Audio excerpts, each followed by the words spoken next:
Hey everyone, just a reminder to subscribe.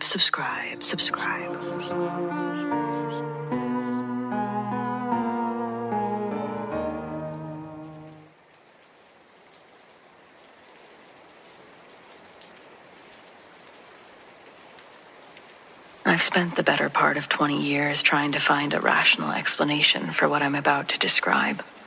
I haven't found one, so why not let strangers try?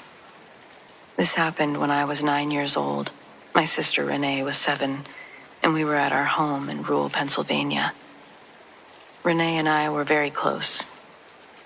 We were obviously each other's primary entertainment. We knew everything about each other, not really in a sentimental way, just in a practical, unsentimental way that children who spend all their time together do. We knew each other's habits, each other's fears, the way that one would laugh at something that was actually funny versus politely. We had shared language built out of years of proximity that nobody else fully spoke. Part of that language was our grandparents' dog. My mother's parents had a golden retriever named Biscuit. He was old by the time that I was 9, gray around the muzzle, slow on the stairs. He exists as pure warmth, asked you for nothing. We adored him. Renee especially. She talked about Biscuit the way that kids talk about their own pets. When we visited my grandparents, she'd spend half the trip on the floor next to him. His name came up constantly in our house, the way beloved things do. When you're a child, you haven't learned to ration your affection for things that won't last. That fall, my grandparents were visiting us for a week. Biscuit came with them. I remember it was a school day. We'd both gotten home maybe an hour earlier. My grandparents were somewhere in the house. I think my grandmother was in the kitchen. My grandfather was watching television with my dad. My mom wasn't home yet. Renee and I were upstairs, halfway outside of our bedrooms, doing nothing in particular. The low-grade drifting that happens in the hour before dinner when you're a kid and the day is run out of structure. Renee came out of her room and sat down at the top of the stairs, next to me. Or what I thought was Renee. I want to be careful, because the appearance, it was right. It looked like my sister. Same clothes that she'd been wearing at school that day. I remember them specifically. A purple sweatshirt with an iron-on design on the front that she'd gotten for her birthday. It was her same hair, her same posture. The way she sat with her knees pulled up and her back against the wall. If you'd shown me a photograph, I would have said, yeah, that was Renee. We sat together for a few minutes. It talked about normal things. School. Something that had happened on the bus. A show that we both watched. The conversation was ordinary in every way that a conversation between two sisters would be. I wasn't alarmed. I had no reason to be. Then, Biscuit came padding up the stairs, slow and heavy, the way he climbed stairs by then, and he sat down in front of us. Renee, the thing sitting next to me, looked at the dog, said, "Hey, buddy," and reached out to pet him. Biscuit did something that I'd never seen him do in all the years we'd known him. He backed up. 1 step, 2 step, back to the bottom of the stairs. He stood there, looked at the thing sitting beside me, and his tail was completely still. I noticed that. I filed it somewhere without fully processing it. Then the thing next to me said, "He's so cute. I love Barley." I remember the specific quality of the pause that followed in my own head. It wasn't dramatic, more like half a second that it takes for something to load. I looked at it. I was looking at the dog with the expression that seemed like the right expression. Barley. Our grandparents' dog's name was Biscuit. Had always been Biscuit. Renee had said that name approximately 10,000 times in 7 years on Earth. She said it the way that she said her own name, without thinking, because it was simply a fact of the world. I didn't say anything at first. I don't know why. I didn't want to correct it. I was 9, and something in my body made a decision that my brain hadn't caught up to yet. I just sat there next to it for a minute or two, and then I said that I was going to get a snack and went downstairs. Biscuit came with me immediately. He stayed at my heels the whole way. I found my grandmother in the kitchen. I asked her where Renee was. My grandmother looked at me a little strangely and said Renee had gone down the street to her friend Megan's house about 40 minutes ago. She wasn't back yet. I stood in the kitchen doorway, and I didn't say anything. Renee came home for dinner about an hour later. She was still wearing the purple sweatshirt. She came in loud and normal, and immediately went to find Biscuit and laid on the ground next to him. I watched her say his name, Biscuit, hi Biscuit, without a single moment of hesitation. After dinner, I told her what had happened. We were in her room and the door was closed, and I described it as plainly as I could. Who I thought I'd been sitting with, what we talked about, what it called the dog. She looked at me for a long time, but she wasn't dismissive, which is what I remember most about our conversation. She was 7, and she didn't laugh and tell me that I was making it up. She just looked at me with an expression that I didn't have a name for at 9 years old, and probably would call something like careful recognition now. She said she hadn't been home. She said she'd been at Megan's the whole time, and Megan's mom had driven her back. I told her I believed her, and I told her if she ever saw something like that, don't talk to it. Come find me. We didn't talk about it again for years. When we finally did as adults, she remembered that conversation in her room exactly how I remembered it. She said she'd thought about it a lot over the years. She never had an explanation either. For a while, when she was a teenager, she thought I might be crazy. And honestly, I did too. But I've been tested. I'm not crazy. I thought about what it was doing up there. Whether it was waiting for something or testing something, practicing something. I thought about what it would have done if I'd stayed. I thought about Biscuit backing up off those steps, standing very still. I've definitely thought about the fact that the dog who had known us our entire lives immediately knew something was wrong. When I, who'd known my sister my entire life, had sat beside it for several minutes and noticed nothing. Not until Biscuit. Barley. It had everything right except for one word, one name. I spent 20 years trying to figure out whether that was a mistake or whether it simply did it on purpose. And for what reason, I have no idea.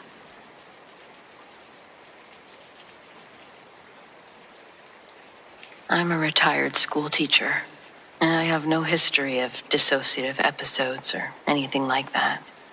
I'm posting this now because I found this community last month. I spent 2 weeks reading through it before deciding that my experience belonged here. I've told this story exactly once to my ex-husband, who suggested that I'd probably been tired and misremembered the exit.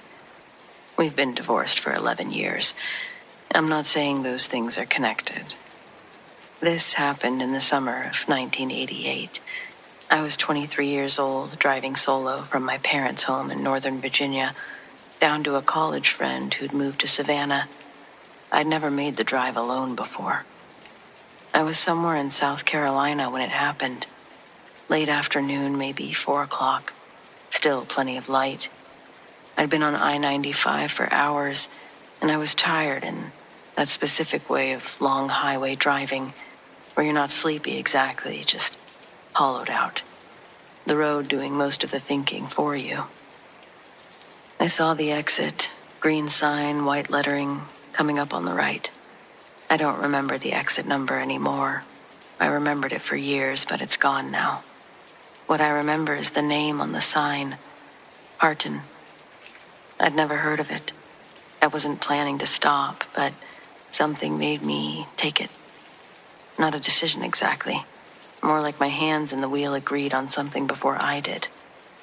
The ramp curved down and flattened into a two-lane road lined with trees, and within about a mile, the trees opened up and there was a town. Small, the type that has one of everything: one diner, one gas station, one hardware store, a post office the size of a large closet. The main street was 4 blocks long.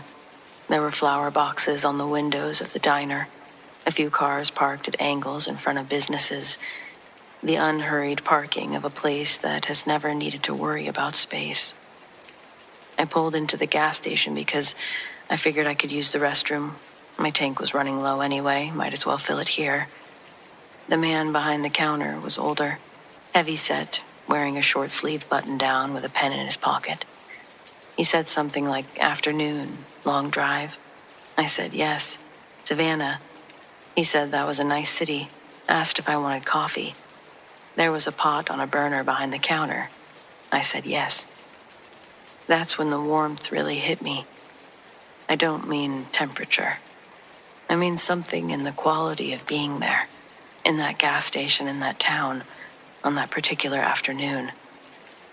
It settled over me the way a heavy blanket settles, comfortable and total. I stood at the counter and I drank bad coffee from a styrofoam cup. I looked out the window at the 4 blocks of Heartland, South Carolina, and I felt more at ease than I had in recent memory. More at ease, honestly, than made any sense, given that I was alone in an unfamiliar town, in a state that I'd never driven through. I didn't want to leave. I remember that, and I've never really known what to do with it. I had a friend waiting for me 4 hours south, and I stood at the counter and genuinely did not want to go back to my car. I bought the coffee, a small bag of peanuts, and the man gave me a receipt from one of those manual register machines, printed on thin paper with a purple ink ribbon. I folded it, put it in my jeans pocket, and drove back to the interstate. I got to Savannah that evening. My friend made dinner, and we stayed up late talking, and it was a good trip. But I thought about Heartland the whole drive down, the feeling of not wanting to leave, the flower boxes, the man with the pen in his pocket. I couldn't put my finger on why it had settled into me the way that it did, why a random gas station stop felt like something I'd remember. When I got home 2 weeks later, I mentioned it to my then-husband. I said I'd stopped in a little town called Heartland, somewhere in North Carolina off 95. It had been one of those unexpectedly pleasant stops. He was looking at a road atlas. We had one of those thick Randy McNally ones kept in the car. He looked up South Carolina, ran his finger down the I-95 corridor, and didn't see any Heartland. I told him that I couldn't find it on the way home either, but figured I'd just missed the exit. I looked over his shoulder. No Heartland. I found the exit in the atlas. It existed. It was numbered, it was there, and I remember. It led to a town called something else entirely, though. A town that I'd never heard of and had certainly not driven through. The road coming off that exit, according to the atlas, went somewhere else. Not 4 blocks of flowers and a gas station with bad coffee. Somewhere else entirely. My husband said that I'd taken a different exit than I remembered. He said that I'd been driving for hours and was probably tired. He said that there was almost certainly a Heartland somewhere in South Carolina, just not there. He wasn't unkind about it. He was practical, which is usually a quality I appreciate. But I went back to my jeans, and I found the receipt. I looked at the address printed on it. I wrote it down on a notepad. I can still see my own handwriting, blue ballpoint, the careful way I printed it because I wanted it to be exact. Then I called information and gave them the address and asked for the listing. The operator came back and said that she wasn't finding anything at that address. I asked her to try the town name.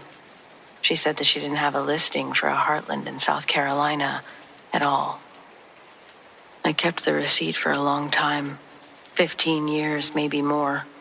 It was in a box in my basement with other things that I didn't know what to do with but didn't want to throw away. And then in 2004, the basement flooded after a bad storm, and the box was destroyed. When I found it in cleanup, the ink had run completely off the paper. Just a blank, wet rectangle. I stood there in my flooded basement holding it, and I remember thinking that was the most on-the-nose thing that had ever happened to me. I've driven the I-95 through South Carolina several times since then. I've watched for the exit. I've never seen it. I've looked at maps, old ones, new ones. The exits there, they always led to something else, according to every map that exists. I don't know what Heartland was. I don't know why it felt the way that it felt, that specific warmth, that reluctance to leave. I've wondered sometimes if that was part of it. If whatever the place was, it wanted you to stay, and the warmth was how it asked. I didn't stay. I got back on the interstate and drove to Savannah and had a normal trip, lived a normal life. But I've never stopped thinking about those flower boxes and that coffee. The way the whole afternoon felt like something I'd been missing without knowing I was missing it. The receipt is gone. The address is gone. Heartland isn't on any map I've ever found, but I was there. I drank the coffee. I know what I took from it. I just don't know what it wanted from me.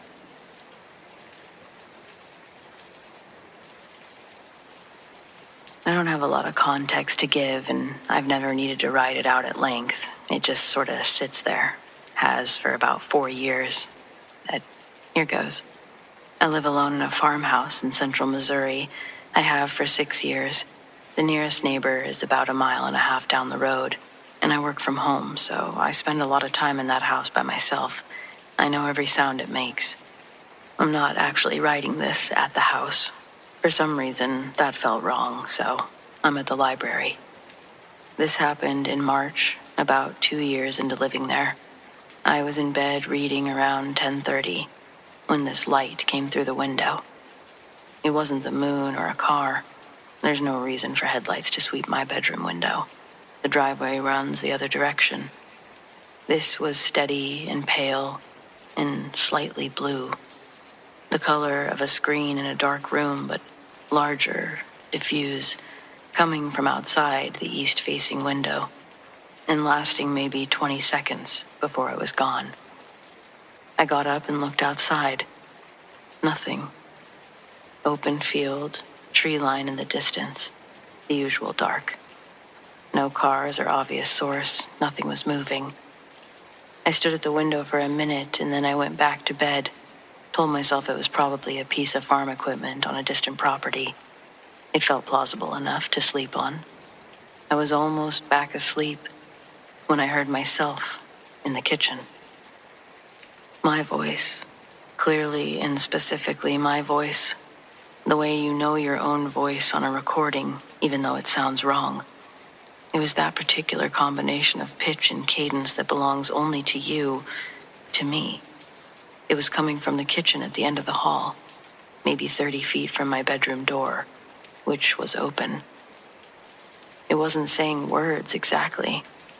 It was the sound of someone talking on the phone, the one-sided rhythm of a conversation, the pauses where the other person would be speaking, the small affirmative sounds that you make when you're listening.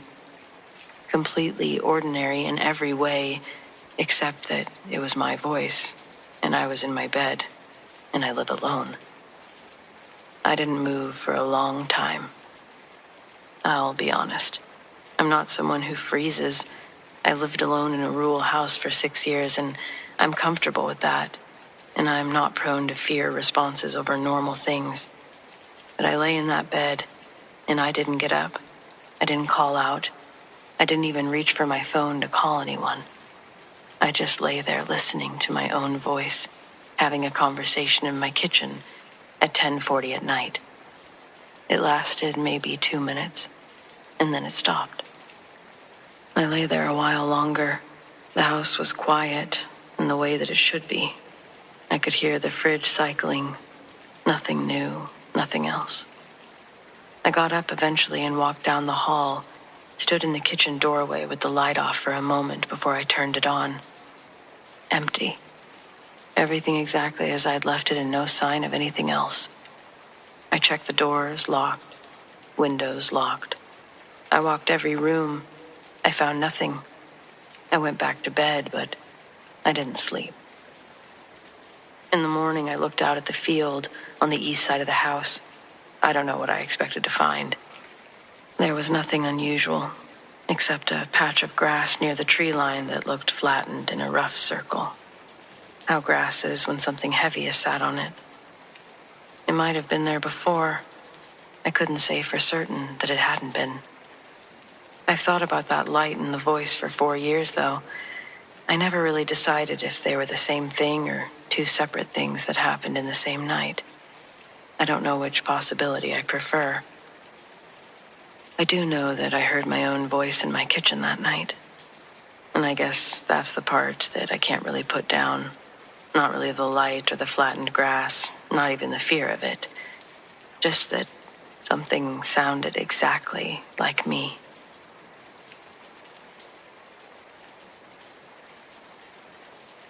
I submitted an inquiry about a retail space a few weeks back. I never ended up signing the lease. If you read the property manager's response, you'll understand why. I wasn't expecting much, maybe a boilerplate welcome email, a link to the rental agreement. Instead, I got this.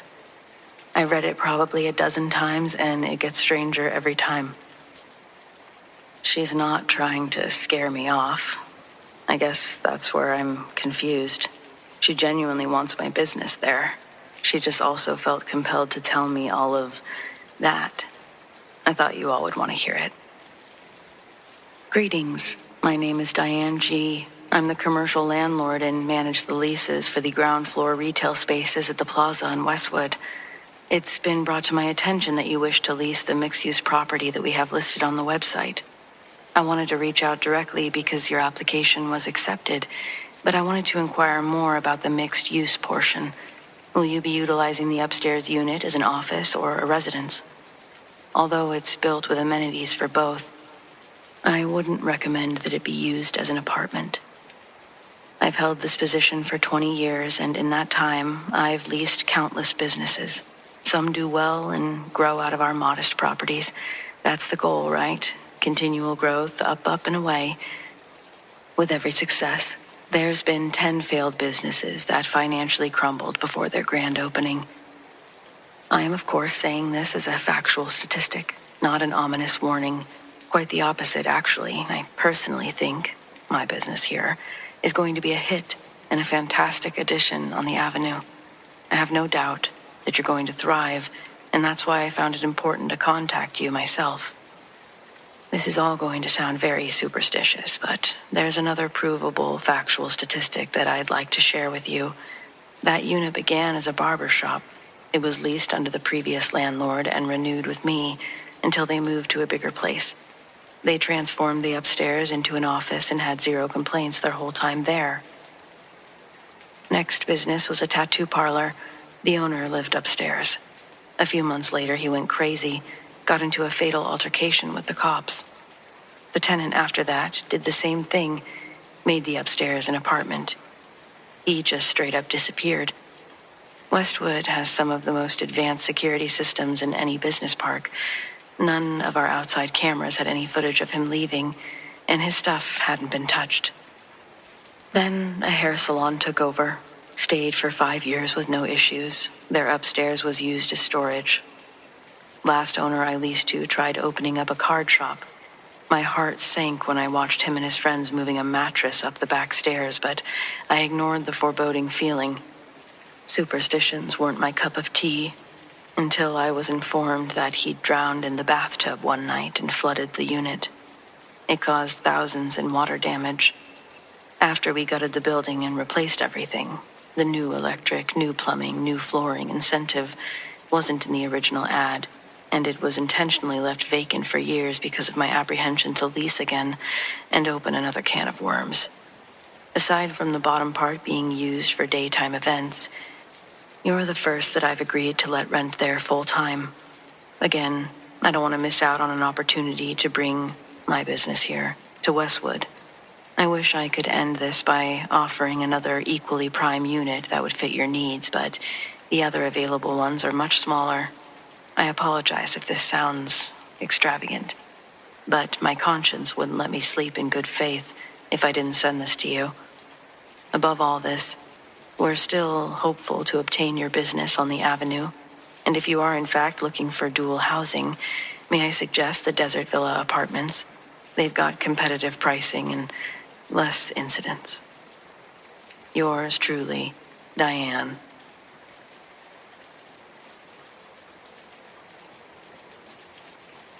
For the safety of me and the people involved, I will not mention the name or location of this camp, but I worked there for 5 years. Well, not the summer camp itself. I worked for the nonprofit that worked with the summer camp. They were also a relatively small outfit that rented us the campgrounds with a couple other organizations. They staffed the kitchen, and I think that was about it, because every year it was me and this other chick named Allison that had to plan and coordinate everything that would be going on for those 2 weeks. There was an archery area, but none of us knew how to shoot a bow, let alone teach a child how to wield a potentially deadly weapon. We covered the basics: campfires, swimming, if the lake doesn't have harmful bacteria like it did one hot, miserable year. And on the last couple of days, each group gets to go on their own little night hike. Because everything's winding down around then, I like to attend those while letting the appointed camp counselors lead the way. It's also not the safest to let a high schooler take a pack of kids into the wild. They were all responsible young adults, but your SAT score doesn't mean that you'll know what to do if one of your little camp scouts gets bit on the open eye by a venomous snake. Thankfully, that hasn't happened because I wouldn't have known what to do either in that situation.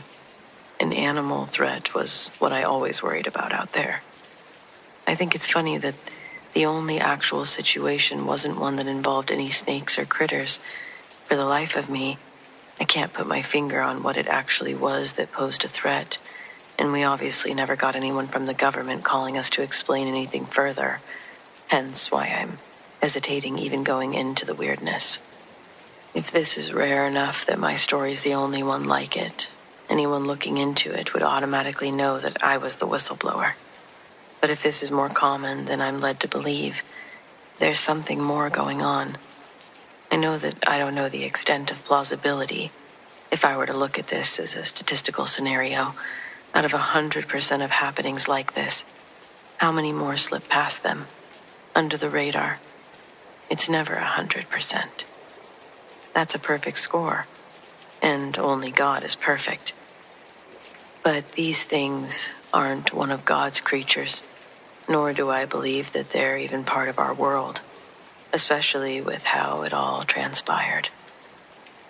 I'm also not convinced that this wasn't some sort of government integration conspiracy. But this is what happens when you're left with no answers. Our goal during the night hike is to get all the way to the bonfire that we light when we get there. Earlier in the day, we hide s'mores fixings for a surprise. The senior counselor leads our little group of 8, and I walk the caboose. But as our group got over the last incline, we could start to see the open field with a bonfire set up. The clearing opens up from a canopied tree line, and as we all trickled into the large semicircle around the bundle of sticks, the sound of another group's footsteps caught my attention, and my heart went into my throat. There's not supposed to be anyone else out there with us, and there was no chance that it was another camp group approaching from the opposite side. It instantly put me on high guard. Nobody knew that I carried a gun on these walks. I'd always reassure the kids that there were no bears out here, and I didn't think there was a big population out here. But it's never 100% that we won't come across one. I could tell, though, that this wasn't a bear coming towards us. Near the tree line, which was 10 feet away, a branch broke that quieted the group down. Everyone was now aware that something was going on, and the semicircle was silent. Before whatever this thing was breached the shadows, I unholstered my pistol strategically, and nobody noticed me fidgeting. Then, something arguably scarier than an animal finally poked out from the dark. The muzzle of a big automatic rifle, reflecting in the moon's light, followed by a soldier wearing night vision goggles under a helmet. Their gear had no identifiable patches, insignias, or flags. They were wearing camouflage. 2 soldiers followed behind the first and spread out to his right and left. The triangle they made completed the circle of people. We all instinctively held our hands up. All the kids were simply too scared to make noise. I raised my hands as well, thinking that any other move would get us killed. These guys weren't hunters. They wore identical uniforms, and none of them spoke a word as they held their rifles at us. Soon, 2 more men joined from the tree line. One carried a suitcase with some sort of electrical equipment attached to it. He held a remote control in the other hand that was attached to the suitcase with a cord. The remote looked like a stud finder or an EMF reader, but I know it wasn't that exact kind of thing because of how he was using it. He and the last man that joined the group were also dressed in uniforms, but theirs were dress pants and button-ups. Nothing special. They looked like office workers. Had to be in their 20s, maybe 30s. The one without a suitcase held an iPad that emitted a soft glow. I'm calling it an iPad now for the story purposes, but back at that time, we were still a while away from that technology being on the market for general consumers, so to us, this glowing notepad that he controlled by touch, it looked almost intimidating, if that makes sense to describe it that way. I felt like a character from a Lovecraftian horror. This perceived threat harnessed unfathomable, unimaginable power. 3 years later, I see a commercial for the first-generation iPad, and I have an epiphany as to what I'd seen that night. The man holding this alien notebook walks right up to me, asks if I'm the scout leader. I nodded without correcting him on the official job title. He turns to the rest of the group and states, "Don't worry, kids. Everyone's safe." Looking back at me, he says that they were from the U.S. government. They needed to see if any of us had tested positive for radiation. I ask if there's been a chemical spill nearby, but there hadn't, and he didn't give any further explanation. That's when the second man with the suitcase started walking up to each of the children and waving the remote that he was holding like a metal detector all around them. He'd say, "This one's clear," and the glowing clipboard would be swiped. That process repeated. It happened multiple times until one child made the wand spike with color. I couldn't tell who the man was standing over, and right when those little lights started blinking, the 3 soldiers lifted their guns, and the man with the suitcase stepped backwards. I start asking the man standing closest to me, "What does that mean? What's going on?" If the situation wasn't tense before, we were now at maximum strain. Then, from out of nowhere, a 4th previously unseen soldier appears behind the child that made the wand go off. I said, wait, right before the semicircle flashes with a strobe of blue. The electric buzz that accompanied the flash led me to believe that they'd used an electrical charge to incapacitate the child. The kids start crying and I scream, "No!" But as I'm screaming, the noise I attempted to make was swallowed by a monstrous, and I mean bone-shakingly low, rumbling roar. It was demonic, unworldly. The 4 soldiers converge on the body, concealing it and returning to the forest. The 2 other men with technology take their time rolling up cords and typing on this pad, all while I'm having a mental breakdown, begging these people not to take the child. The man with the suitcase meets his partner standing next to me, and with a tone of voice that almost seemed bothered at my emotions, he says, "Stop, lady. That wasn't one of yours." That confused and enraged me more than I thought possible. I demanded answers, but they ignored me and left in the way of the soldiers. I was embarrassed how I handled myself in front of the kids on that mountain. I was a blubbering mess in the dirt when the senior counselor says, "They're all here. We still have 8. Finally, the idea crosses my mind to light the bonfire so that we could see, and after a dozen head counts and name counts, none of the scouts were missing. So who did the soldiers take? How did we gain an extra kid during our hike? The counselor was just as confused as me, but neither of us had any more information than the other. We didn't make s'mores that night. Right after the last head count, I extinguished the flame, and we made our way back down the mountain in less time than it took us to climb it. When we got back to camp, I sounded the fire alarms without having them automatically connect to the fire department. That was the fastest way to get the camp together. There were over 100 people standing in their pajamas, all tired as I made every senior counselor count their cabin of kids, and I made them make sure that they had the right amount of kids. I was able to breathe in relief when they all came back with correct numbers. Of course, the next day, I made phone calls to each of the 8 families, and every time I repeated the story, it never sounded like it made any sense. But the blowback from such a catastrophic situation never came. None of the families tried to sue us, and our enrollment stayed the same. A few months would go by. I'm back in the classroom working with our before and after school program at the nonprofit. And when picking up their child at the end of the day, a few of the parents shared some key information that I wouldn't have been aware of if they didn't just so happen to tell me in passing. The majority of parents told me they'd received phone messages from an unknown number, zeros all across the caller ID. The ones that did pick up said that they spoke to someone asking about an incident over the summer. The voice on the other line would suggest that they don't look into it, and then the line would go dead. Weirdly, neither me or the nonprofit itself was ever contacted by that number.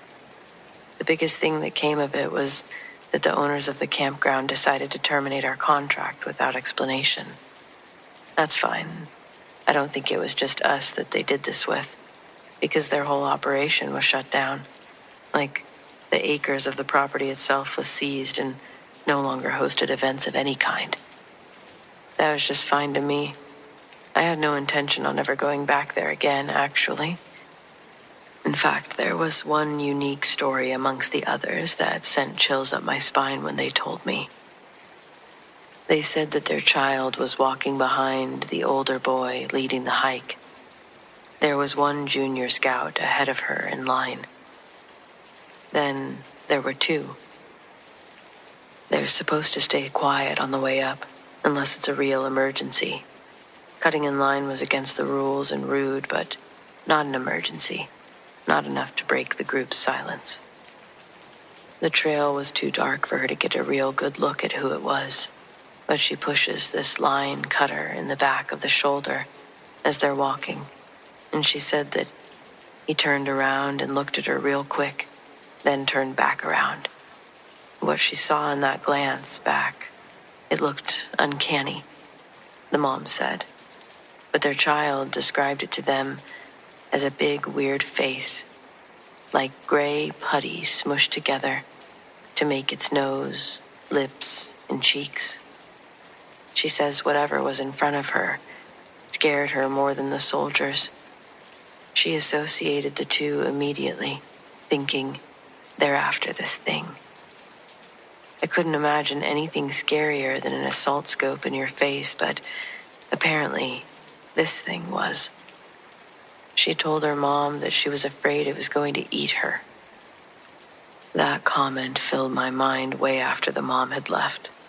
Way after I got home, too. I just think that's such a primitive fear to feel. Most I can relate is when a big brown bear came sniffing up against my Jeep when my partner and I went camping back in our 20s. It got colder than expected, so we moved to the Jeep for a little insulation. That choice probably saved our life that night, because I'd say an hour after we made the move and fell back asleep, we were woken up to a brown bear going absolutely insane right on the other side of the glass. It looked like it had wandered into our campsite, gotten tangled in the fabric of the tent. Nothing we could do but watch it destroy everything in the area until it freed itself and ran back into the forest. It's humbling. We're all just animals on a food chain. Most of these carnivorous predators see us very low in the hierarchy. It's always been that way on Earth. Sure, our intelligence allowed us to adapt. Our natural human superpower was endurance, and in more than one way. We've endured through the test of time and planted our legacy in the animal kingdom. When Homo sapiens emerged, they weren't the only human species. They existed alongside a diverse cast of branches of human life. In particular, Neanderthals and Denisovans overlapped with the sapiens for thousands of years, but there's another. A member of this evolutionary spiderweb that I've heard about, and the ones that do stand by its existence speculate if it's even human in origin. Most museum displays consist of scientific casts rather than authentic fossils. And because skeletons are rarely found 100% intact, the final mounts are anatomical reconstructions based on the best available evidence. Some people put Bigfoot in this human family tree. I don't. If there is a Bigfoot, that species would most likely be an intelligent, evolved form of Gigantopithecus. The creature that I'm talking about is harder to categorize. They think that this thing is why humans have the uncanny valley response to begin with. I'd like you to just roll with me and allow me to get all the way through it. Okay, here we go.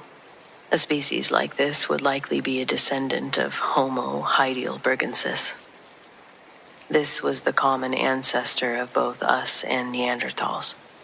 While we moved towards social cooperation and tool use, this group stayed aggressive and moved in isolation. Their predatory advantage wasn't claws or speed. It was the ability to stand at the edge of a campfire's light and look human enough. Just enough not to trigger an immediate flight response. Similar to other archaic humans, they may have lacked a distinct chin but possessed highly flexible facial muscles to imitate expressions of distress or friendliness. Because they weren't social creatures, they wouldn't have developed a complex language. Instead, it's possible they evolved phonetic parasitism. That's the ability to mimic the sounds of human speech or a baby's cry. While other animals possess this ability, this species would utilize it to lure curious sapiens away from the group. Only those with a hypersensitive creep-out response survived. We developed a brain that's alerted when it sees something 95% of human, but missing that final 5% of soul. Incorrect microexpressions, rigid movements, strange skin textures.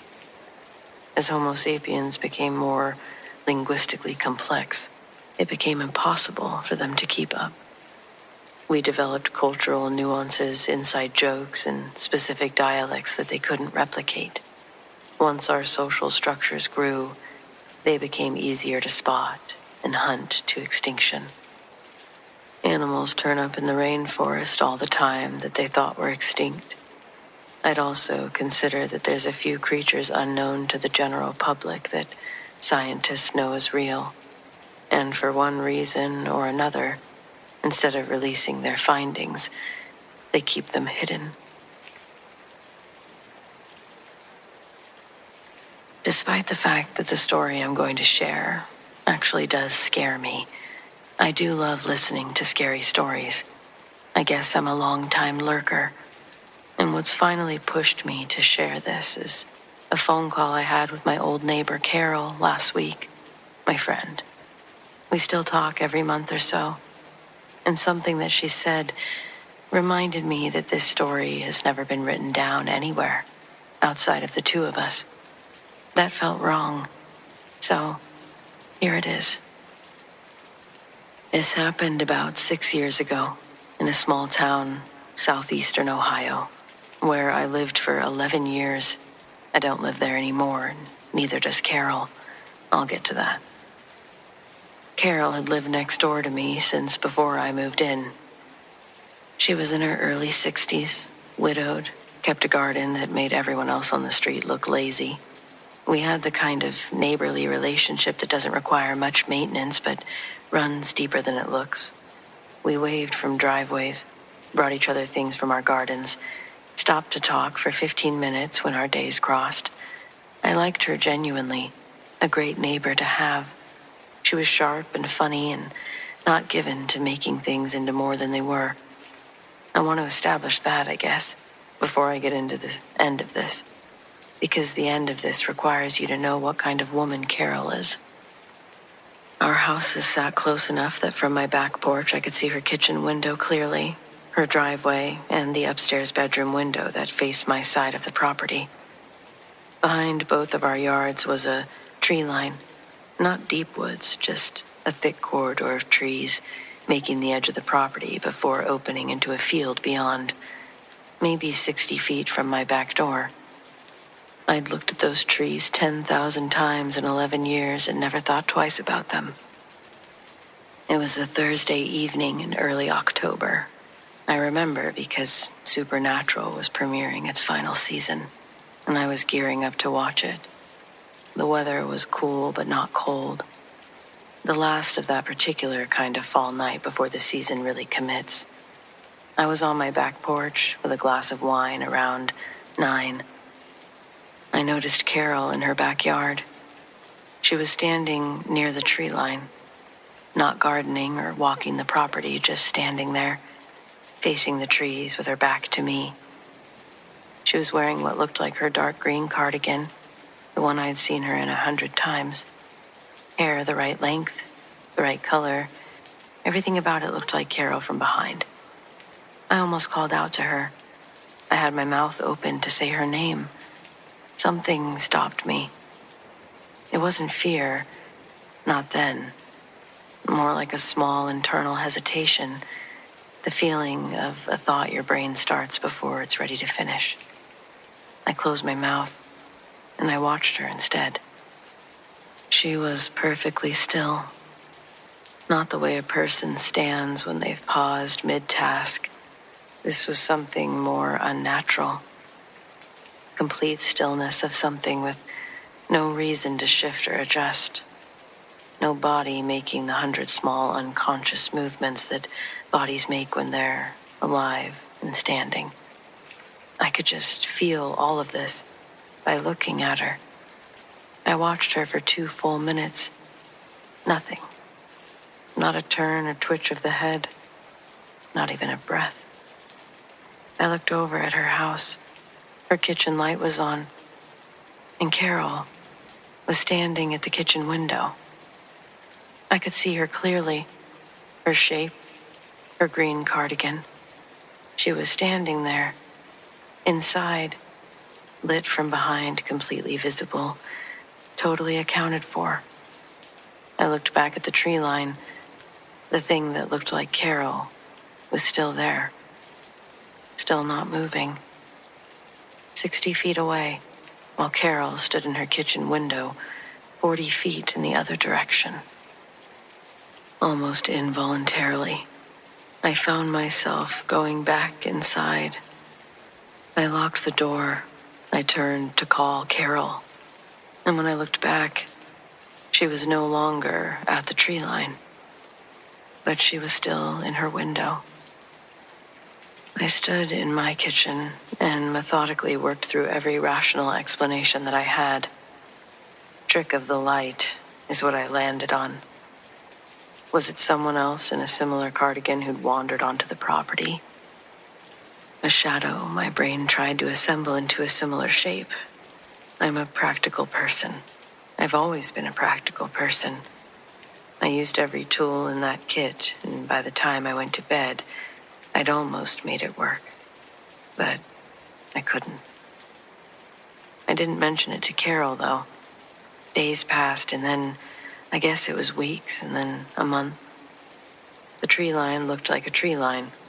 Ordinary days stacked up, and the memory softened at the edges. How things can do when nothing follows them. I was close, genuinely close, to having filed it away permanently. Then, it was a Tuesday afternoon in November, and I was bringing Carol the last of my garden tomatoes before the frost finished everything. And we were standing in her driveway talking about nothing. She stopped mid-sentence, looked at me with the expression of someone deciding whether to say something that they've been holding in or continue holding on to it. She said, "Can I ask you something strange?" And I said yes. She said a few weeks ago, maybe October, she'd been in her kitchen and she looked out her window toward my yard.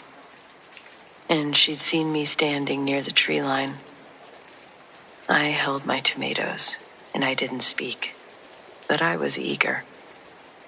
She said that I was standing completely still, facing the trees. For long enough that she started to feel uncomfortable watching. She said she'd almost knocked on her window to wave, to get my attention, but something had stopped her. She said she looked over. She saw that I was sitting on my back porch, drinking wine. She made eye contact with me, and she basically said, "I saw you twice, Savannah." How do you explain that? Carol doesn't need managing. She wasn't scared telling it. She was precise, the way she is about everything. And she waited for me with the patience of someone who'd already made their own peace with not having an answer. I told her what I'd seen, and we stood in her driveway for a long time.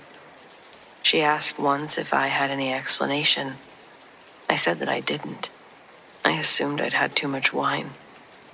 She nodded, kinda laughed, like she wasn't really sure what to say next. The following spring, Carol put her house on the market. She told me that she was moving closer to her daughter in Columbus in a 55 plus, which was true. She did move closer to her daughter. We didn't talk about the other reason that she might be moving.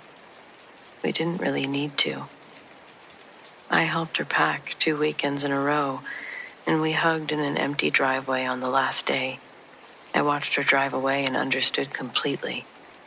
I sold my house 10 months later. I told myself and everyone else that I was ready for a change, which was also true. Both things were true at once. I found that that's how these decisions usually work. There's always a reason you can say out loud, and sometimes there's a reason underneath it that you just carry quietly. I live in western Pennsylvania now. I have a small yard with no tree line behind it. And I'd be lying if I said that wasn't deliberate. I may have mentioned Carol and I still talk on the phone most months. We talk about her grandchildren and my job and her garden at the new place. We don't talk much about that October, though. But we did recently, for the first time in 6 years. I don't expect that we will again, though. But I don't know. I just don't think we need to. We were both standing in that yard, technically, in 2 different ways. We both know what we saw and what we didn't see.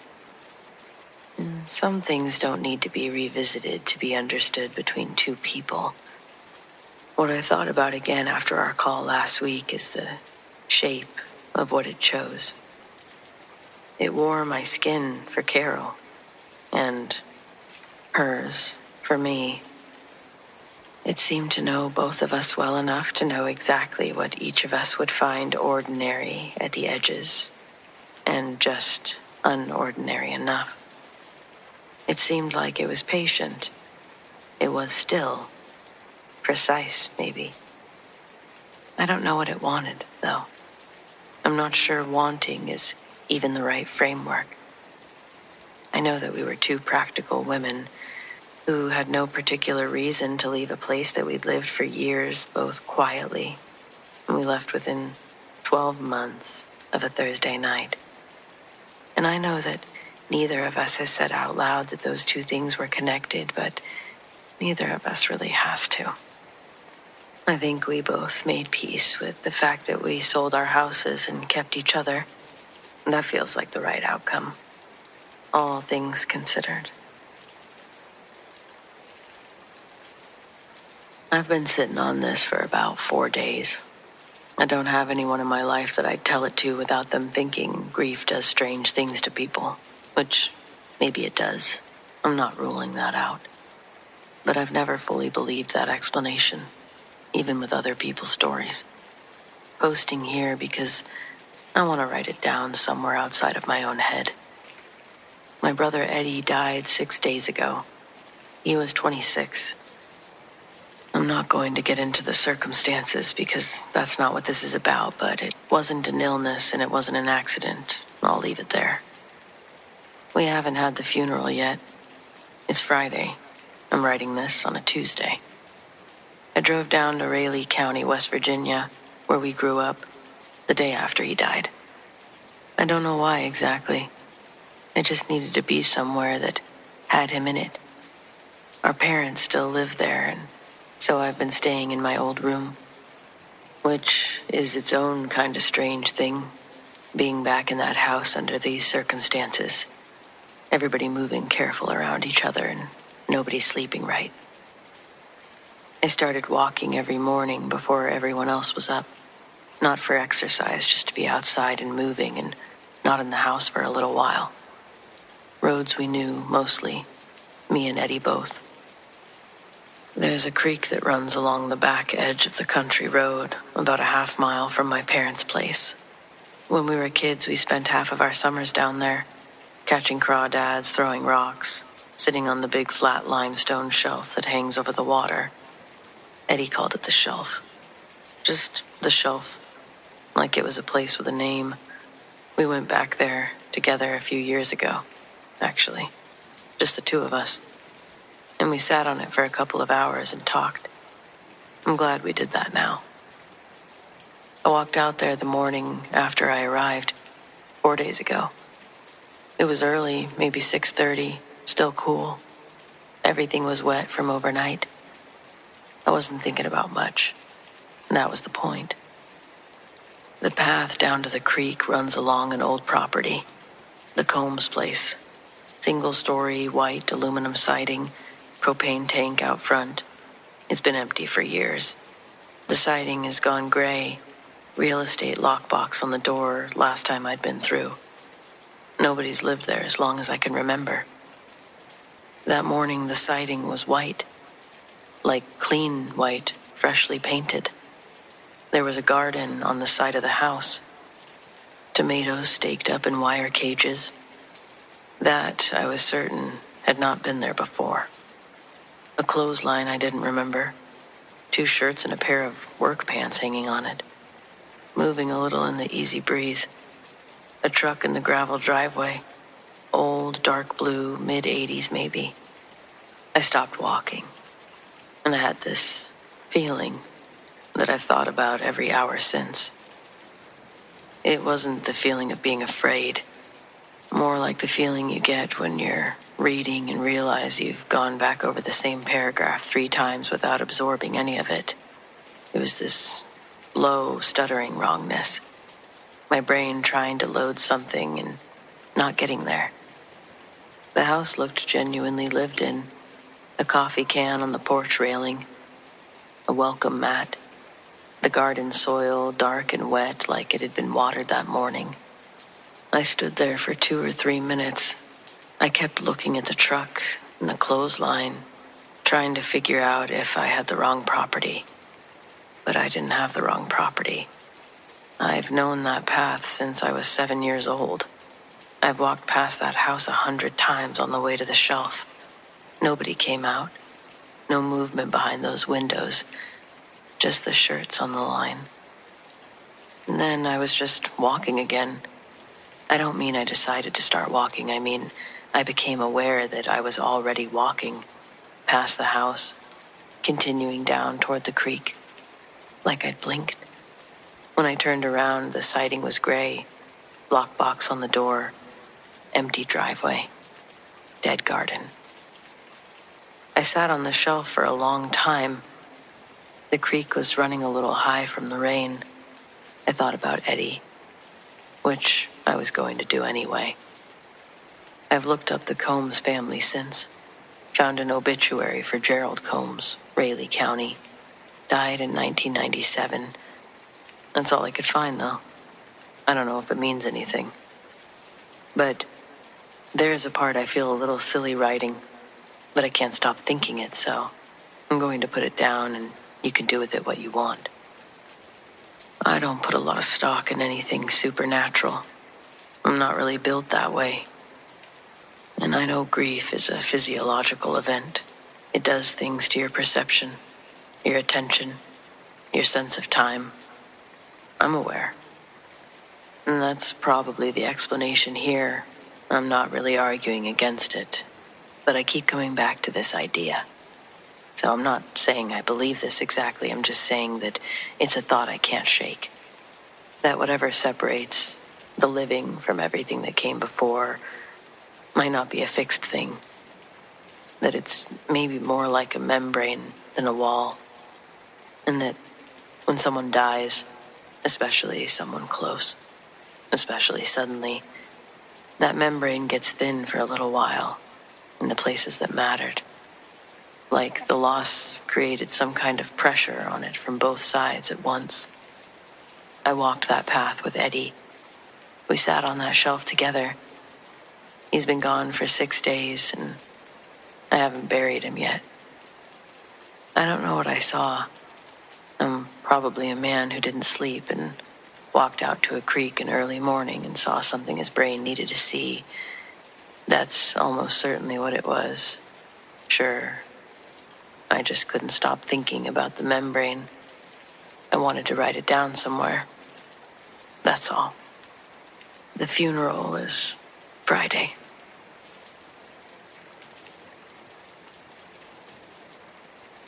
This happened about 2 years ago. I've told maybe 3 people, so I'm sending it here because I still think about it, and I need it somewhere outside of my head.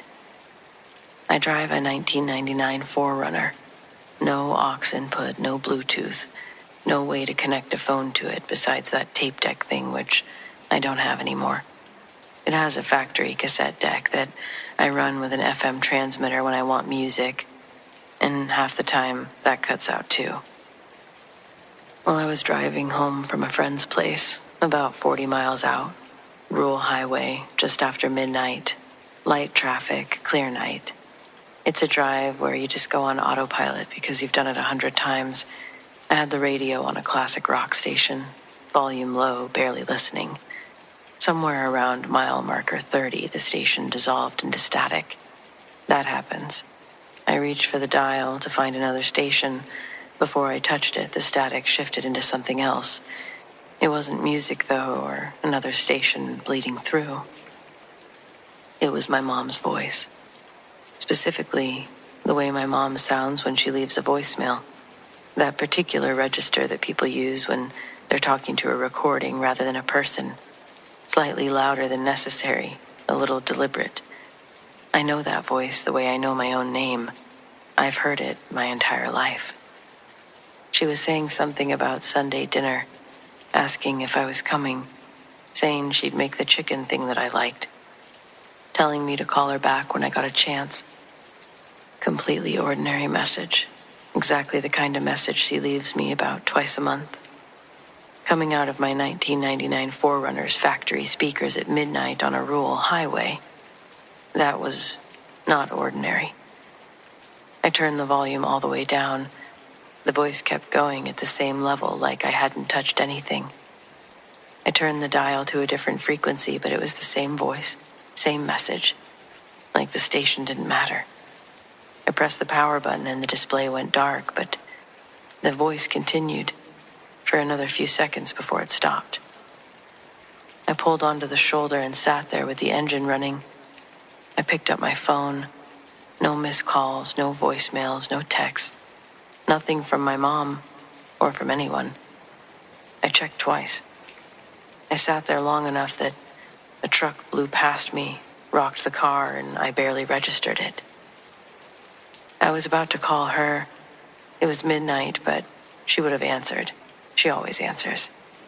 And then the radio turned itself back on, at full volume. Not the voice this time, the classic rock station, crystal clear, louder than I've ever heard that stereo-produced sound. I turned the knob, but nothing happened. I turned it the other direction, nothing. I punched the power button repeatedly, and the display flickered, but the volume didn't change. The station didn't change. It just kept going at a level that was genuinely painful in the enclosed cab. I did what I'm not proud of, and I panicked. I shoved the door open and stepped out onto the shoulder. A car that I hadn't seen coming clipped the door with its mirror, doing about 65. The impact spun me back against the side of the 4Runner, and I went down onto the gravel. Shaken, I hardly moved for a second. My heart was going about twice the normal rate. Door slightly bent at the hinge. I got back in.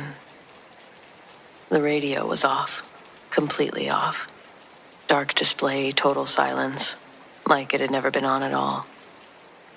I sat on the shoulder for a few minutes, and then I drove home very carefully with both hands on the wheel and the radio off. I didn't touch the dial once. I called my mom the next morning. She hadn't called me or left a message. She didn't know what I was talking about, and I didn't push it because I didn't have any version of the explanation that would make sense to either of us. It never happened again. The 4Runner runs fine. Stereo works the way it always did, which is to say unreliably, which somehow makes it worse. I don't really have a theory. I never had a theory. I just have a bent door and a memory that I can't really file anywhere. The specific sound of my mom's voice asking about Sunday dinner. I really don't know how to feel about any of that. I still drive that road, though. I just keep the radio off after dark, hoping that that makes a difference.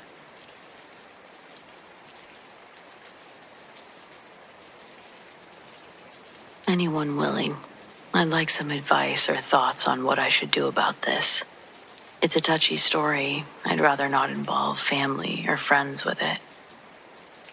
When your best friend has a kid and they make you their godmother, you never think of fulfilling the caretaker role if the parents happen to pass away. Well, that was the duty for me and my husband, Calvin. We were tasked in upholding that responsibility at the beginning of February. We don't have children of our own, and our new addition was unexpected to say the least. Her name's Hannah. She's 6 months old. Her mom and dad, our best friends, were hit by a drunk driver leaving a comedy show. It was their first night out since Hannah was born. Tiffany and Ron. I was Tiffany's emergency contact. She and I had been best friends since before high school. Tiffany was practically my sister. She lived with my family our senior year because her home life was hard. We were babysitting Hannah the night of the accident. Since obtaining guardianship, it's been a financial strain, but not enough to sink us underwater. I guess it's enabled us to really think about how we budget our money now, and that's never a bad thing. Dare I say, Hannah's being here has forced Calvin and I to strive to become better individuals so that we can teach her the right things as she grows up, and in turn, maybe growing ourselves? No, I'm just kidding, of course. With her being only 6 months old, she's oblivious to the tragedy bestowed upon her. I don't know when's a good age to bring something like that up. It was hard to watch her look for them for the first couple of weeks, but gradually, she's warmed up to us, and I just pray that her brain isn't able to register what happened It's a priority of mine for her to know how much her mommy and daddy loved her before God took them home. Ron, Anna's dad, his family took care of the funeral expenses, but were understandably too old to take care of Hannah. The funeral was just that side of the family, us and Hannah. They were buried side by side, and it started to drizzle near the end of the service. We kept Hannah in her car seat and set her at our side while we stood by their caskets. As we tearfully listened to the priest, Hannah started laughing and yip-yapping in her seat. I bent over to check on her and shush her, but she looked so happy. She was clapping and reaching out, moving her head to the left and right of her car seat, like she was watching invisible butterflies. Her burst of excitement gave everyone the giggles because she just wouldn't stop. I think the priest was the only one not laughing every time Hannah would do a roller coaster pose with her arms while making her little baby squeaks. Ron's grandmother said something like, "They're with us right now." It gave me the chills when she made that comment. Looking back at Hannah with that perspective in mind, yeah, it did look like something was actively working to get her attention, something only she could see. The next day, the thought of Tiff and Ron saying their last goodbyes to their daughter really hurt my heart. I vowed out loud to them that I'd take Hannah by to visit once a week. I crossed my heart, and that very next Sunday, me and my goddaughter got dressed in our Sunday best. This time, I put Hannah in a stroller because the graveyard's located less than a mile from the house. It gave me a chance to try my hand at being a certified stroller operator. By the time we got to the gates of the graveyard, I was practically a stroller pro. I could get the thing up curbs, hairpin turns, and through gravelly areas, no problem. Getting to the graveyard was not the trouble I thought it would be. It actually gave me more faith in doing it weekly. It was in the graveyard I started to rethink it, because this time, for some reason, Hannah was not having a good time. I wasn't expecting her to put on an adorable baby show every time we went there, but when I say polar opposite reaction, I mean night and day. This time, as we got close to Tiff and Ron's grave, Hannah started to get visibly scared, crying, with her hands bunched up close, squirming, pushing her body as far back as she could get, like a snake was snapping at her. When we got to the tombstones, I pulled her out of the stroller to try to console and check to see if she was okay. She was going on enough that I started to think a bee had gotten her, or that she was laying on a toy. Pulling her out of the stroller only made her freak out more. She was desperately trying to crawl out of my hands to get away. She became so out of control, I almost dropped her. Feeling myself lose hold, I put her back in the stroller bed, and I apologized to her mom and dad, promising that she's taken care of, that she doesn't act like that. Her distressing behavior almost sent me into a full panic attack. My heartbeat was thumping in my ears, and my nose got really sweaty. Then the handles of the stroller started to shake in my hands. I didn't know if I'd done it unconsciously or if an outside force had nudged it, but I could hear the hard wheels click on the ground after it was lifted off balance. It would have tipped over if I hadn't grabbed it so firmly. I couldn't escape the uncomfortable feeling that lingered in the graveyard. I had to take us out of there. As we left, it felt like I'd stepped out from a heavier gravity. Hannah also stopped fussing the moment we left, like complete silence the whole way back. When we did get home, I reached in to pull Hannah out of the stroller, and there was a rose lying on her chest. Maybe this sounds nice, but the stem was filled with the sharpest thorns I'd ever seen on a plant. They'd gotten stuck in her blanket. I had to work carefully to take it out without poking myself.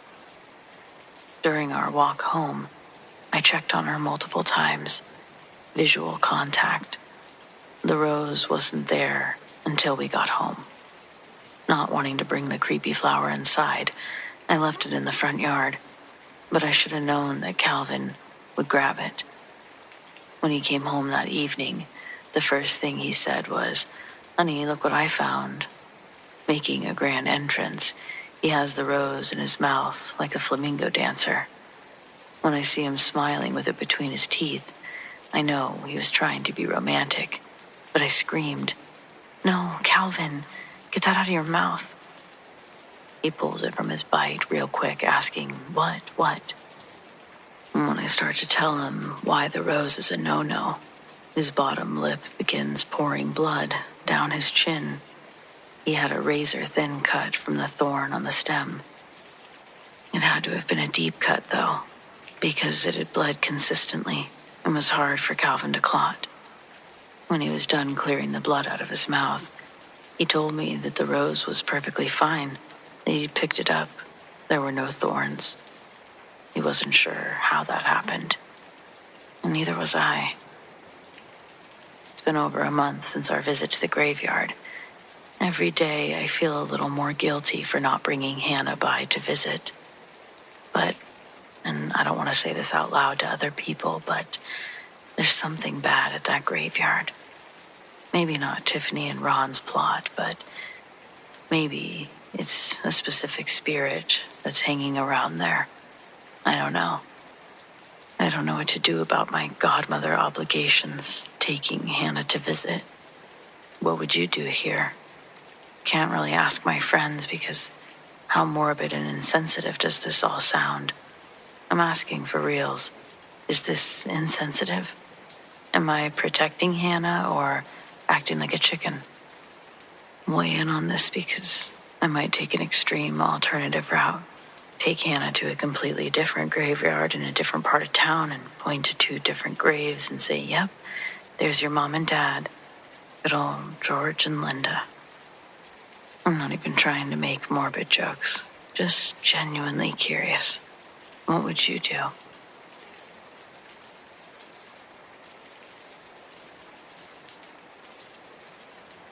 I worked nights at Eastbrook Elementary for 6 years. It was a good job, quiet. I liked the quiet. You get the building to yourself, you do your work, you go home. 6 years and nothing ever bothered me. Not the dark hallways or the empty cafeteria, not any of it. I'm not really the kind of person to get spooked.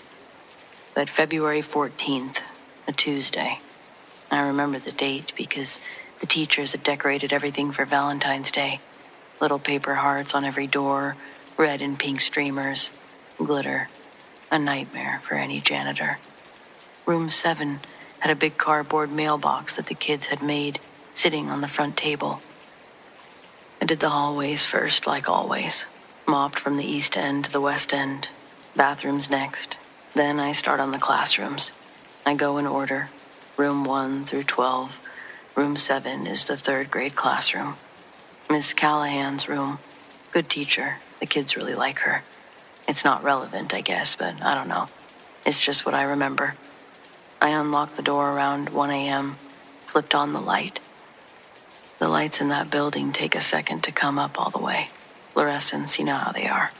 So there's that moment where the room is half lit. And that's when I see a little girl sitting at one of the desks in the 3rd row.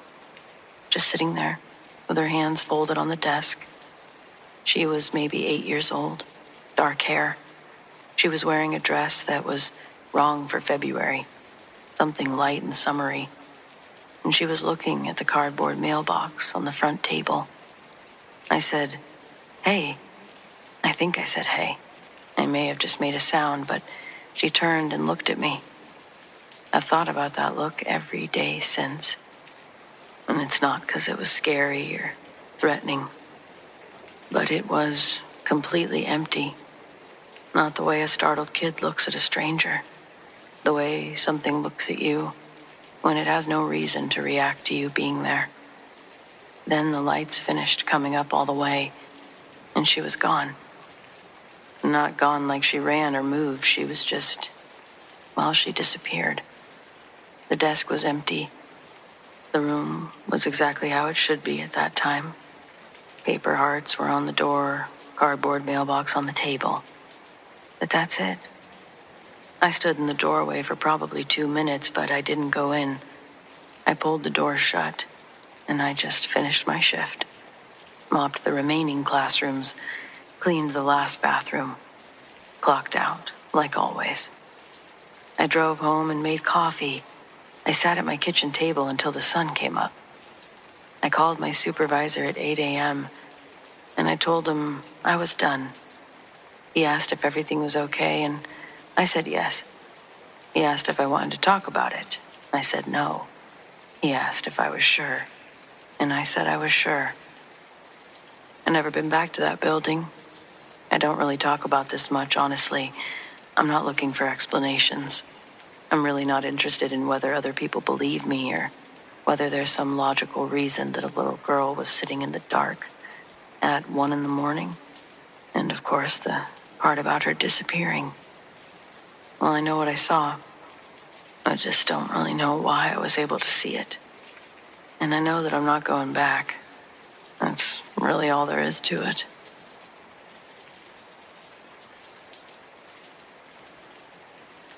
A few years ago, I got really into collecting vinyl. It started the way a lot of hobbies do. Someone gave me a small stack of records and an old player that they didn't want anymore. I cleaned it up, bought a couple of albums I liked, and before long I was spending weekends digging through record stores and estate sales. Eventually I decided I wanted something nicer than this little starter player I'd been using. That's when I found one that caused all sorts of problems. It was sitting in the corner of a small antique shop about 20 minutes from my apartment. Not a big store, just old radios, furniture, typewriters, boxes of random odds and ends. The record player was built into a wooden console cabinet, one of those mid-century pieces that looks more like furniture than electronics. The wood was in really good shape. The turntable spun smoothly when the shop owner demonstrated it, and the price was way lower than I expected. And that was good enough for me. I brought it home that afternoon. I set it up in the corner of my living room and spent the evening playing a few records that I'd picked up recently. It sounded great, warm, a little cracky in the way that old record players tend to be, but exactly what I wanted.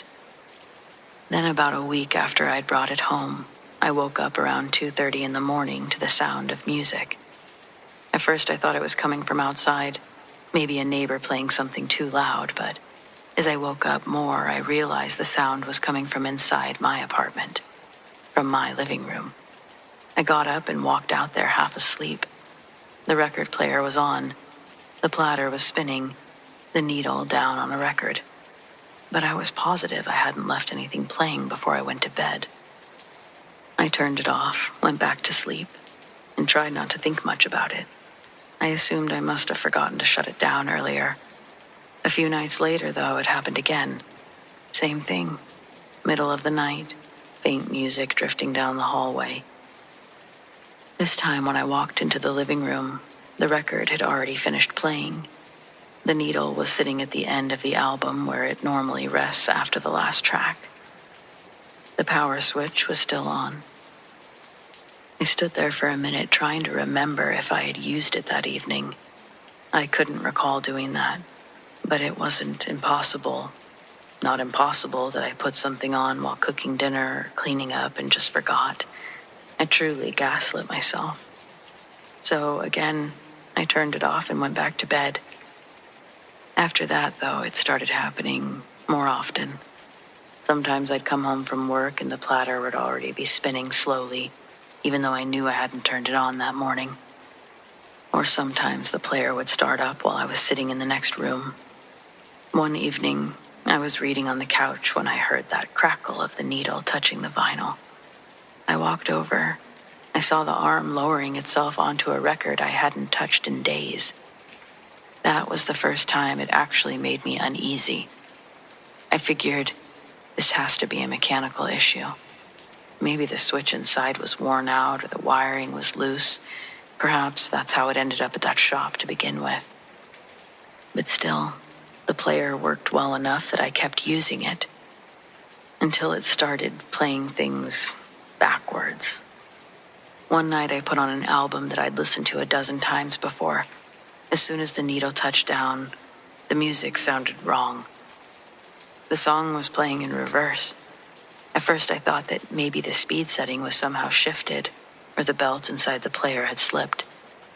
But when I looked closer, the platter itself was spinning in the wrong direction. The record was literally turning backwards under the needle. I lifted the arm immediately because I didn't want to damage the grooves. When I turned the player off and back on again, it spun normally. I told a friend about it the next day. He said that it was probably just an old motor acting up. That made sense, I told myself. Except it just kept happening. So, did I need to get it fixed? I had someone come take a look at it. A friend of a friend. They told me that there was virtually nothing wrong with the machine, that it was in really good shape, that I'd gotten myself a hell of a deal. I think what really did it for me, what made me think this was something more than mechanical issues, was a dream I had. I had dreamt the same thing that I'd been experiencing, that I'd heard music coming from the living room, that I went out there to explore it. But when I did, there was someone standing next to the record player. They were clearly human-shaped, glowing almost an ethereal glow. It looked like a man, but outside of that, I couldn't see features, a face, nothing like that. I just saw this entity standing there. And I realized in my dream that the music was skipping. And then I woke up to music skipping. I rushed out into the living room, fully expecting to see someone standing next to the record player. But of course, it was empty out there, except for the skipping music. I turned off the record player, unplugged it entirely. I went back to bed, feeling uneasy about the dream, the experience. But I chalked it up, even though I felt like that was too weird to chalk up. I did. It probably could have been fine if it was just that one dream, and if the machine would have started working properly. But it wasn't like that. I continued to have the same dream, not every night, but multiple times within a 2-month period. And each time, despite knowing it was a dream, it felt so real, like someone was really there with me. Eventually, I did get rid of it. Oddly enough, it wasn't because of the dreams. It was because it just destroyed my records, two that I cared deeply about. I wasn't willing to lose any more to this record player. I called my friend's friend, the one who had originally looked at the machine for me. I asked if he was interested in taking it off my hands, and I gave him the full rundown before giving it to him. He understood. I don't think he believed me, but he understood.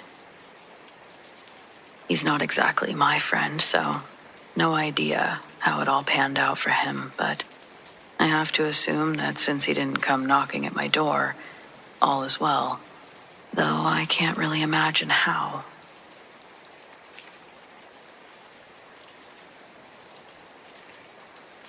I grew up in a farmhouse in the middle of nowhere.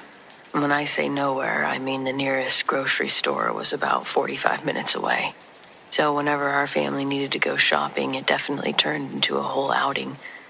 We'd pile into the car, get groceries, grab dinner somewhere, sometimes even see a movie if it was late enough. I also grew up in a big family, which meant the house was almost never empty. Except for one pretty memorable night. My sister had homework to finish, so she stayed home while the rest of us went into town. It wasn't unusual. She was probably 13 or 14 at the time, and responsible enough to handle a quiet evening by herself. We ended up being gone longer than expected. Between the grocery store and grabbing food, we didn't get back home until about 10 that night. When we pulled into the driveway, The first thing we noticed was my sister sitting outside on this old concrete barrier beside the house. She was crying. Not just upset, really crying. We all jumped out of the car asking what was wrong. Once she caught her breath, she told us what had happened. She said that she'd been doing her homework at the kitchen table with the TV on when she heard the back mudroom door open. Our house had hardwood floors in the kitchen, so whenever someone came in, you could hear their footsteps clearly. She assumed it was us coming home early, but after a couple of minutes, she realized no one had walked into the room, so she got up to check. When she looked into the mudroom, the door was closed. No one was there. At first, she thought that maybe she'd imagined it, but as she looked down at the floor, she saw faint footprints. She then looked outside and realized the car that we took into town was still gone, that the other vehicles were parked exactly where they'd been earlier. She looked again, and the footprints were gone. The way the mudroom worked, when someone came in the back door, they could either step into the house or turn and go straight down into the basement. So in her mind, the only explanation was that someone had gone downstairs, and she knew she was supposed to be home alone. That's when she panicked. Instead of checking the basement, she ran outside and climbed into one of the parked cars. She locked the doors and stayed there for over an hour. Eventually, she worked up the courage to get out and walk back toward the house. She told us that as she approached the mudroom door, it suddenly swung open right in front of her. No one was there. That was when she ran back down toward the cars again, and right then she saw our headlights turning into the driveway. She broke down crying and started telling us that something was in the house. Naturally, my dad and I assumed that there was some sort of explanation. My sister had a habit of watching paranormal shows and scaring herself, so we figured her imagination had gotten the better of her. Still, she was so convinced someone had gone into that basement that my dad decided to check it out. We went downstairs together. Nothing and no one. There were no open windows or signs of anyone breaking in. My dad walked through the entire upstairs while the rest of the family started bringing groceries inside. Everything looked normal. Eventually, everyone relaxed a little. My sister calmed down, and my mom kept reassuring her that she must have imagined the whole thing.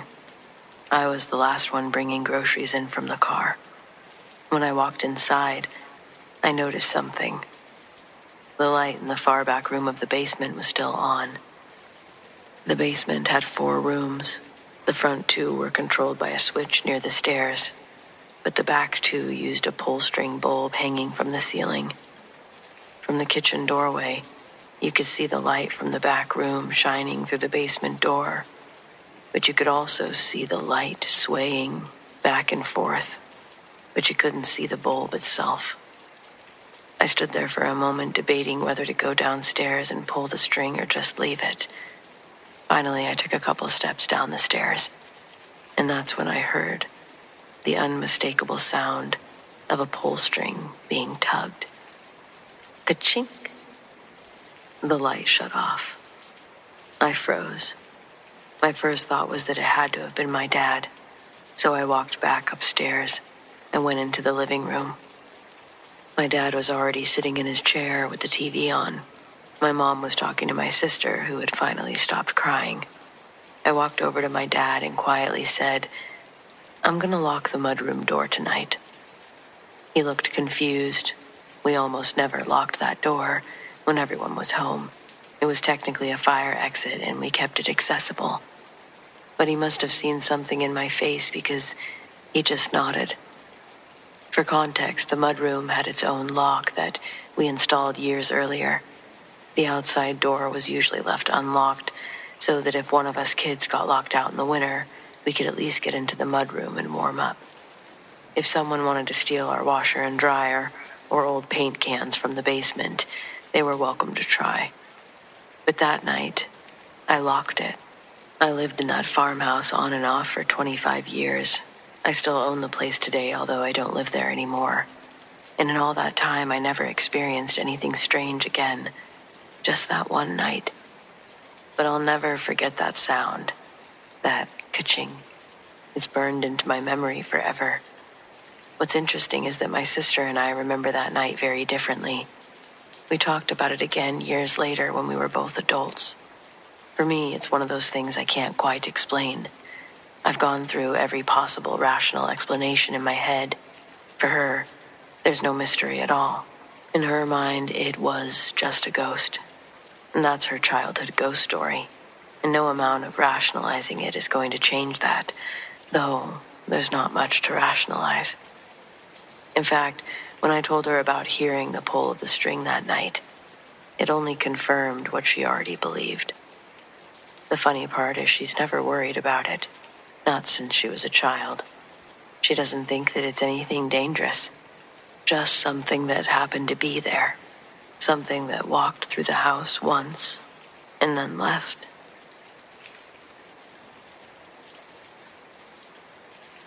We found it on the first day, which feels significant. Not that we found it, but that it was the first thing we found before we'd even finished carrying boxes in from the car. Nadia discovered it while I was downstairs arguing with the agent about the water pressure. It was tucked at the back of the bedroom cupboard on the highest shelf, pushed against the wall in a way that things get pushed when someone wants them out of reach, but can't quite commit to throwing them away. It was strange. She brought it downstairs and set it on the kitchen counter. I looked at it for a long time before I touched it. It was a piece of flat wood, sanded smooth, roughly the size of a chopping board but thinner. Someone had drawn on it in black ink, the letters of the alphabet arranged in 2 neat arches across the upper half, numbers 0 through 9 in a line beneath them, and at the bottom, the words yes and no in opposite corners, goodbye in the center. The writing was careful, not printed in the way that you'd print something for function, but drawn with attention. Each letter formed deliberately, the whole thing laid out with a precision that suggested the person who made it had done some preparation before they put pen to wood. There were no smudges or corrections, no places where the ink had slipped. Whatever this was made for, it had been made with intention. The planchette was a small piece of the same wood, tear-shaped, with a hole bored through the center, the narrow end, and the edges sanded down to a smooth finish, the same as the board. It sat beside the board on the counter, like it had been waiting there specifically for us. Nadia said we should try it. I said that was a terrible idea, and we tried it that night. We lit candles because the overhead light in the kitchen was harsh and the atmosphere felt like it called for something different. We sat across from each other at the kitchen table, the board in between us, fingers on the planchette, and I want to be honest about my state of mind going in. I was skeptical in the way that people are skeptical when they're also hoping to be proven wrong. I wanted something to happen. I was curious about the board, about who had made it, and what they'd used it for, and that curiosity was stronger than my better judgment, I guess. We asked the usual questions, whether anyone was there, whether anyone wanted to communicate. The planchette sat still under our fingers for long enough that Nadia started to say something about dinner, and I started to agree with her. And then it moved, not towards a letter. That's what I need to explain about how this board behaved differently from every account that I've ever read since. It didn't spell anything. It didn't answer questions with yes in the corner or track towards goodbye at the bottom. It moved in circles. Slow, deliberate, continuous circles that covered the whole surface of the board, passing over every letter and number without stopping on any of them. This wasn't an unconscious muscular movement, the kind that skeptics correctly identify as the explanation for planchette activity. This was not us. I know how my own hands move when I'm moving them without realizing it. This was something different. Nadia's eyes met mine across the table. She didn't say anything, and neither did I. The circles continued for perhaps 2 minutes. Then the planchette stopped in the exact center of the board, over the word goodbye, and stayed there. We hadn't asked it to stop. We hadn't said goodbye. We hadn't formally closed anything. It simply stopped on its own, positioned over the one word on the board that indicated an ending, and it sat still. We lifted our fingers. The kitchen felt different, not colder or darker, nothing that lends itself to an easy description, really, just different. I turned the board over that night after Nadia went to bed. On the underside, in the same careful black ink, was a name, just a first name, Ruth, and beneath it was a date that I won't reproduce here out of some instinct I can't fully justify. The date was old enough that Ruth, if she'd made this in her own lifetime, would be long dead. I looked at the name for a while, thought about the shelf at the back of the cupboard, the precision of the lettering, the way the planchette had been kept beside the board as though they were a set, as though whoever left them had understood that one was useless without the other. I thought about what it meant to make something like this by hand rather than buying it, the hours that it would have taken, the intention it would have required.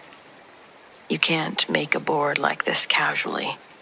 You make it because you want something specific, because a manufactured thing feels insufficient for whatever purpose you have in mind, because the making of it itself is part of the ritual, because something handmade carries the maker in it in a way that something mass-produced does not.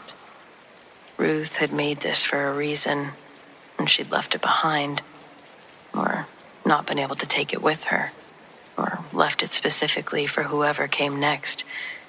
I put the board back on the high shelf. We used it 4 times over the following month. I'm not really proud of that. Each time we told ourselves that it would be the last, and each time the compulsion to go back was stronger than the decision to stop, which I recognized as a pattern worth examining. The circles came every time, never letters or numbers, no yes or no, just the slow, continuous circuit of the whole board. Every letter passed over without acknowledgement, and then the stop at goodbye. And then the changed quality of the room afterwards that we'd learned to sit with until it faded. We tried asking about Ruth directly. We spelled the name out loud over the board on the 3rd session, asked if she had made it, asked what she had used it for. The circles continued uninterrupted. Whatever the board was doing, it wasn't answering questions. It wasn't communicating in any conventional sense of the word. It was doing something else entirely. Something that used the board's surface as a space rather than a language, moving across it in a way that felt less like speech and more like, the only word I've found is traversal. Like something crossing the board the way you'd cross a room. The handmade quality of it felt relevant in a way that I couldn't articulate then and can only partially articulate now. A manufactured board is a product, generic, made for a general market, not collaborated to anything specific. But whatever Ruth had put into this one, the hours of careful lettering, the smooth finish, and the matching planchette, I think it had made something more particular. A door built to a specific measurement, fitting a specific frame, and whatever came through it came through because it fit, because she'd made it to fit, for reasons that she took with her when she left or died or moved or whatever came next. We moved out after 4 months of being there. The relationship between the ending of our tenancy and the board was not something Nadia and I discussed directly. But we also didn't renew when the option came up. and we packed without going near the bedroom cupboard. I wouldn't say we felt anything particularly bad at that place, but we did feel that particular need to move on, whatever that means. On the last morning there, I remember putting the board and the planchette back on the high shelf exactly as we'd found them. I've thought about whether that was the right thing to do, whether I should have taken it or destroyed it or given it to someone who knew what to do with it.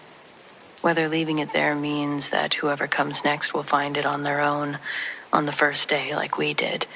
Maybe take it downstairs, set it on the kitchen counter, and decide to try it that night. I think they will. I think that's what it's there for. And for anyone who's had odd encounters or experiences, I don't think it's that strange to create your own lore. And I've sort of decided that Ruth made it to be found and used. I think she made it well enough that it'll keep being found and keep being used, keep doing whatever it does when it circles and goes to goodbye, all the way until the wood rots or the house comes down or something intervenes that I can't predict. Either way, whatever else is true, Ruth managed to make something that lasted.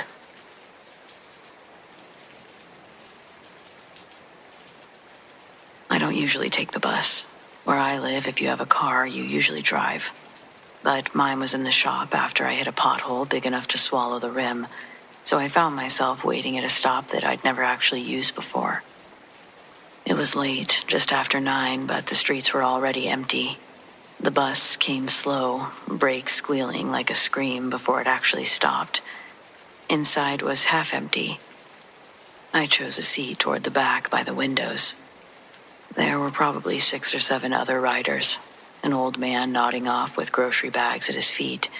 2 girls in scrubs comparing notes about their shifts. A kid scrolling on his phone. Normal people, normal night.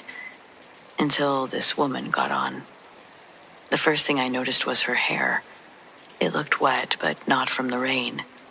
Wet like she'd come out of a pool, dripping onto her collar. She wore a long wool coat, even though it wasn't coat weather. She covered her face with a scarf and glasses. When she walked past, I swear, I got chilly. She sat down 2 rows in front of me on the aisle, but she turned to face me. I didn't pay her much mind until the bus started moving again, when she turned her head just enough to catch me in her peripherals. It felt odd. She wasn't full-on staring, but angled so that I could feel the weight of it. You know the sensation when someone's eyes are on you, even if they're behind you. It was that times 10.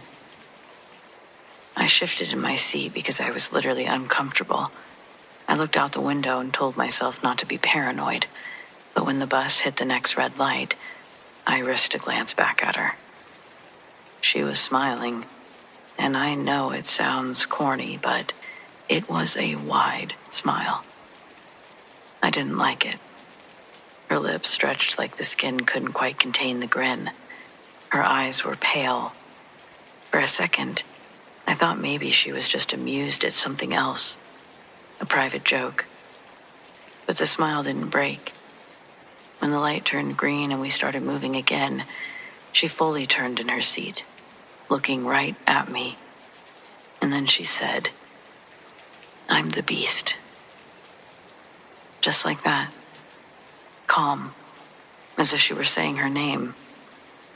The words didn't make sense at first, and my brain did this weird stutter, like when your computer freezes and the cursor refuses to move. Even though I didn't feel good after she said it, I half expected her to laugh afterwards, like it was a prank. But she didn't. She just kept looking at me, smiling. Nobody else on the bus seemed to react. The girls in scrubs were still chatting, I could hear that much. The older man was asleep. It was like the sentence hadn't landed anywhere except directly in my ears. I wanted to scoff or roll my eyes, maybe chalk it up to mental illness, but here's the thing. When she said it, I felt it. That heaping heaviness. It was the same kind of pressure that I'd felt years ago in a basement I wasn't supposed to be in. Even though it was a memory from a long time ago, it hit like a fresh bruise. It was settling in my chest and making each breath counted. She didn't say another word, though. I don't think she needed to. The smile stayed until the bus pulled up to the next stop. Then she stood, coat whispering across the aisle, and walked off. I thought she'd vanished into the night like a ghost on the street, but instead she stepped onto the sidewalk and walked towards the lit storefront of a liquor store.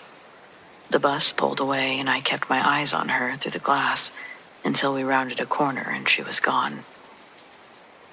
I figured I was probably being dramatic. Maybe she was just a runny-haired and charmingly random person. But the heaviness stayed. My palms were damp for the rest of the ride. I couldn't shake the feeling that she'd seen everything that I was trying to hide, even though I didn't know what I was trying to hide. I got off a few stops later because my phone said I needed to transfer. I figured I'd walk the last bit home. I needed air and light, and the act of putting distance between myself and whatever the hell had just happened seemed great. The night smelled like exhaust and warm metal. The city was quieter than the bus had been. Someone had dimmed the soundtrack out here, or again, maybe I was paranoid. I cut through the main drag, past a 24-hour deli, past a laundromat with the lights on full blast, and past a church whose doors were closed. It should have taken me 20 minutes to walk up to where I needed to be. I glanced at my watch. 9:40. I kept a steady pace, not looking back because that's when you get yourself into trouble.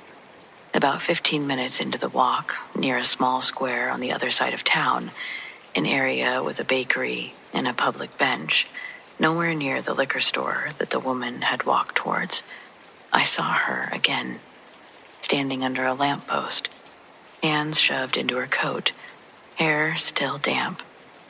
She was watching the street with the same slow, patient smile. For a second, I thought I'd misread the map. The bus route and the time didn't add up. There's no way that she could have walked from that liquor store to that square in that amount of time, basically beating me there. Not possible. The bus route didn't stop near the square either. I checked my phone, covertly, like a person about to be proven wrong. Time matched up. No bus shortcuts and no reason that she should be there. My body was basically liquid, and I felt every hair prickle up. The memory of the basement, everything I'd felt on the bus, it felt attached to this living person. She looked up as I passed, and that same smile was there, but I didn't look. I could feel that she really wanted me to, but I didn't stop. I couldn't stop. I walked by without a glance, keeping my eyes on the ground until the bakery's bell chimed and I forced myself to breathe. When I finally risked looking over my shoulder, she was gone. That's the part that doesn't let me really rest. I guess it wasn't the words, "I'm the beast," but that impossible second sighting. She stepped off a bus and then, in less time than it should have taken, she was across town. You can call that a trick of the light or a coincidence or whatever, but I don't know what to call it. All I know is what I felt. Something bad. Evil. But I never saw her again, and I still take the bus when I have to. So yeah, of course, naturally, every time I do take the bus, I look for her.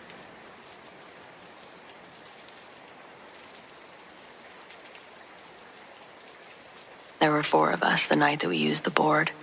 Myself and 3 friends that I'll call by initials, only because 2 of them have asked me not to tell the story, and I'm telling it anyway, which is already a small betrayal. J, who brought the board. M, who had done it before and considered herself the authority on protocol. And P, who spent most of the session with his fingers barely touching the planchette, maintaining plausible deniability.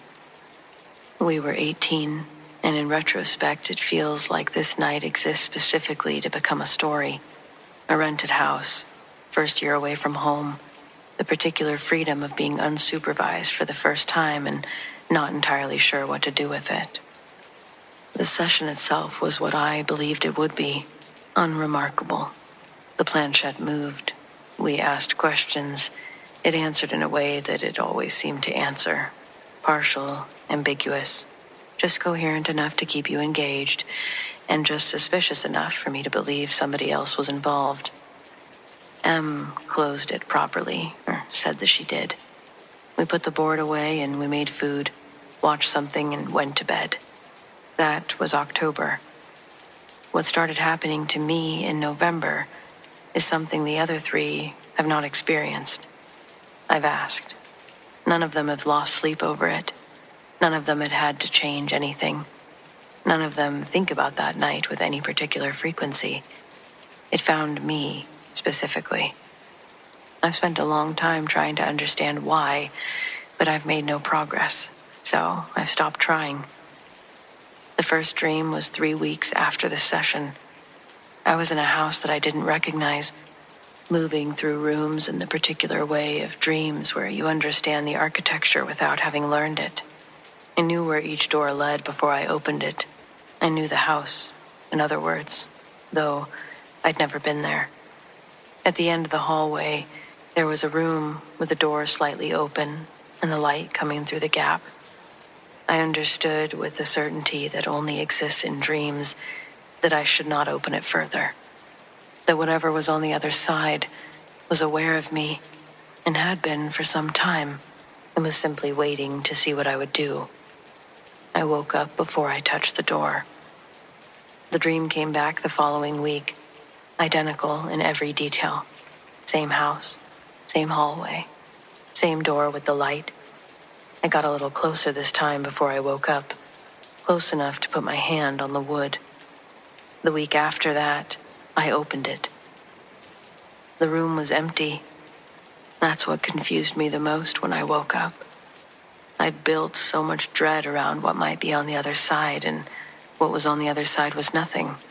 Just a bare room, a single window. I stood in the doorway for a long time in the dream, and nothing happened. The room was simply a room, empty and still. And I looked at it, and it looked back in the way that empty rooms sometimes do. And then I woke up. I lay in bed afterwards with this feeling that I'd made an error, that the dread that I'd built up had been correct, and the empty room was not a relief, but a different kind of warning. That something that had wanted to be seen had shown me the least alarming version of itself on purpose. A calculated reveal sort of thing.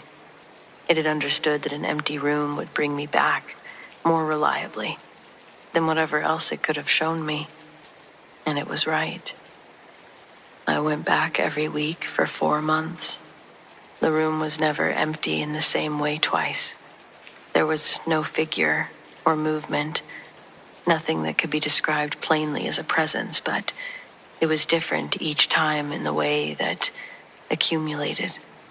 The quality of light shifting from morning to something that had no particular time of day.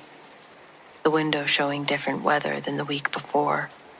Once, a smell that I have never been able to identify, but that I recognized immediately upon entering as belonging to that room and nothing else. Once, on a night in February, the faint impression in the floorboards near the window, it could have been a shadow, but it also could have been the outline of something that had been standing there long enough to leave a mark. I stopped sleeping well. It didn't even seem to be the fault of the dreams themselves, but it was sort of like the anticipation.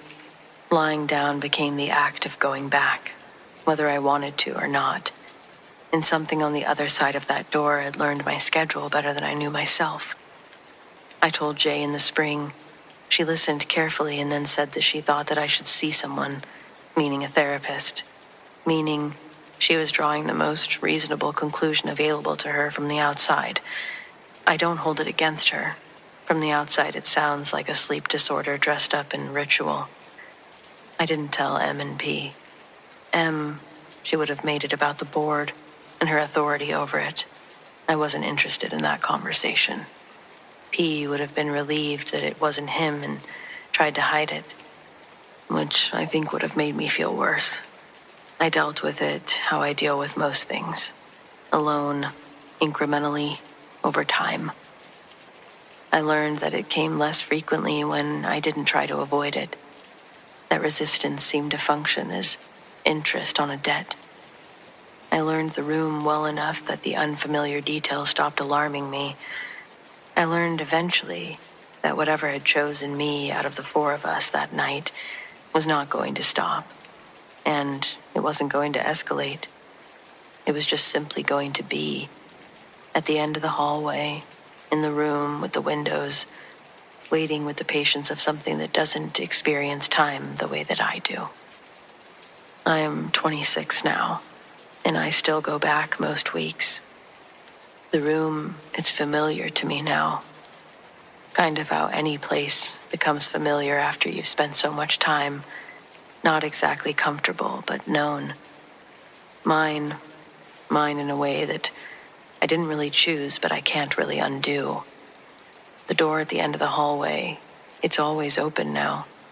I stopped closing it a long time ago. There didn't seem to be much point. At this rate, I'd just love to dream about anything else.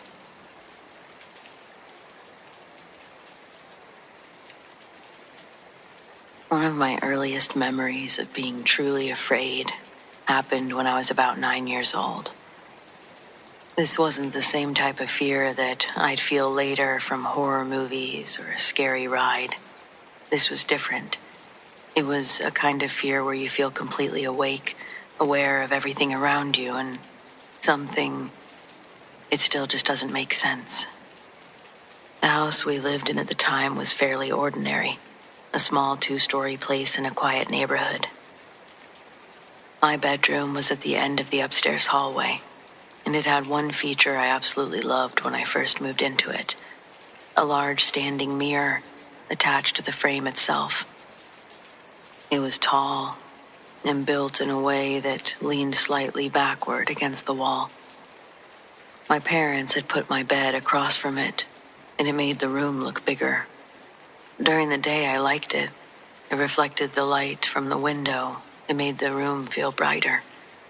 At night, though, it always made the room feel a little strange. When the lights were off, the mirror didn't really show the room clearly.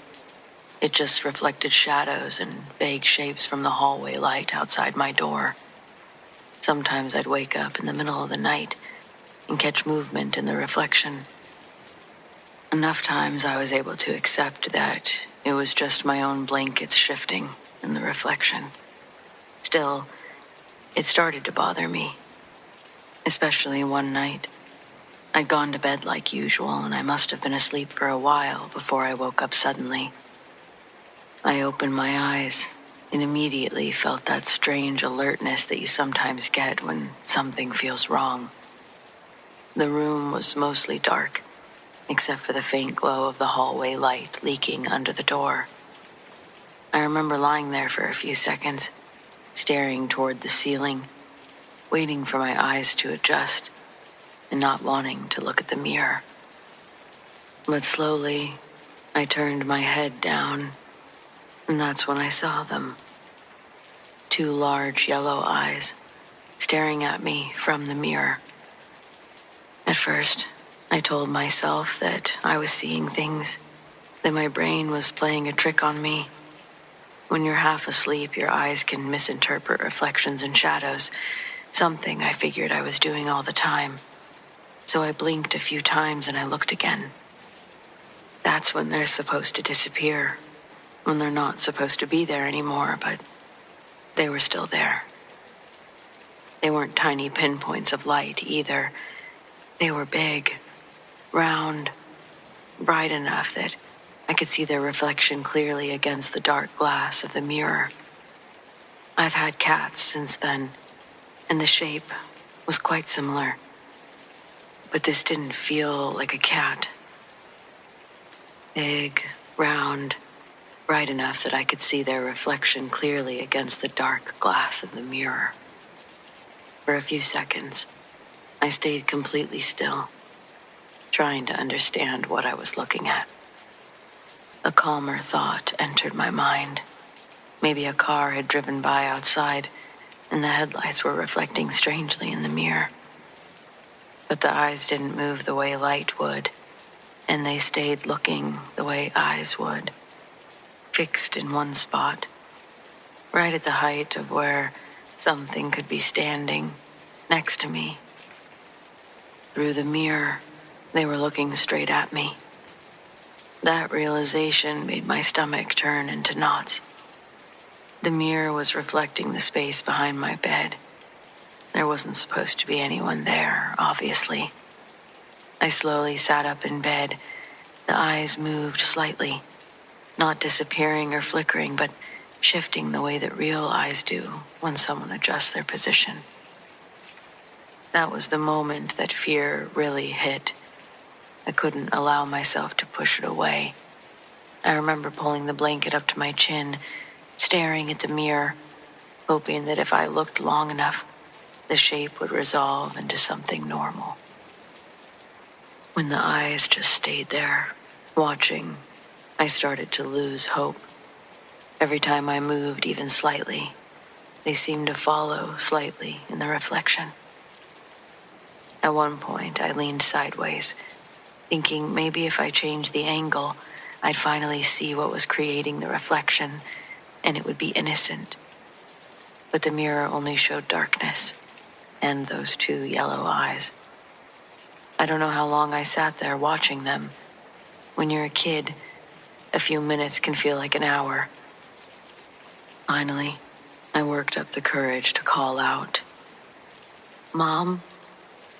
My voice came out small and shaky. The eyes didn't disappear. They stayed there. I called louder, "Dad?" Within a few seconds, I heard movement in the hallway and my bedroom door opened. The moment the light from the hallway spilled into the room, the eyes vanished. My parents came in and asked what was wrong. I immediately pointed at the mirror and told them what I'd seen. They checked behind my bed. Nothing. The window still closed. They were humoring me. They even went as far as checking outside to see if maybe it was some sort of animal that was near the house, that had somehow reflected off the glass. But there was nothing that could really explain it. Eventually, they did convince me that it must have been my imagination. It must have been a dream. But I didn't sleep that night. For the next few nights, I kept staring at the mirror before going to sleep, half expecting those eyes to appear again. They never did. Still, after a few days, I asked my dad if we could move the mirror somewhere else. I told him I didn't like seeing it from my bed anymore. He didn't argue. Instead, we changed rooms entirely. The mirror, built into the frame, wasn't going anywhere. If they did ever experience anything from the mirror, they never shared it with me. But even years later, I can remember that feeling of seeing something that I just couldn't explain. And even when I did, no one believed me.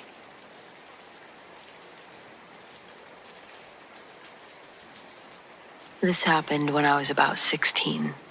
At the time, I lived with my mom in a small house. It was quiet there at night, almost too quiet sometimes. You could hear every little sound that the house made. Pipes shifting, the heater clicking on, the occasional car passing on the road outside. My dog slept in my room most nights. He was a medium-sized mutt that we'd had for years. Tango. This was the type of dog that barked at everything. If someone walked past the house, if a raccoon got near the trash cans, even if the wind rattled the fence a little too hard, he'd start up. But this night was different. I woke up sometime in the middle of the night without really knowing why. The room was dark except for the little bit of moonlight coming through my window. and I noticed my dog wasn't lying down anymore. He was standing near the foot of my bed, completely still. His tail was wagging. That alone was unusual. If something had startled him awake, he would normally be barking or growling. Instead, he was making this soft, excited noise in his throat. Not quite a bark, more like the sound that dogs make when they recognize someone they like. I sat up slowly, and I followed his gaze. Someone was standing in my room, right next to my bed. Naturally, for a second, my brain couldn't process what I was seeing. I remember thinking that it must be my mom checking on me, but the person standing there was far too tall, and they weren't moving. Once my eyes really adjusted to the darkness I was in, I could make out the shape clearly. It was an older man, much older. He was wearing blue jeans and what looked like a flannel shirt with a plaid pattern. Even in the dim light, I could tell the pattern had darker colors in it, reds and greens mixed together. He had white hair and a full white beard. Everything about him looked like a normal person standing there, except he didn't have a face. There were no details where his face should be. There was just nothing. It's hard to explain, but it was more like the absence of features. My brain expected to see a face and just simply couldn't. Yet, I knew exactly where he was looking. It was at me. For a moment, I don't think either of us moved. My dog continued wagging his tail beside the bed like he was greeting someone he recognized, but I was frozen. Every instinct in my body was telling me that something wasn't right about this. Then, just as suddenly as I noticed him, he was gone. He didn't fade away, he just disappeared. 1 second he was standing there, the next the space beside my bed was empty. The whole thing probably lasted just a few seconds. I remember sitting there in the dark trying to figure out what had just happened. My dog looked around the room for a moment, almost like he was confused about where the person had gone to, before finally settling back down on the floor. Eventually, I laid back down too. I barely slept for the rest of the night, but I did. The next morning, I told my mom about it. I expected her to tell me that it was just a dream. She tended to think everything was a dream, but instead she was quiet for a minute. Then she walked over to a closet, pulled out an old shirt. It was a flannel shirt with red and green plaid patterns. She laid it across the table and asked me if that looked like the shirt that I'd seen. It sure did. Exactly. She told me it had belonged to my grandfather, her father. He died when I was about 1 year old, long before I was old enough to remember him. I'd never really met him, not spoken to him. I barely even knew what he looked like. But according to my mom, that plaid shirt had been one of his favorites. She'd even show me a photograph later that day. The man in the picture was wearing blue jeans and that same red and green shirt. White hair, white beard, standing tall, just as he did the night before. The only difference was that in the photograph, he had a face. I still don't know what I saw that night, why he looked like that. But the part that sticks with me the most was my dog's reaction, Tango. He wasn't afraid. He didn't bark. He acted exactly the way he did when someone familiar came into the room, like he was greeting an old friend. My mom says that's because she believes her father's been around the house for a long time. Not in a scary way, but in a protective way. She'd always kind of hoped that she'd see him someday. But she felt him, for sure.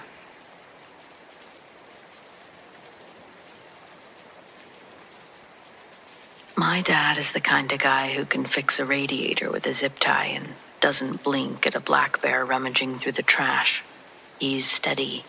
But there is one story this one specific memory that makes him go completely quiet.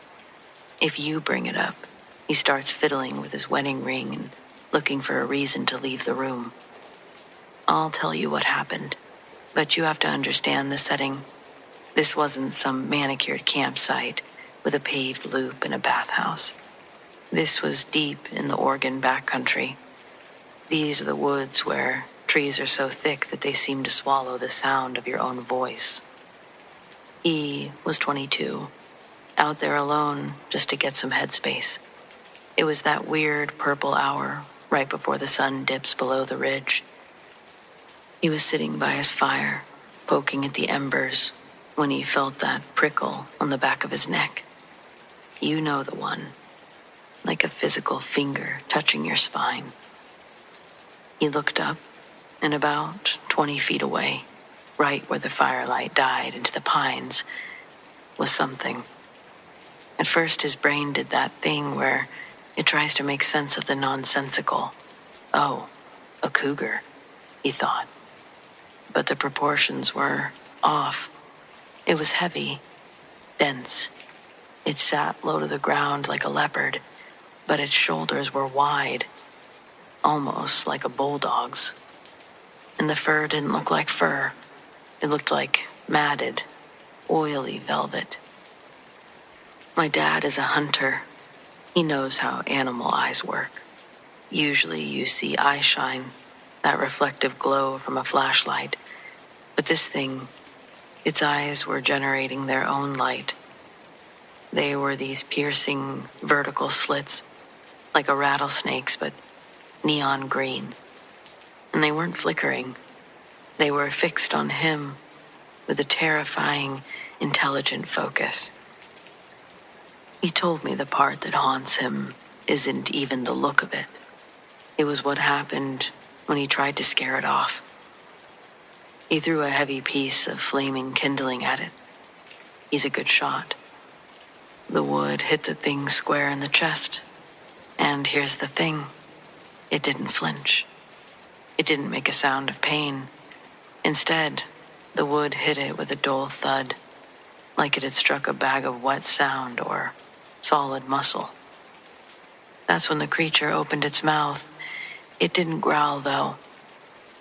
In my father's words, it unhinged its jaw, far too wide, like a snake, and it let out this wet, rattling sound. Dad said before that it sounded like someone whispering through a throat full of pebbles, like it was trying to mimic the word hello, but it just came out far creepier. Dad didn't even grab his keys. He ran for his truck, climbed through the cab, and locked the doors from the inside. He sat there with his high beams on, pointed at the woods, but the thing had just vanished. He stayed in that truck until the sun was high in the sky the next morning. He was shivering. Hard to tell if it was the cold or fear. When he finally got the courage to step out and pack up his gear, he found the spot where it had been crouching, where he threw the wood. The dirt wasn't just scuffed. It was compacted. Whatever that thing was, it weighed hundreds of pounds more than any cat its size should. There was a scent lingering in the air. It wasn't a musk or wet fur. It smelled like stagnant swamp water and urine. Very pungent urine. On the trunk of the pine tree, right where it sat, there were 4 deep vertical gouges. They weren't claw marks exactly. They looked like they'd been burned into the bark. Naturally, Dad never went back to those woods. He actually sold his camping gear a week later, and he hasn't technically slept in a tent since. He still hunts, but he's always home before the sun goes down.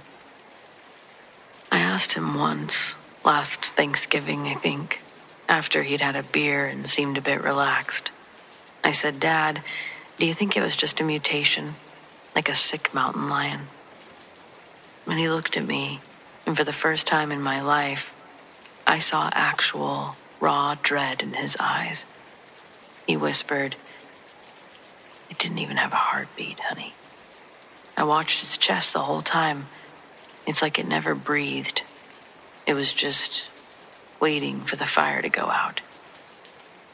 He hasn't spoken about it since. And honestly, after seeing his face when he said that, I've stopped asking.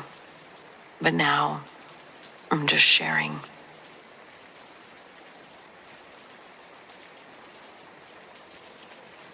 When I was a senior in high school, due to financial reasons, my mom had to sell our home and we moved into a rental house. Things seemed off after moving in, but it was pretty innocent at first. Things would go missing and then show up days later in the exact spot that it should have been. Our dogs seemed to see things that weren't there. I had a sliding glass door in my room that opened out to a porch. One night I woke up to the vinyl vertical blinds going absolutely bonkers, even through the door being closed. The window wasn't open. There was no draft or fans. Nothing could make the blinds move like that, certainly not with the force that they were. Things escalated from there. The front door would be locked, but the doorknob would rattle as if someone was trying to get in there. There was never anyone outside. Doors would close on their own, and sure, I know this could have been chalked up to drafts, but it seemed odd with everything else going on, so I'm not willing to write it off. Especially when I started hearing a distant female voice in the house, saying things like, "Get out," or "My house." I'd also hear footsteps or movement in the house when no one else was home. And then one day, my sister and I heard her voice, together. We both confessed that we'd been hearing it separately. We told our mom, but this was dismissed. My younger brother increasingly started showing signs of fear in the house. My mom told my sister and I not to mention anything about ghosts to our brother, so that we wouldn't scare him anymore. Randomly, my mom decided that we were changing bedrooms. Very odd, as she had the large master bedroom with its own private bathroom. She claimed it was because she wanted the room with the door outside to the porch. Anyway, we switched rooms, and I'll come back to this point later. These odd events continued, but my mom always denied anything was going on. My sister and I constantly felt uneasy in the house. We decided to research things, see what we could do to ward off negative energy in the home. One thing we read was from Slavic folklore. You could throw small items like dried grains, seeds, beans all over your property, because spirits have a compulsion to stop and count them, which would distract them from entering your home. We thought that was pretty funny at the time. We never did this because it seemed silly to us. Not long after, we were hanging out on our front porch when our next-door neighbor walked over to introduce herself. She mentioned that many people have come and gone over the years and no one ever stays for long. We said that made sense since it was a rental house. The neighbor said the previous tenants would move out before the lease was up. So that was odd.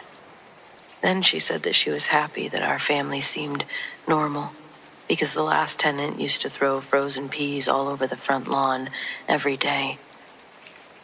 My sister and I thought that this couldn't be a coincidence. Previous tenants must have experienced things as well.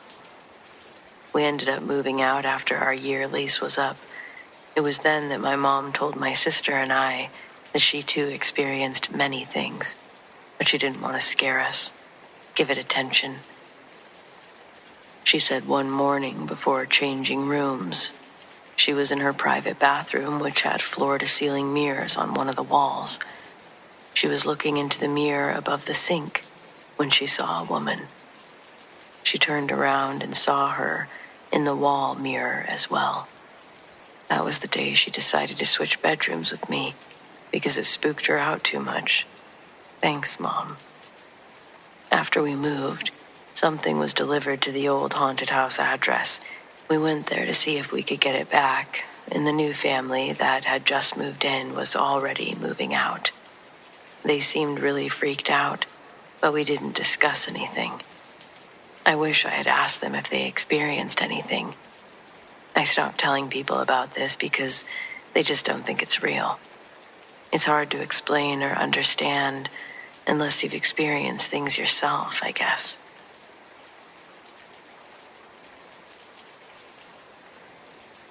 This actually happened a few weeks ago, and I haven't stopped thinking about it since. My wife was out of town for work, so it was just me and the kids at home. That night, after a normal evening of homework and late-night cartoons, I put the kids to bed and turned in myself. I remember falling asleep quickly. The house was still and quiet, in the way that it only is when you're the only adult there to listen to every creak or groan. Sometime around 1 a.m., my son crawled into bed beside me. He does that every so often. Bad dreams, weird noises, or just one of those nights that he needs to be close. I barely stirred, just shifted to make room for him and went back to sleep. What woke me up a second time was the soft click of the bedroom door. I opened my eyes in that half-asleep state where nothing feels real, but everything is vivid. The room was dimly lit from the hallway nightlight. I saw the door slowly swing closed, and then, clear as day, a young girl walked across the end of the bed. She was wearing a red sweater, and she had shoulder-length brown hair. I didn't panic. My first thought was that it was my daughter. She sleepwalks sometimes, and it wouldn't be the first time she wandered down to our room in the middle of the night. I checked the clock, 3:02 a.m. The girl didn't say anything. She just moved across the foot of the bed and stopped at the doorway to the bathroom. I propped myself up on one elbow, watching her silhouette in the dim light. Something felt off. The stillness, the silence, the way her head stayed perfectly forward, not glancing at me or the bed. I called my daughter's name gently, not wanting to startle her if she was sleepwalking. There was no response. The girl didn't move, she just stood there. Then, without a sound, she raised her arms straight out to her sides, slowly, like someone performing a ritual or being pulled by invisible strings. Something about the movement, it sent a bolt of cold through me. I said my daughter's name again, louder this time. Nothing. That's when my son bolted upright beside me. He sat up fast, eyes wide, looking toward the bathroom door. "Is that Bella?" he whispered. Before I could respond, I jumped out of the bed and flipped on the light. No one was there. The bathroom was empty. The hallway was quiet. I rushed upstairs and opened my daughter's door. She was fast asleep, tangled in her blankets. I came back down and checked every room. Nothing. But when I stepped back into the bedroom, I felt it immediately. The tile floor where the girl had been standing was freezing cold. Not just a little, noticeably cold. Like an ice pack had been sitting on it. I stood there for a few moments, heart pounding, trying to rationalize it. There was no vent nearby. Just cold tile in a cold room. Eventually, I climbed back into bed. My son lay stiff beside me, both of us wide awake. I didn't sleep for nearly an hour. Just stared at the ceiling, running it over in my mind again and again. The next morning over breakfast, I gently asked my son if he remembered waking up. He nodded. "Yeah, I saw Bella in your room. She was standing in the doorway, wearing that red sweater she wears sometimes." I didn't say anything right away, just watched him for a moment. He wasn't joking. He didn't look confused or unsure. He remembered it too. But here's the thing. My daughter, Bella, she doesn't own a red sweater.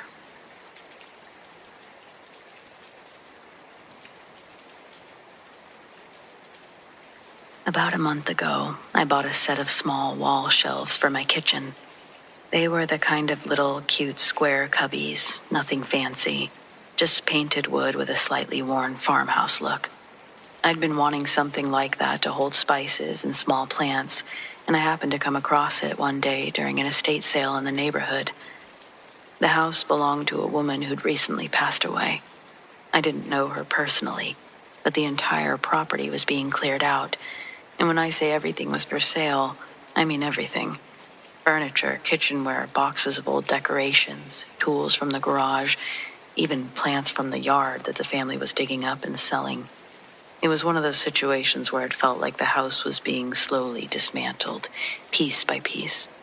The shelves were leaning against the wall in the kitchen when I first saw them. They weren't particularly valuable or antique looking, but they were sturdy and exactly the size I'd been hoping to find. I asked one of the family members running the sale how much they wanted for them. I remember they shrugged and said that I could take them for $10, so I did. My husband helped me mount them in our kitchen a couple of days later. We hung them on the wall near the window, and I filled the cubbies with a couple of small plants, a salt and pepper grinder, and some jars of loose tea. They looked perfect there. For the first few days, it was perfect. Then one morning I woke up and noticed something strange. Not related to the shelves, I thought, but I had 3 scratches on my forearm. They were long and thin, running almost parallel to each other from my wrist toward my elbow. At first, I assumed I must have scraped myself on something without realizing it. I work in the yard a lot and I'm constantly bumping into things around the house. But these scratches were different. They weren't clean lines, somewhat jagged, and they stung like they'd just happened. I mentioned it to my husband over breakfast, and he jokingly asked if I got in a fight in my sleep. I laughed it off and I didn't think much more about it. But over the next couple of days, a few things started happening around the house. Just small things that felt off. One afternoon, I walked into the kitchen and I found one of those little jars I'd placed in the cubbies, sitting on the counter below the shelves. I assumed it must have been my husband grabbing something earlier and forgetting to put it back, except he insisted he hadn't touched it. I was completely willing to chalk it up to poor memory on my part. But a couple of nights later, we both heard a noise in the kitchen while we were watching TV in the living room. It sounded like wood scraping against the wall. When we checked, nothing was out of place. The shelves were still hanging where we'd put them. But my husband did say something that stuck with me. He said the shelves looked like they'd shifted slightly. Not fallen or loose, just slightly crooked compared to how they'd been mounted before. We tightened the screws and forgot about it. But the uneasy feeling, it didn't go away. A few nights later, I woke up around 2 a.m. I figured it was because I was thirsty, but I don't really know why I woke up. As I walked into the kitchen, I noticed one of the small plants from the shelves sitting on the counter. It hadn't fallen. It was sitting upright, like someone had picked it up and placed it there. At that point, I started thinking about where the shelves had come from. I remembered the estate sale, the house being emptied, the woman who had died. And I remember saying something half-jokingly to my husband the next morning. What if whoever owned those shelves before doesn't want us to have them? He laughed at first, but then he pointed out something I hadn't connected. The scratches on my arm had appeared the same week that we brought them into the house, and we'd never had anything like that happen before. Now, I'm not someone who jumps straight to paranormal explanations. I'm really the one telling people that there's probably a logical reason for things. But I really couldn't shake the feeling that those shelves had brought something with them. So we decided to try something simple. One afternoon, my husband took the shelves down from the wall and carried them out to the garage. We left them there for a few days. During that time, the house felt completely normal. Nothing was moving around in the kitchen, no knocking sounds or scraping sounds on the walls. After about a week, we decided we didn't really want them in the house at all. I listed them for free online, explained that they were just basic kitchen shelves that needed a new home, with a cutesy note that they might be haunted. Someone picked them up that weekend. I'm not exaggerating when I say the moment those shelves left our property, the weird little things stopped completely, and the feeling, it was gone. So, make of that what you will.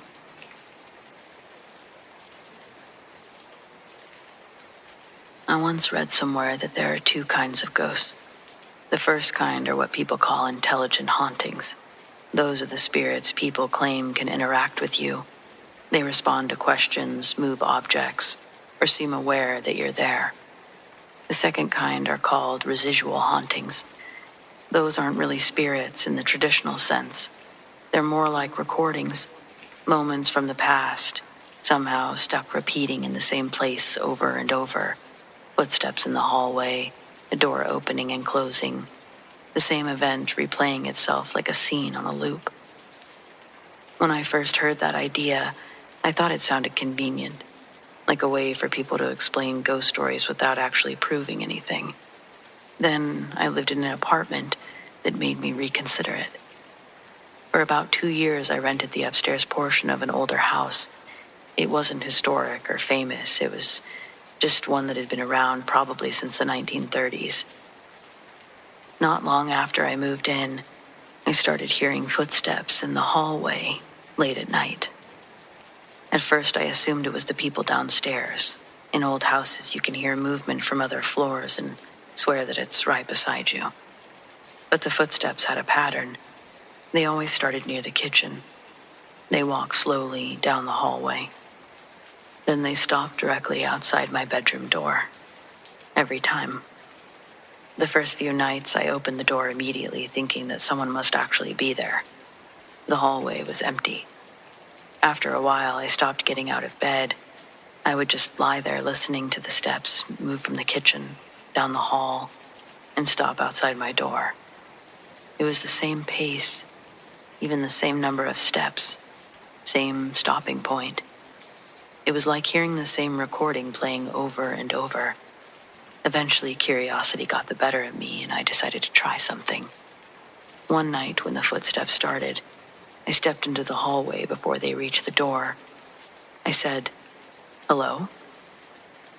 The footsteps continued exactly the same. Step, step, step. They stopped in the same spot outside my bedroom, right in front of me. Even though the hallway was completely empty, I tried talking again. "Hello?" But there was nothing. I had plenty of time to observe this, and what I noticed was that the steps never sped up, they never slowed down, they never reacted to me at all. Over the next few weeks, I tried a few more times. Sometimes I opened the door early, sometimes I waited until the sound reached the door. Once I even stood in the kitchen where the footsteps always seemed to begin, but it didn't matter where I was. Every night they followed the same path. Started in the kitchen, walked down the hall, stopped outside my room. Eventually, I stopped trying to interact with it at all, because it clearly wasn't aware of me. It wasn't responding to anything I said or did. It was just happening, the same way, every time. Which is when I finally understood the thing that I'd read about before. If that sound was a ghost, it wasn't the kind people talk to. It wasn't aware. It wasn't communicating. It was just a moment from the past repeating itself in the present, over and over. And no matter how many times I tried to interrupt it, the recording never changed.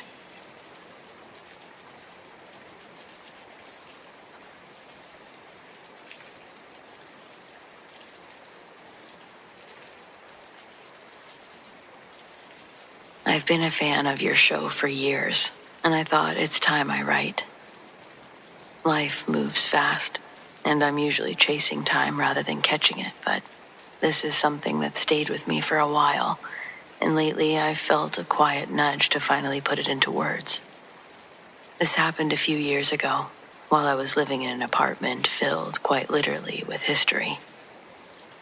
I sell antiques and vintage items on eBay, so my home has always been full of old furniture, artwork, religious objects, and small curios that I've collected over time. Nothing felt unusual about that. It was simply the texture of my daily life. One afternoon, I had my armoire open, and I was sorting through a jewelry box where I kept several religious trinkets, rosaries, and medals that I'd acquired over the years. I mention this because perhaps it had something to do with what happened to me next. Back then, I also had 4 rescued cats. They followed me everywhere. If you've ever lived with happy cats, you know the look.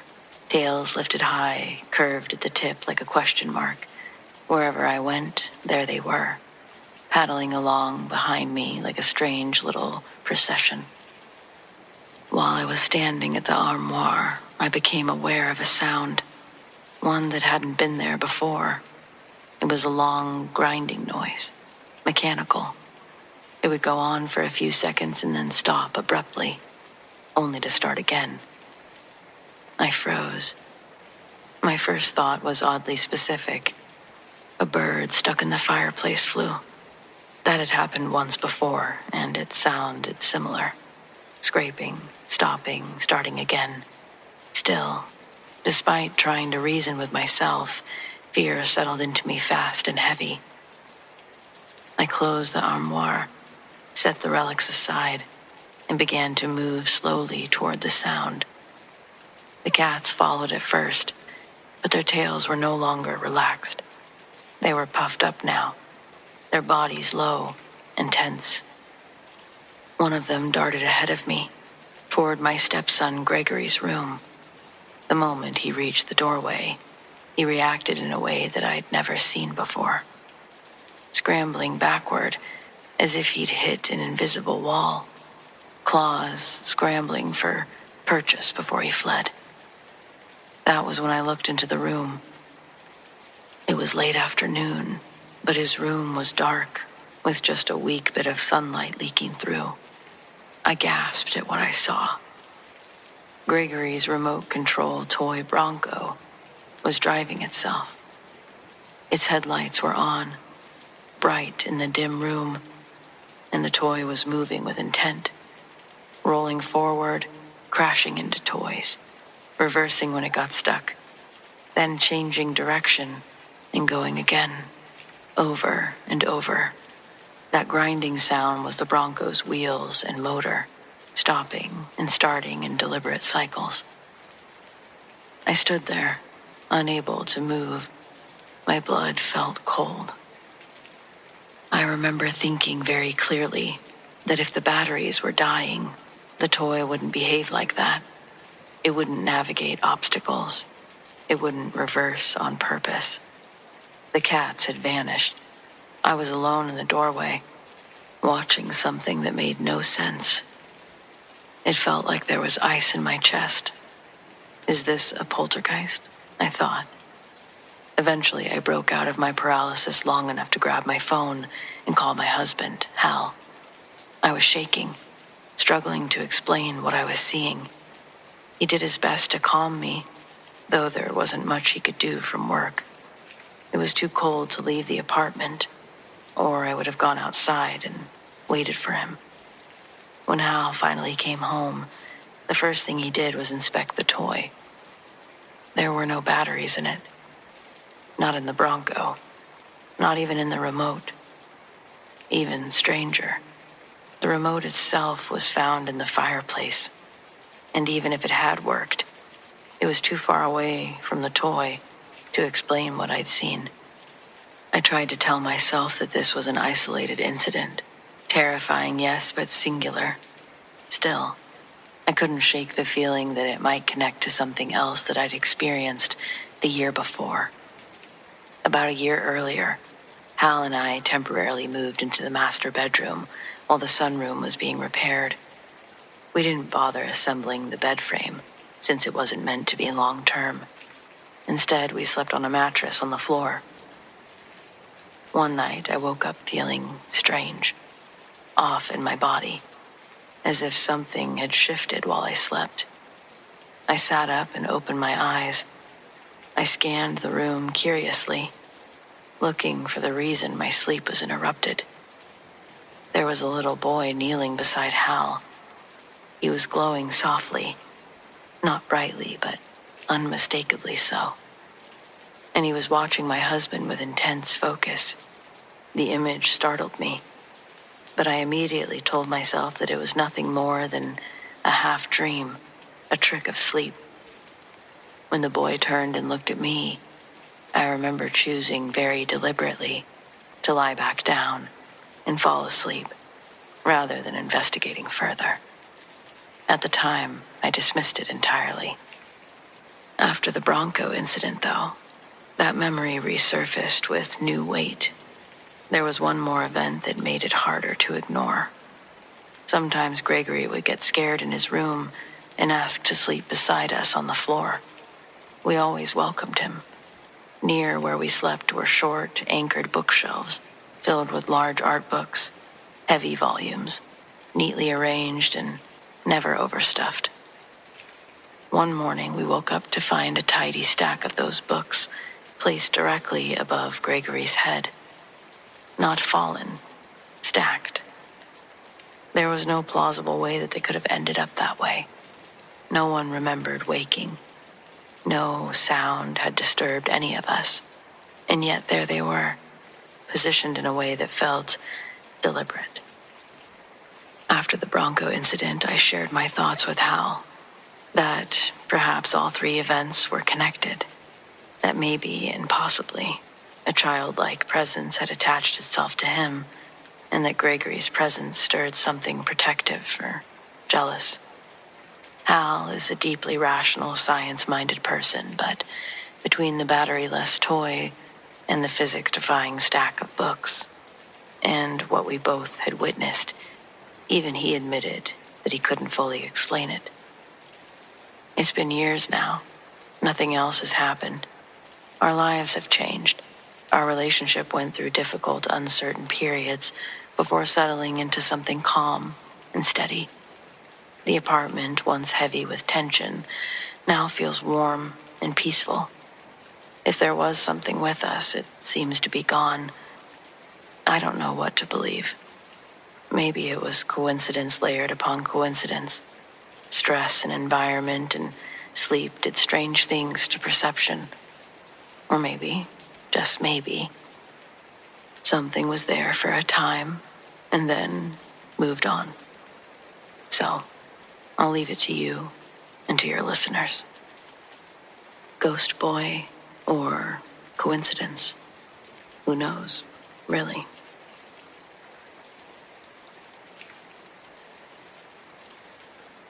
When my mom lived in Texas City, Texas, she worked as a hairstylist in the heart of the city. Her dream was to someday own the salon that she worked at, and this was before I was born. As much as she said that I didn't derail her career plans, I once jokingly apologized for her comparatively boring mom life, and her reaction to the comment was to start crying. Let me tell you, the few seconds of silence we shared were super uncomfortable. But don't worry, after she got her stuttering breath under control, I was like, shit, Mom, that's a fucked up way to react to my joke.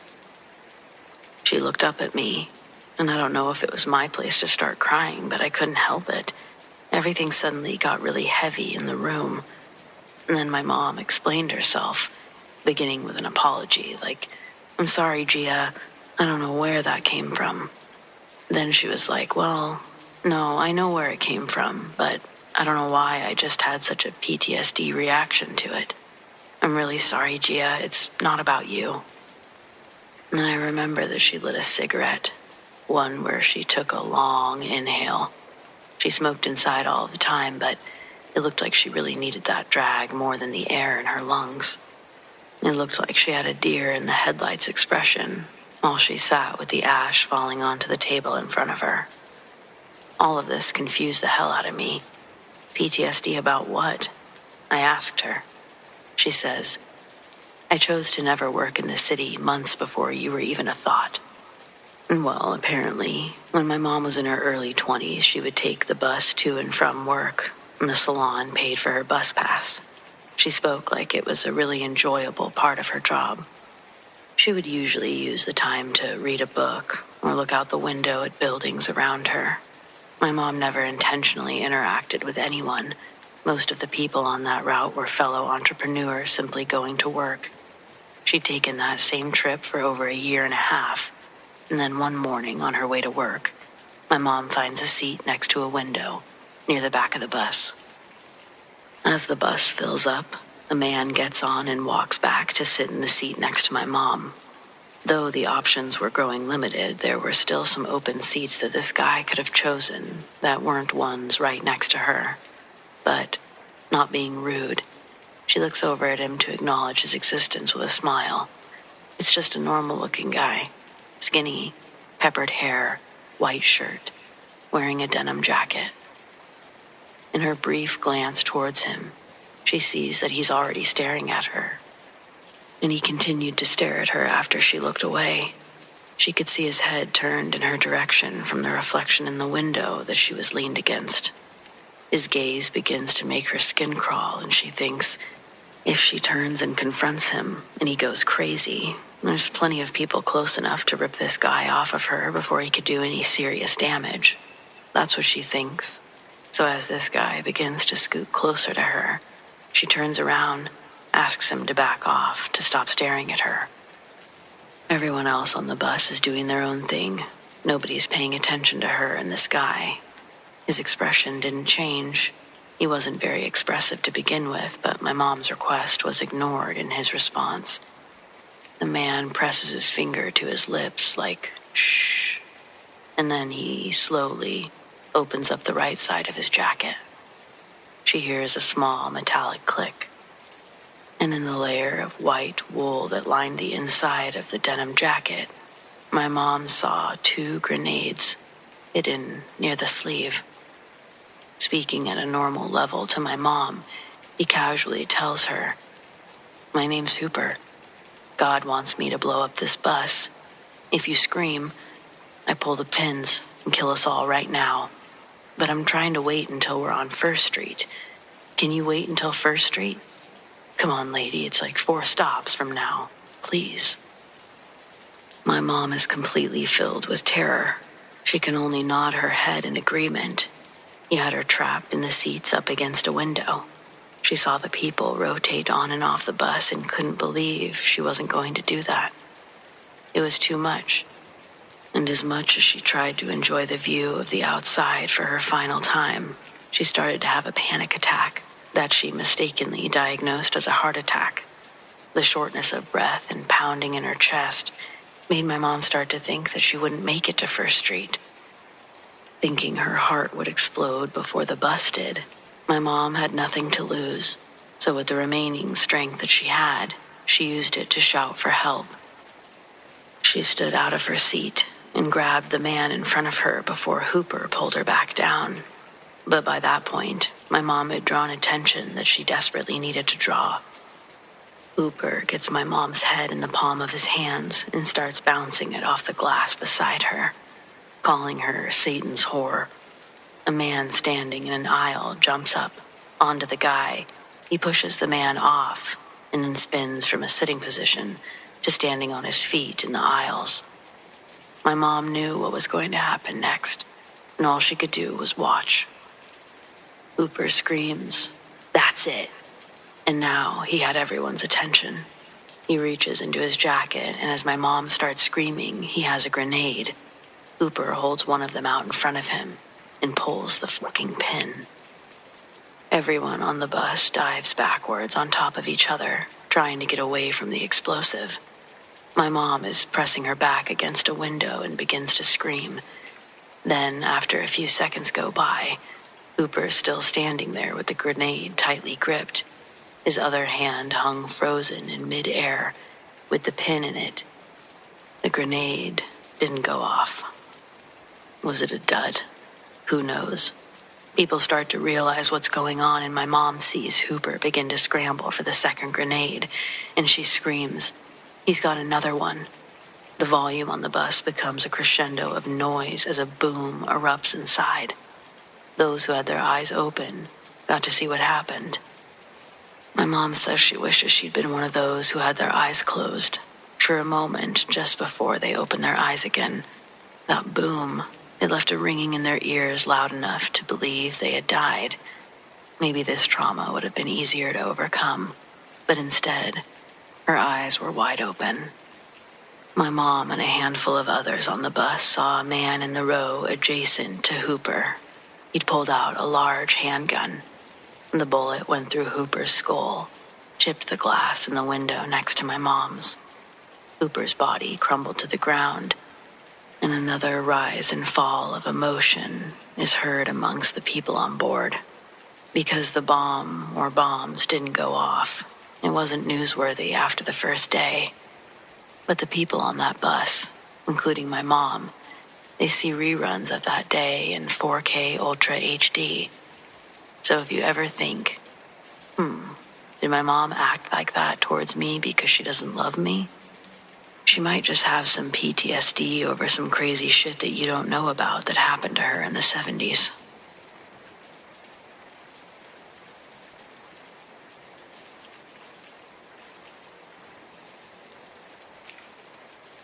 Me and my partner have been looking to buy a house.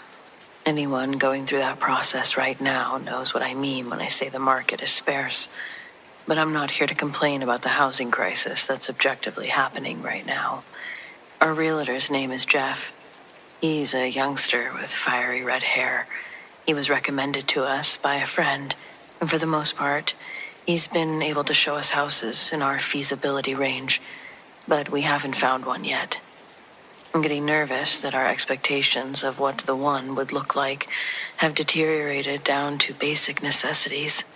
We don't need it to be an area with a good school district, and we're willing to downsize, but we have to draw the line somewhere. Last week, all of us, my husband Dennis, me, and Jeff, all found a new line, an unexpected expectation line that none of us could argue about. No, it's not about the plumbing or the distance from train tracks. But this 4-word question is now pivotal, and the first question that Jeff asks the homeowners before we come visit. He says, "Hi, my name is Jeff from blah blah realty company. Is your house haunted?" No joke, because what we went through last weekend was probably the scariest horror movie thing that I've ever been through. I think it was the scariest thing that anyone had experienced, because we all reacted the same. Well, first off, the house that he took us to was beautiful. It was right off 3rd Street, but tucked back far enough away where you couldn't even hear the traffic on 3rd. It was a big white house with 2 pillars in front, 4 bedrooms, 2 bathrooms. More space than we could ever need, but miraculously it was in our price range. You could say the red flags began popping up the moment we all stood on the front patio. There was a feeling in my stomach I couldn't quite describe, but Dennis explained it perfectly, because as we discussed it later, he had the same pit sitting deep in his stomach, like we were entering a place we weren't welcome. First, Jeff's keys wouldn't work on the door. It was the weirdest thing because they were the right keys. They fit in the lock and easily turned. But putting pressure on the door didn't open it. Jeff had to use a little muscle and put his shoulder into the door for it to open with the loudest, unoiled creak a door hinge could ever emit. We all laughed at the sound it made. When we got in there, Jeff turned on a few lights. It was obvious this house hadn't been lived in for some time. The house was empty as could be. Some of the other houses that we visited were decorated with some sort of furniture to give off more of an inviting feel. This house had none of that. Bare bones. I don't remember if the windows even had curtains. I know the ones in the downstairs living room didn't, because while Dennis and I were looking through the downstairs rooms, we heard Jeff let out a quick suppressed scream, like he'd seen a rat scurry across the floor. I went to go check on him, asked if anything was wrong. Trying to stay professional, Jeff laughed uncontrollably and said, "Oh, I thought I saw someone standing out there," while he points outside. Then he says, "But it must have just been your reflection coming up behind me." I thought that was strange because he wouldn't have been able to see my reflection from the room I was in. I'd only come into the living room after he made the noise. I didn't challenge it, though. His comment honestly didn't creep me out there in the moment, because it was dark outside and with the lights on inside, the big windows just looked like dusty mirrors. When Dennis walked out, on the same set of windows, he noticed that there were tiny child handprints in the dust. He pulled his phone out of his pocket and turned on the flashlight to get a better look. He pointed it down to the bottom of the window, where the first two handprints were, and then he started to raise the flashlight up, and we saw the imprinted pattern go all the way to the top of the glass, and presumably past it. Jeff was right next to us when we saw that, and he said that that kid must have been an acrobat. Yeah, something like that. I did not like seeing the kid prints in the dust. I whispered to Dennis that I didn't like the place, but we still hadn't toured upstairs. Jeff was feeling something weird too, because he started acting antsy, picking up his pace, walking us around the house, telling us all about its commodities. Then we went upstairs. The bedrooms were big, but there was nothing that could rejuvenate the overall essence of the house. Then, nearing the end of our tour upstairs, Jeff asks if we wanted to check out the attic. Apparently, it was spacious, and the original family made it a billiard room. I was already planning on saying hell no to this house, so I politely declined. Dennis agreed with me, and we all turned around to go back downstairs, but we heard this loud creak, the one from the front door again, and we all stopped in our tracks. Dennis and I looked at Jeff like this was probably more of his responsibility to see who'd just come in. He took baby steps to the stairs.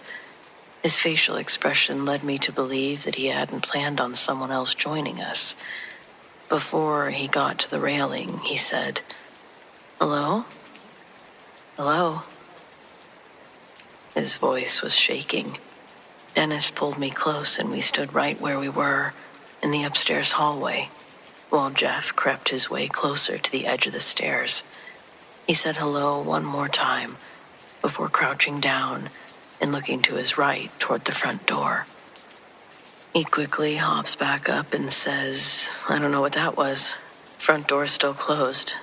And then he goes, "Yeah, we're taught to lock the doors after we go inside, specifically for things like that." I did my best not to show it, but my blood pressure was through the roof watching this scrawny kid tiptoe like a cartoon character to the stairs. Then we heard a noise that sent us all barreling down the stairs and out the front door to Jeff's car. This time it was the unmistakable sound of pool balls cracking upstairs. Just one loud clack, ball on ball. Dennis almost took Jeff out going down the stairs. I felt bad watching him fumble for his keys trying to lock the door before bolting back to his car with us. He hit the car in reverse and I almost went through the windshield. My fault for not having my seatbelt on. But I recovered, and we got out of there. All this being said, we're still looking for a home to buy. If you're selling and can guarantee your property's not infested with ghosts, please send me a message. Only serious inquiries.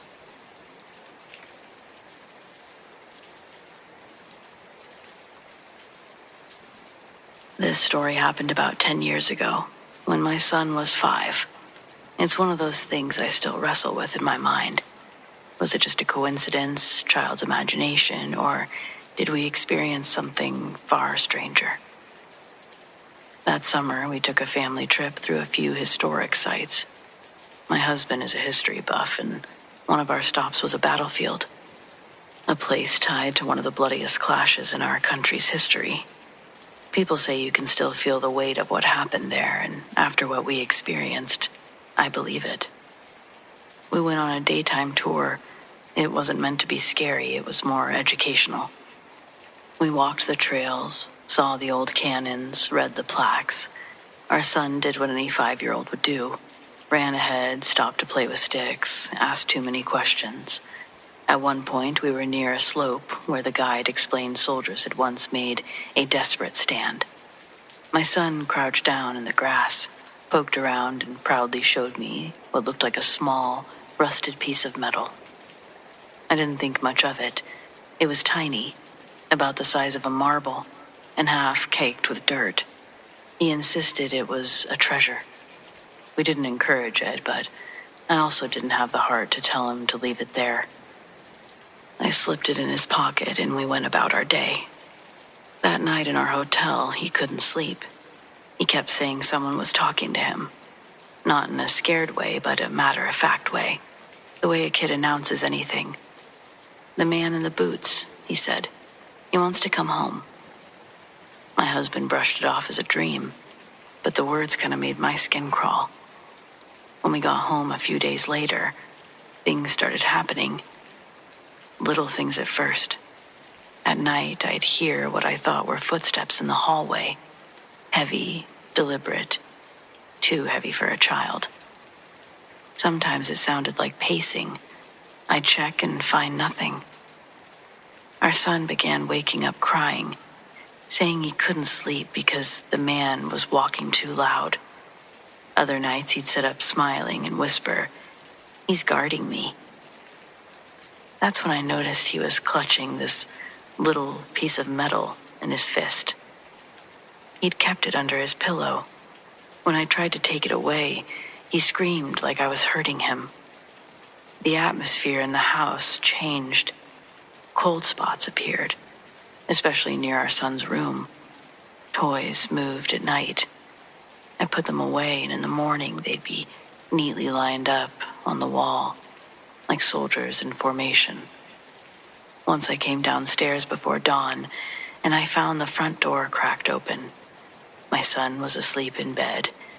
My husband swore he hadn't touched it. I don't know if you've ever lived with that kind of unease, but it's exhausting. You question yourself constantly. Was that sound just the house, or did I misplace that toy? Am I imagining the cold draft?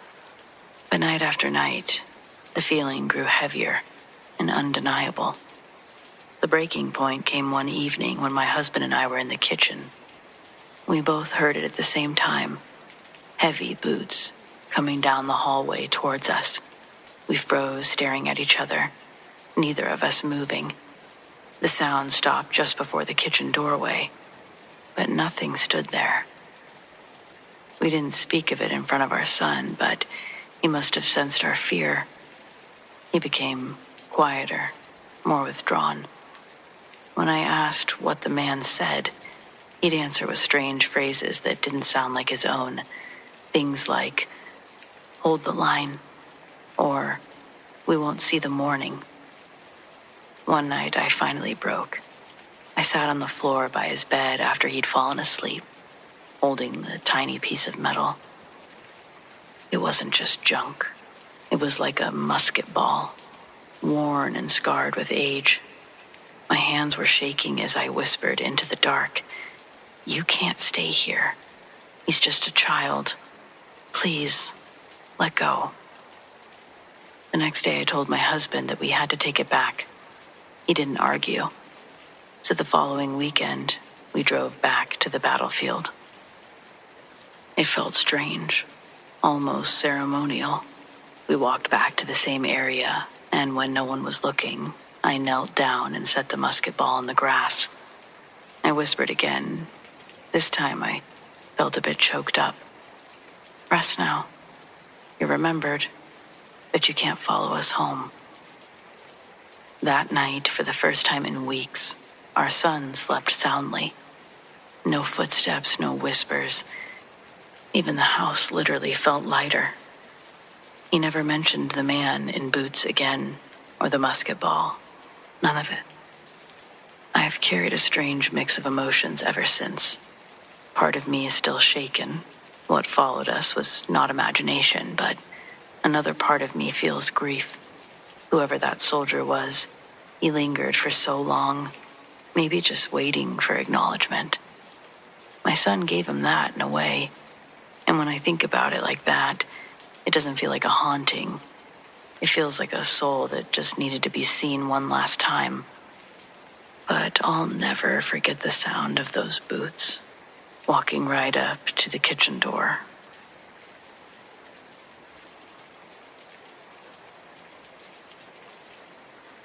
This happened several years ago, the night before Halloween.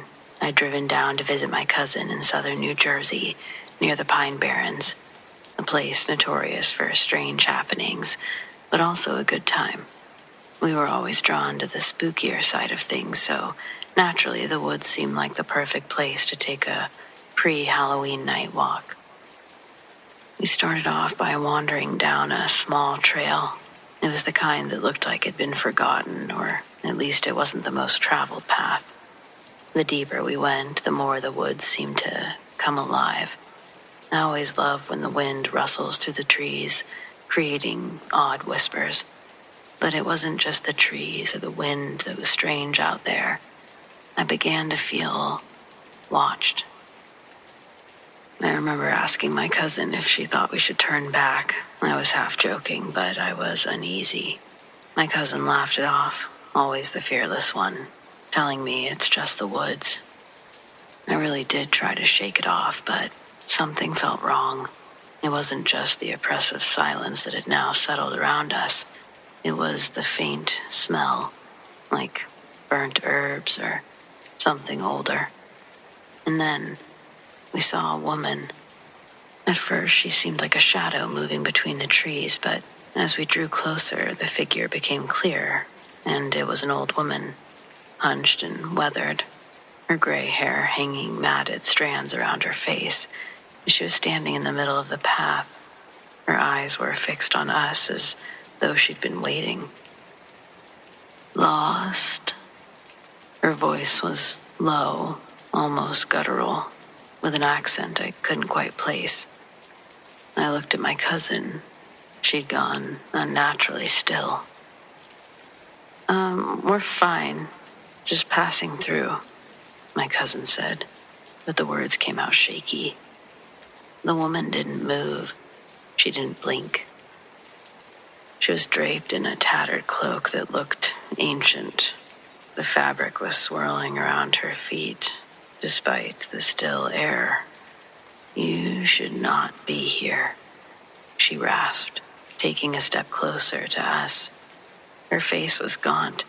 Her skin, it was pale. Her eyes, they were dark, just so unnaturally empty. These woods are not for the living tonight. Something cold crawled up my spine. This wasn't some old woman warning kids off of her property. There was something wrong with her. At the very least, there was something I didn't understand about her. The air around her felt thick, like the woods themselves were closing in on us. We were just leaving, I managed to say, grabbing my cousin's arm and trying to move, but the old woman stepped into our path further. She reached out. Her bony fingers brushed against my hand, and the moment her skin touched mine, it was like ice had shot through my veins. Tomorrow is Samhain, she whispered. Her breath was foul and sour. The veil is thin. The spirits are restless, and so am I. I yanked my hand back from her, but the chill, it lingered. It was crawling up my arm. I felt like I couldn't breathe, like the woods were suffocating me. My cousin finally snapped out of her trance and grabbed my arm. Let's go, she muttered. But the woman's eyes never left me.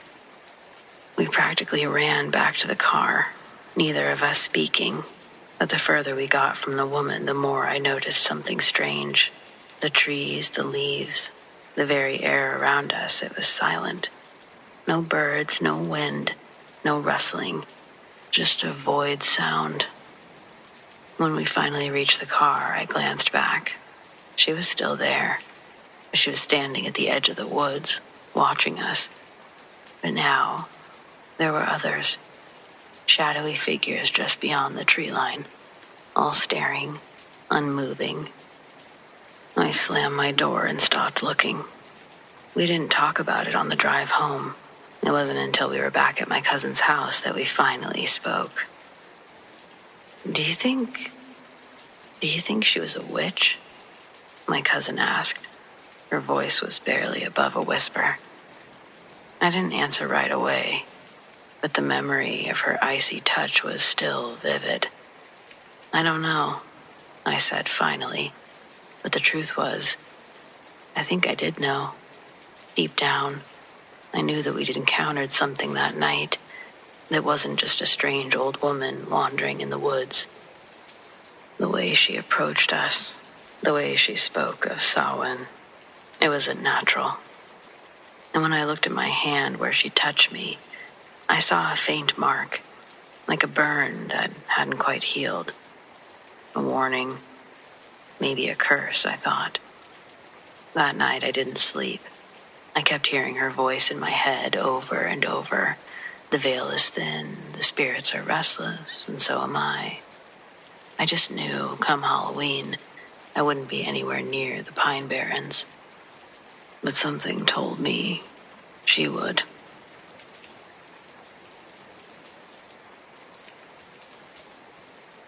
This is the most unsettling experience I've had. It doesn't fall into the ghost category, but it's something strange that just makes my brain itch. I'd just gotten home from work. The house was blessedly quiet. My kids were at school and my husband was working late. So I figured I had a couple of hours to myself before the chaos kicked back in. I had just settled onto the couch with a cup of tea, trying to enjoy the rare moment of peace. The TV was on, but I wasn't really watching it, just letting the background noise fill the house.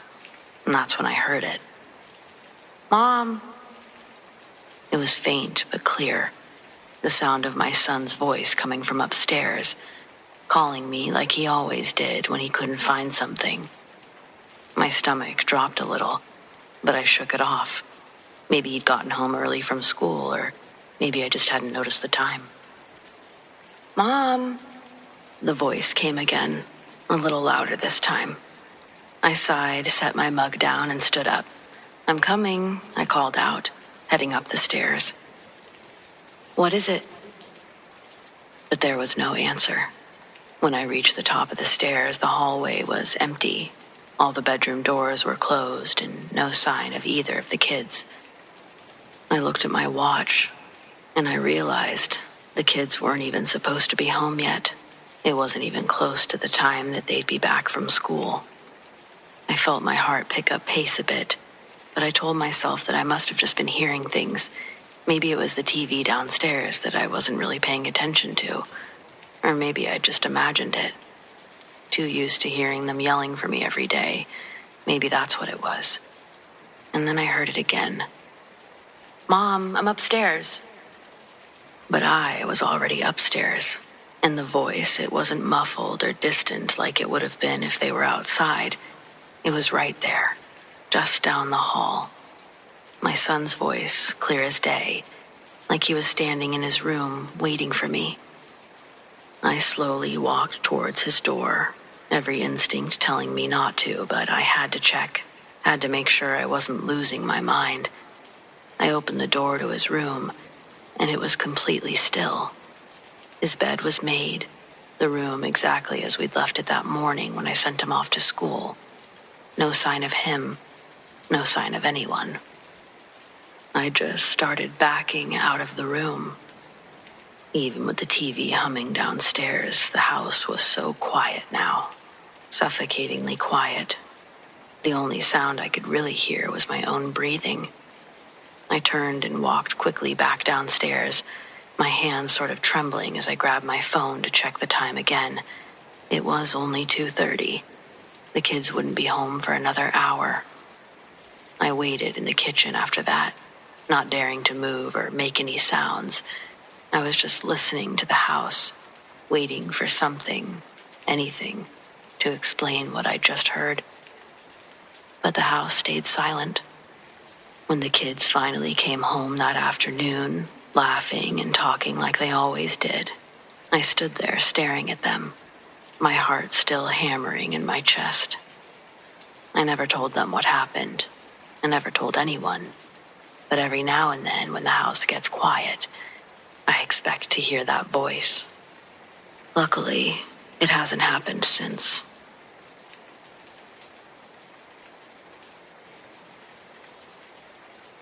There's this cave in New Mexico that I used to visit often, back in the days when I was part of a motion picture film crew. This was before digital photography took over, so we relied on traditional film, which meant lugging around bulky equipment, massive lights with heavy battery packs, the only kind that can light up a space like that. The cave itself was something of a marvel, passages that twisted and turned like a labyrinth. But there was one room, deep inside, a chamber that the locals had warned us about. But you learn over time that locals love to say a lot of things when they realize you're filming in or around their territory. So we shrugged it off at first.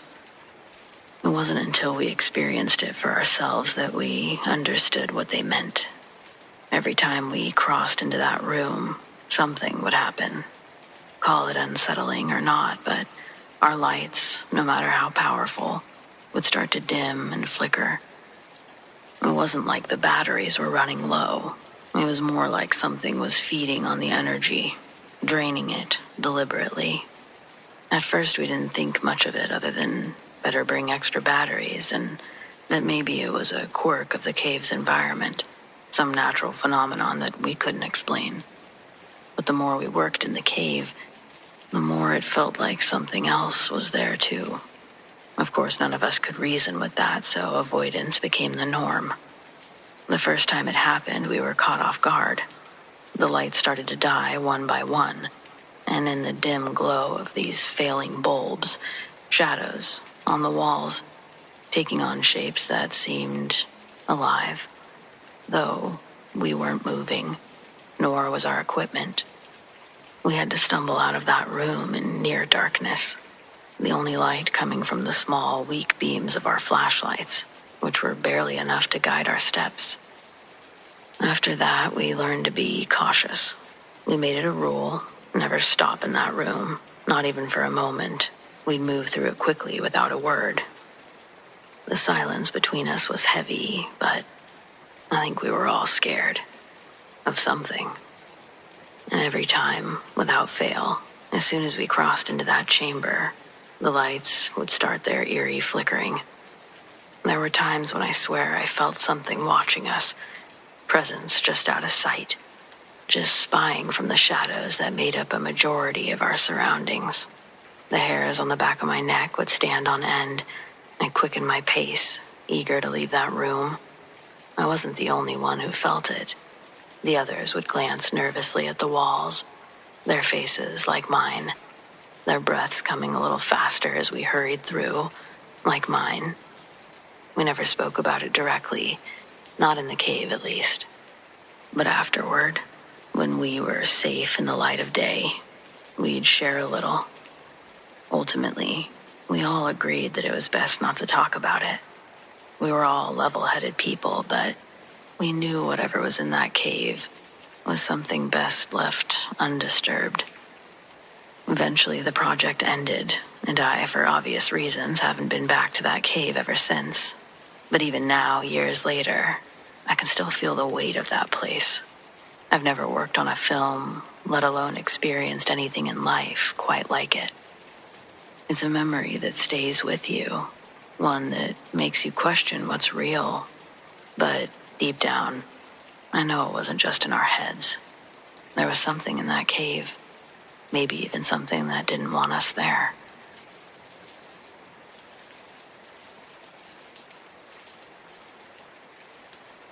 This happened during one of the hardest years of my life. I was living alone for the first time after a breakup. The house wasn't old or historic, just a small rental on a quiet street. But when you're alone at night, any house can feel bigger than it is. I started having trouble sleeping. I'd wake up randomly at 3 a.m. almost every night. Not from noise, just awake. Like something gently plucked me from sleep. One night I rolled onto my back and noticed my bedroom door was slightly open. I always shut it completely before bed. It made me feel safer, always has.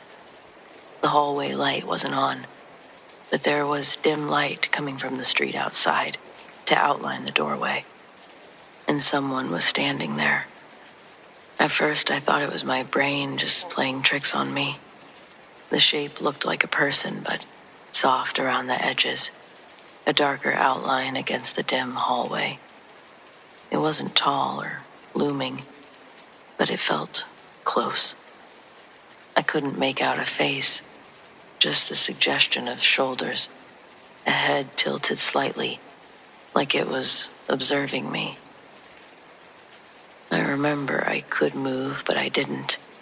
I wasn't asleep. I know the difference between dreaming and being awake.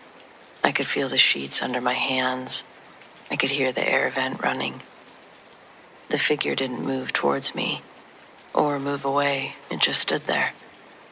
I remember whispering, "Hello," and hating how small my voice sounded and felt.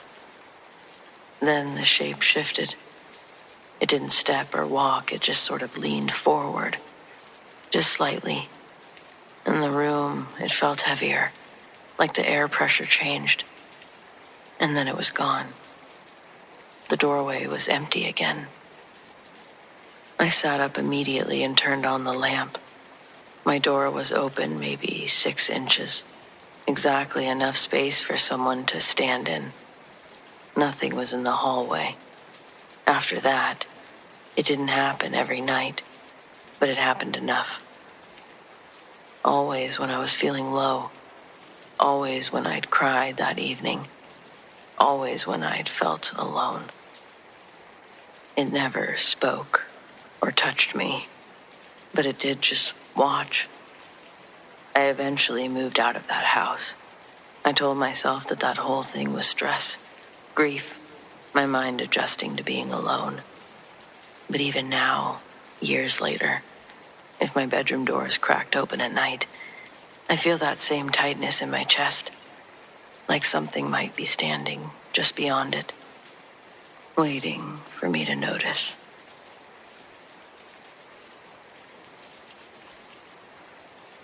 I used to work security at a local museum, small town, nonprofit, housed in a 3-story brick building that used to be a courthouse back in the 1800s. During the day, it was all school field trips and local history buffs. At night, just me, the cameras, and a checklist. It was an easy gig, mostly. Walk the floors every hour, make sure no doors are propped, no displays have fallen over, that kind of thing. Lights off in most areas, just emergency lighting, and the green glow of exit signs guiding your way. The place was quiet, which was nice, until it wasn't. It started with the exhibit room on the 2nd floor, the one with all the old portraits, paintings of city founders, judges, Civil War generals. It always felt a little colder in there, even in the summer. I had actually noticed it on my very first shift, but I figured it was just the AC vent placement or something like that. But eventually I started hearing footsteps, soft ones, not heel to toe, not heavy. It was movement, like someone pacing, always in that room, always just before I reached it on my rounds. I'd enter expecting to find a coworker, a late staff member, a break-in, but it was always empty. The footsteps would stop the moment I crossed the threshold, and I swear, some nights, the paintings just weren't the same. It sounds ridiculous, I know, but I'd walk in, feel like someone had just moved, like one of the painted figures had turned slightly, eyes in a different direction, head tilted just so. One night I thought one of the frames looked crooked. I came back an hour later and it was perfectly level. Then came the incident with the camera feed. I was in the control room watching the live security cams. Standard stuff. When the feed for Exhibit Room 2 cut to static, just for a second, and then it snapped back on, and the room looked the same as always. Still, dimly lit, no movement. Except there was a man standing in the far corner, facing the wall. I sat straight up. I flipped to the hallway cam outside the door. No one had gone in or out for hours. When I switched back, the figure was gone. I went up there immediately, flashlight in hand. I searched the whole room, checked every closet, every emergency door. Nothing. No one. Just the paintings and the cold. The next night, I asked the morning shift guy if the museum had ever reported odd behavior on the cameras. That room used to be the judge's chambers, he said. Supposedly where they held the last rites for people sentenced to hang. Could explain the weird vibes. He said it like a joke, but it stuck with me. The last straw was about a week after that. I was doing my rounds heading toward the exhibit room when I saw something through the glass window of the door. A man. He was standing right in front of the portraits, motionless, like he was examining one of them up close. I couldn't make out any of his features, just the shape of him, still, staring. I opened the door. The room was empty. It was just me and the paintings, and a sudden burst of icy air, like someone had stepped past me on the way out. I did end up putting in my 2 weeks shortly after. I still drive by the museum sometimes, but I've never gone back in. Some places just hold on to the past a little too tightly.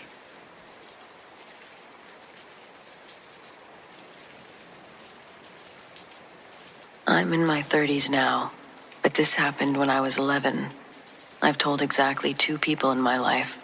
My grandmother the morning after, who told me that I'd had a bad dream and to be more careful, and my husband last year who believed me but didn't know what to say. My parents used to send me to my grandparents' place in Tucson every summer for a few weeks.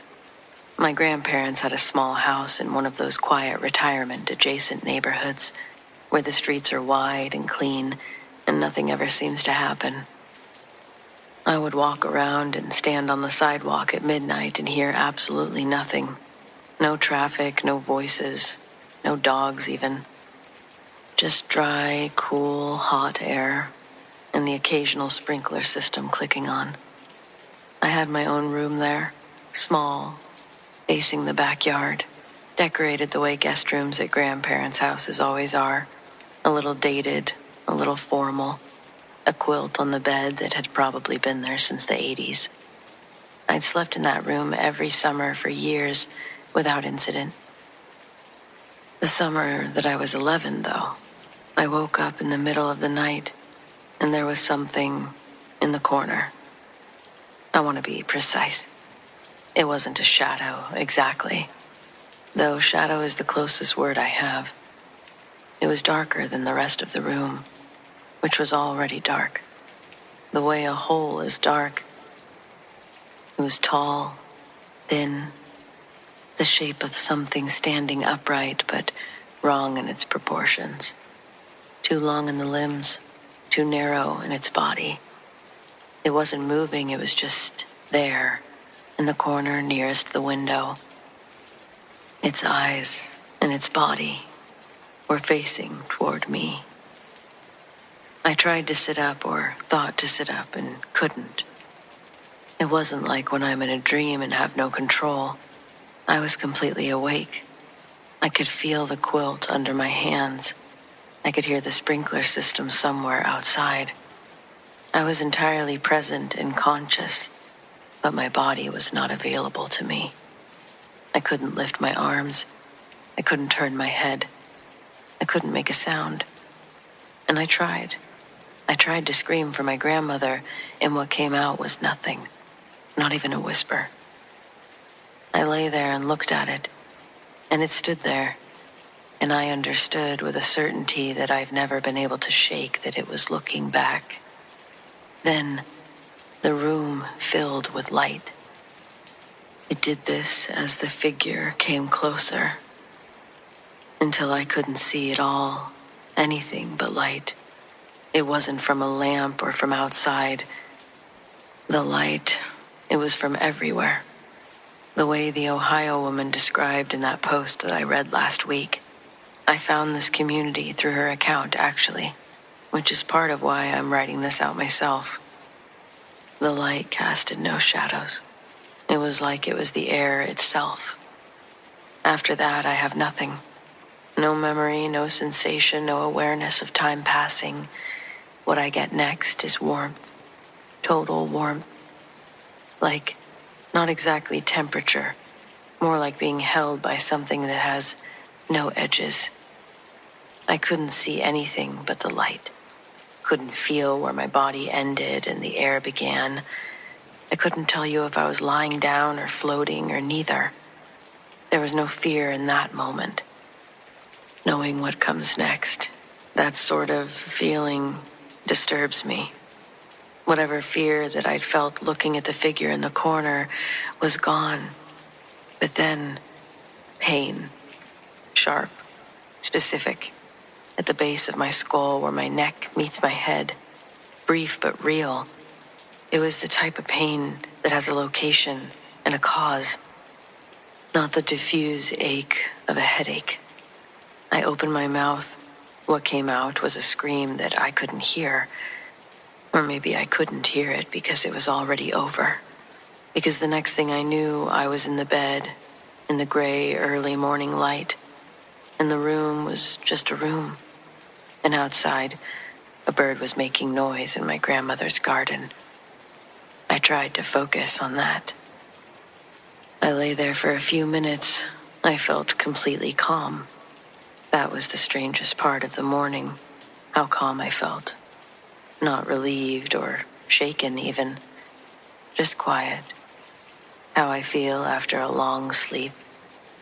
It was only when I sat up and reached back to touch the sore spot at the base of my neck that the calm started to crack. There was a mark. Small, raised, tender when I pressed it. I'd had no mark there the night before. I know because I'd been swimming at my grandparents' community pool the previous afternoon. I would have noticed. Or in the shower. I would have noticed. I went to my grandmother in the kitchen. I told her that something had been in my room. I showed her the back of my neck. She looked at it for a moment. She said it was probably a bug bite. And then asked me how I wanted my eggs. I sat at the kitchen table and ate my eggs and didn't say anything else about it. The mark faded over time. I feel like it took a couple weeks. It wasn't immediate. It was there and sore for several days. By the time I went home to my parents, I think it was almost gone. I've thought about that night my whole life. Not obsessively, I guess, or in a way that derailed anything, just this steady, low presence. Something that never fully receded. I'm a practical person. I have a practical life. I've tried on every rational explanation. None of them seem to fit the figure in the corner, or the paralysis, or the pain at the base of my skull, or the mark that was there and then slowly wasn't. I don't really know what happened during that light, and I don't think I'm supposed to.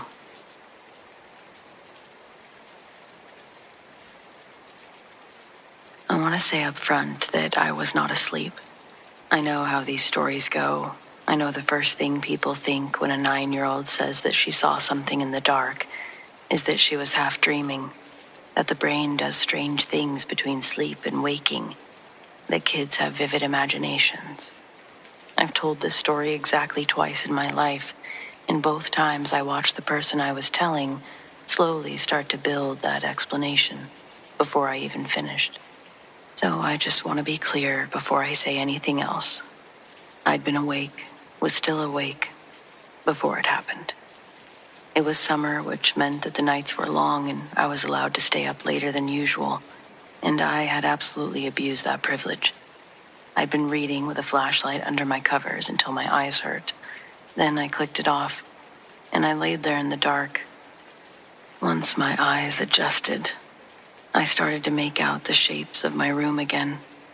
The dresser, the chair in the corner, the thin line of the door. Except the door wasn't a thin line anymore. It was open, maybe a third of the way, and I could see a narrow slice of the hallway where the darkness was a slightly different shade than my room. I wasn't immediately scared. Doors come open sometimes. I figured that I hadn't latched it properly. And then I saw her. She was standing at the end of the hallway, just standing there, completely still, with her head hanging down like she was looking at the floor. Long hair falling forward around her face. She was wearing something light-colored, a nightgown, a long shirt. I couldn't tell exactly. The hallway was dark, but there was enough light coming from somewhere. A nightlight in the bathroom, maybe. The glow from outside. Well, there was enough to make out her shape clearly. She looked like my mom. Not exactly like my mom, but the shape was right. That was the part that my brain kept snagging on, even at 9 years old. The proportions were right. The hair even. The general shape was right. But something about it was off.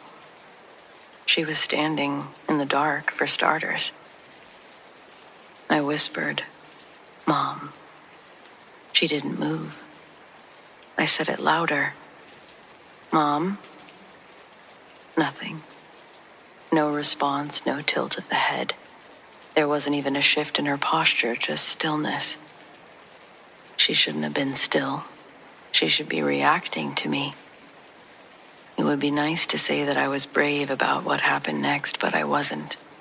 I pulled my blanket up over my chin, and I called for my mom the way that I hadn't called for her since I was maybe 5. Not a whisper or even a word, really. Just that specific frequency of scared that travels through walls. My mom entered my room, crossing directly in front of the woman in the hallway. She'd heard me and come from her bedroom. She came in asking what was wrong, turned on my lamp, and I couldn't answer her because I was looking just past her at the hallway, and the woman still standing there. Her head was still down, still in the dark, all while my actual mother stood in my room with her hand on my lamp asking me what happened. I just pointed. My mom looked towards the hallway. I don't know what she saw or didn't see. Her expression did something complicated that she smoothed over quickly. It was as if she was deciding in real time how to handle something. She told me it was nothing, probably just shadows. I should come sleep in her bed if I was scared. I didn't argue. I didn't explain. I just got up and kept my eyes down while she picked me up and carried me out of the room. I didn't look back at the hallway. I've always told myself that was the smart choice. I slept in my parents' bed that night, wedged between them, and I didn't sleep well even so. Every time I started to drift, I'd jerk back awake, and that image sitting right in the back of my eyes. The stillness.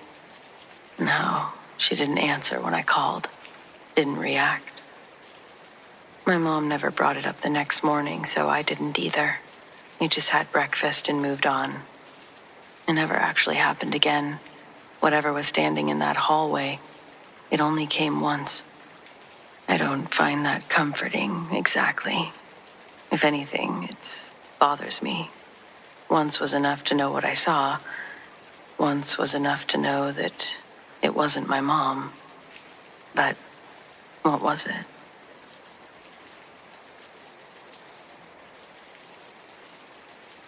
We didn't really want to use the board.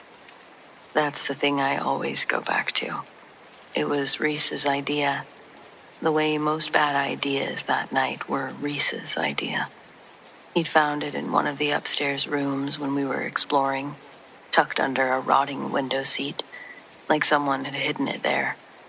And he carried it downstairs with the energy of someone who had just improved the evening considerably. I remember the rest of us groaned, made the appropriate noises about it being stupid, and then sat around it anyway. Because we were 16 and it was an abandoned house on a Friday night and there was nothing else to do. There were 5 of us. Reese, who'd found the board, Maya, her older brother Dom, who technically brought us there because Dom knew how to get inside, and Priya, who had already said twice that she didn't want to touch it, and me, of course, holding a torch and wishing that I'd stayed home. The house had been empty for a better part of a decade, which out where we grew up was not unusual, not enough to attract much attention. That part of the country has a particular relationship with abandonment. Farms folded into themselves at the end of long driveways, storefronts that went dark one winter and never reopened, houses that had passed through a succession of owners and then simply stopped passing. Nobody condemned them, nobody boarded them up with any real conviction. They stood at the edges of things, and the grass grew up around them. Eventually, they became part of the landscape, the way a tree stump does. Something you stop seeing because it's always been there. The Victorian, it was like that. A large house on a dirt road at the edge of town, its porch sagging, its upper windows gone to gray. A for sale sign at the end of the drive so sun-bleached that it had become more of a suggestion than an announcement. It had passed through a series of owners, none of whom had stayed long, though we didn't know the specifics of that at the time. We knew it was empty, inaccessible, and far enough from anything occupied that no one would hear us. Out there, that was enough. We sat on the floor of the front room, the board between us, torch propped against the wall. Reese lit 2 candles that we'd brought specifically for this, which told you something about the level of premeditation involved. For the first 20 minutes, nothing happened. The planchette was this dull, warped thing that barely slid on the old board, moved twice weekly, in directions that could generously be described as intentional. Reese asked questions in a voice that was clearly trying to make things more dramatic. Dom kept laughing at the wrong moments. Priya had her fingers on it so lightly that she could barely have been making contact. Then Dom asked, half-jokingly, whether anything in the house wanted us to leave. The planchette didn't move. What happened instead was that the room got cold. Not the gradual drop of a draughty old building. Sudden, total. So cold it made us want to check the windows, see if one had blown open because it had to have come from somewhere. We all felt it at the exact same moment. I saw Maya pull her jacket tighter without saying anything. Saw Priya's breath appear in a small cloud in front of her face. But nobody said anything for a moment. Then, Reese said that we should close it. And for once, nobody argued with him. We moved the planchette to goodbye. Reese said whatever you're supposed to say at the end. None of us were entirely sure of the protocol, but we said something, an acknowledgement that we were done, that the session was closed. The cold had not lifted. Dom put the board back in the box. Reese kicked the box toward the far wall. And then we just sat there for a moment, just waiting, feeling like something had shifted in the room, but nobody wanted to be the first to act. Priya said that she needed some water, and did anyone know if there was a tap still running in the kitchen? There wasn't, we were fairly sure. But it was a reason to move, and we all took it. The kitchen was at the back of the house, through a hallway and past the staircase. We'd been through it earlier in the evening, a large bare room, the fittings mostly stripped, one window overlooking the rear garden. 2 doors. The one we came through from the hall, and one on the opposite wall that led to a small utility room, one that we'd already looked in. It was empty. A concrete floor, a boarded window, a smell of damp and old plaster. Nothing in it. We had all been in there at the start of the night and established this together. We were standing in the kitchen talking about nothing, the tension of the board session starting to dissolve, the way that it does when you're back on your feet and moving. When Dom stopped talking mid-sentence. He was looking at the utility room door. It was open, not wide, 6 inches, maybe 8. A strip of darkness beyond it. We'd closed it when we checked it earlier. I remembered this specifically because the latch had been stiff, and Dom had to pull it firm. We'd all been in the kitchen together since coming downstairs. Nobody had gone near it. Maya said, "Did someone open that?" Nobody answered because the answer was no, and we all knew it. Reese took the torch and pushed the door fully open. The utility room was the same as before. Concrete floor, boarded up windows. Cold. Colder than the kitchen. Colder than the front room had been during the board session. This was a cold with a density to it that didn't belong to an empty room in April. The torch beam moved across the floor, the walls, the ceiling. In the far corner, on the concrete floor, was a single dark handprint. Not smeared or partial, a full, flat handprint. The fingers pressed together, the heel of the palm down, like someone had placed their hand deliberately on the floor and applied pressure. It was wet. In the torchlight, it had a shine to it that the rest of the concrete didn't have, which meant it was recent, which meant it hadn't been there 2 hours ago when we all stood in that exact room. We'd all confirmed that it was empty. None of us said anything for what felt like a pretty long time. Then Maya walked out of the kitchen, not running, just walking quickly, with the focused energy of someone who had made a decision. Dom followed her, then Priya. I looked at Reese, who was still holding the torch on the handprint with an expression that I'd never seen on his face before. And I said his name once. He turned off the torch and we left. As Reese and I were walking out, he looked at me, still terrified, and he asked, "Did you hear that? You heard it, right?"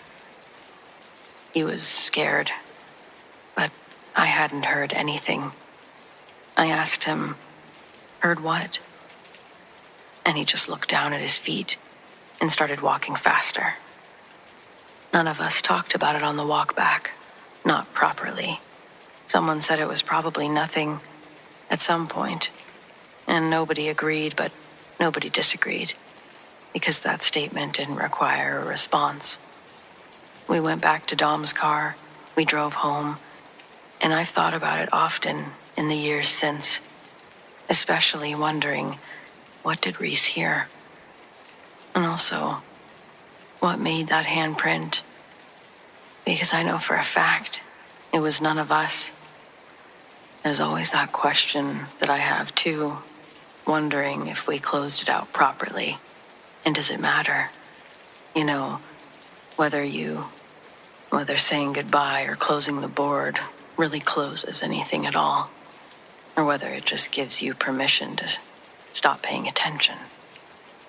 I'm not sure, but I've never used one since, and I don't recommend it.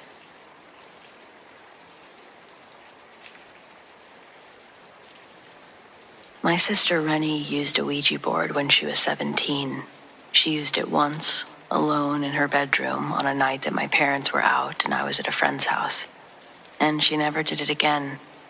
She told me about it years later in an offhand way, how people mention things once they've decided to stop thinking about it, briefly, without detail, moving on quickly. She said nothing happened, that the planchette barely moved, that she'd felt stupid and put it away, and that was that. I believed her. Rennie wasn't dramatic. She wasn't the kind of person who embellished or said things. But what I've never really been able to reconcile is everything that came after. It started small, the way that things apparently always do. A dish moved from one side of the kitchen counter to the other, between the time my mother set it down and the time she came back to it. A book my father was certain that he'd left on the nightstand appearing on the kitchen table in the morning. Shoes relocated, keys found in rooms that nobody had been in. These are the kinds of things that you can explain away as a household, absorb them without comment, blame it on a distraction, on someone else, or the general entropy of a busy family moving through a shared space. Except it didn't stop, and it didn't stay small. The objects that moved were always ordinary. That's what made it difficult to talk about seriously without feeling foolish. Nothing that announced itself as impossible. Just the quiet, persistent wrongness of a house where things were never quite where you left them. My mother started keeping a mental inventory without realizing she was doing it, double-checking placements before she left a room, kind of how you check for a locked door. My father stopped trusting his own memory for a while, genuinely believed that he was losing something upstairs. I was 12 when it started, and I just thought our family was careless until I was old enough to notice that other families didn't live this way. And then the photographs. The first one appeared on the refrigerator when I was 14, a photograph that none of us recognized. Small, slightly overexposed, showing the interior of a room that didn't belong to any house that we'd ever lived in. A bare room, wooden floor, a single window with light coming through at a low angle. Nobody in it, no writing on the back. My mother asked everyone. Nobody claimed it. She put it in a drawer and didn't throw it away, which I've always found interesting. Like some part of her understood that throwing it away would be a declaration of something she wasn't ready to make. 3 weeks later, there was another one. Same style, same slightly overexposed quality, showing a different empty room in what appeared to be the same house. Again, nobody recognized it. Again, my mother put it in the drawer. By the time I left for college, there were 11 photographs in that drawer. Always rooms, always empty, and always the same quality of light that suggested early morning, late afternoon. A day ending or beginning somewhere that none of us had ever been. My parents stopped asking where they had came from after the 4th or 5th one. The question had no answer, and they had learned to live around it, treating it more like a draft in an old house, acknowledging it without addressing it, managing rather than solving. I asked Rennie about it directly when we were both adults, home for a holiday, sitting in the kitchen with the drawer 3 feet away from us. She was quiet for a moment. Then she said that she didn't think the board had done anything, that she'd sat in her bedroom at 17 and felt nothing, and she'd always believed that. I asked her if she still believed it, but she looked at the drawer. She said she didn't know what she believed, that she'd spent a long time wanting it to be a coincidence, and she'd mostly managed it, that the photographs were a part that she couldn't make coincidence fit no matter how she tried, because coincidence required a source, and there was no source. They just appeared. They appeared, and nobody brought them. Nobody knew the rooms in them, and they just kept coming. And she had never used the board again, and it hadn't mattered. We sat there for a while.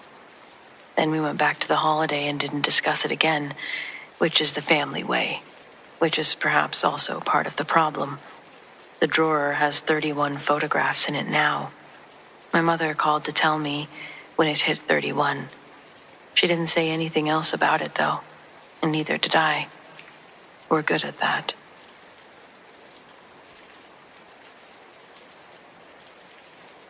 When I was a little kid, my dad and I would often sit on the front steps just before my bedtime. He'd just let me rattle on about whatever was on my mind, and I always looked forward to it. So one night we're sitting there in a big ball of light, sort of pale yellowish color. It flies over the house. It was moving fast, and it made no sound that we could hear. It was headed straight north and quickly vanished over the trees across the street. I was predictably excited, jumping up and pointing at it. Dad calmly took me by the hand and herded me into the house. He had a brief, hushed conversation with Mom, and I got put to bed. The next morning when I brought it up, they say that I must have dreamed it. Years later, Dad admitted that yeah, he saw it too, but he still wouldn't talk about it.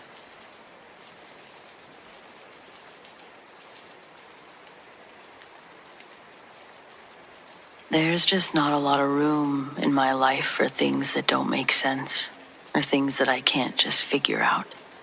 However, this thing doesn't make sense, but I think it's worth sharing. I met my friend Danny at work about 6 years ago.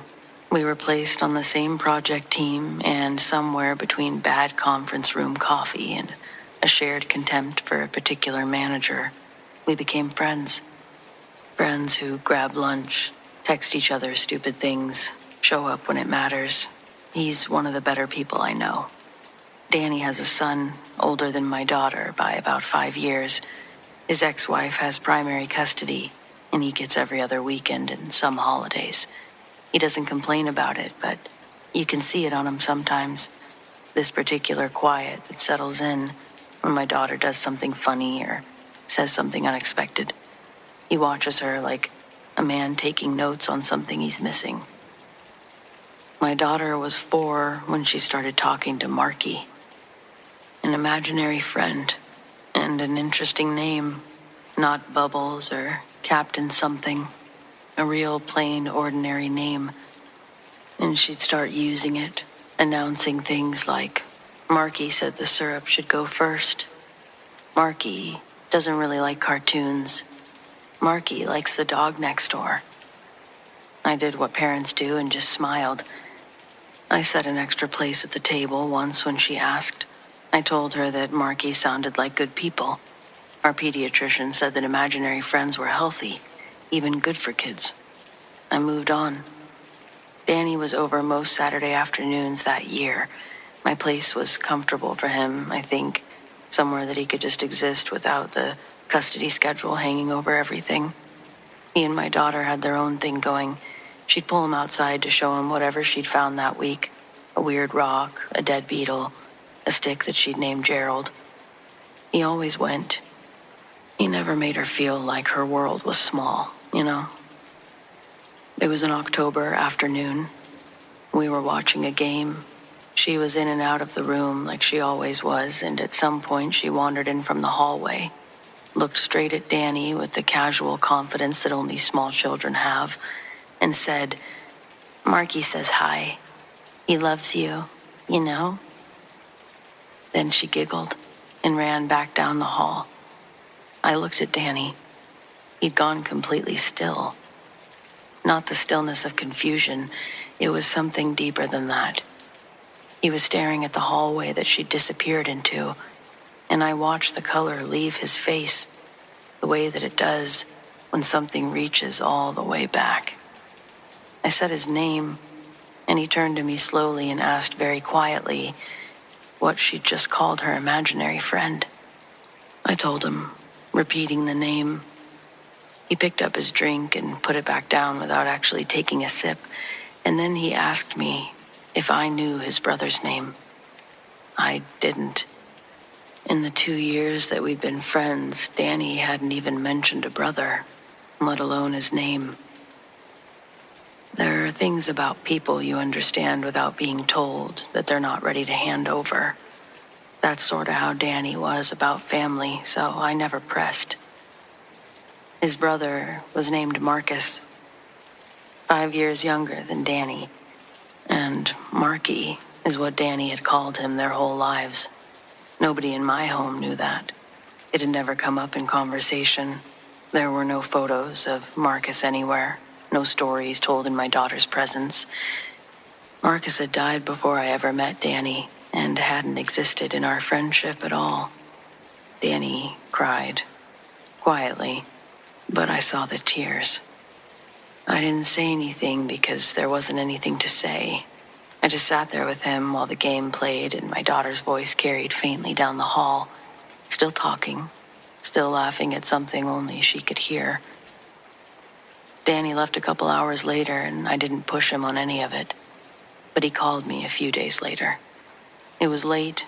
I could tell that he'd been sitting with what he wanted to say for a while.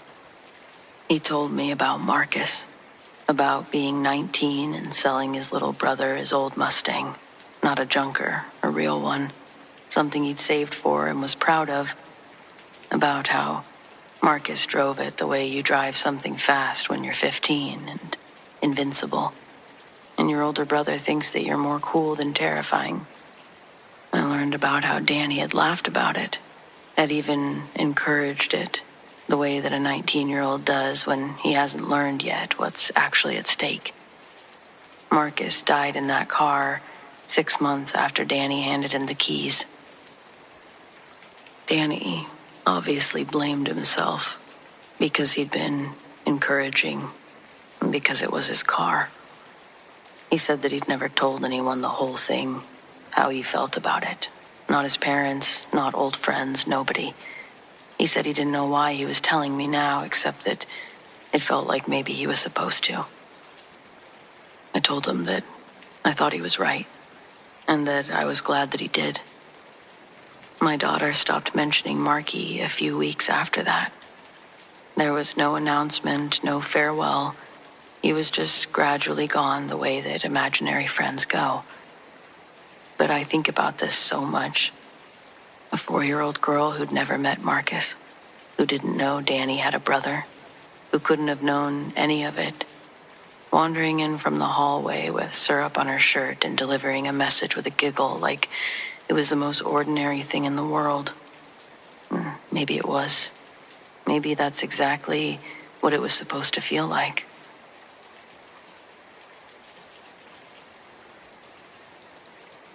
This happened to my aunt in the 80s.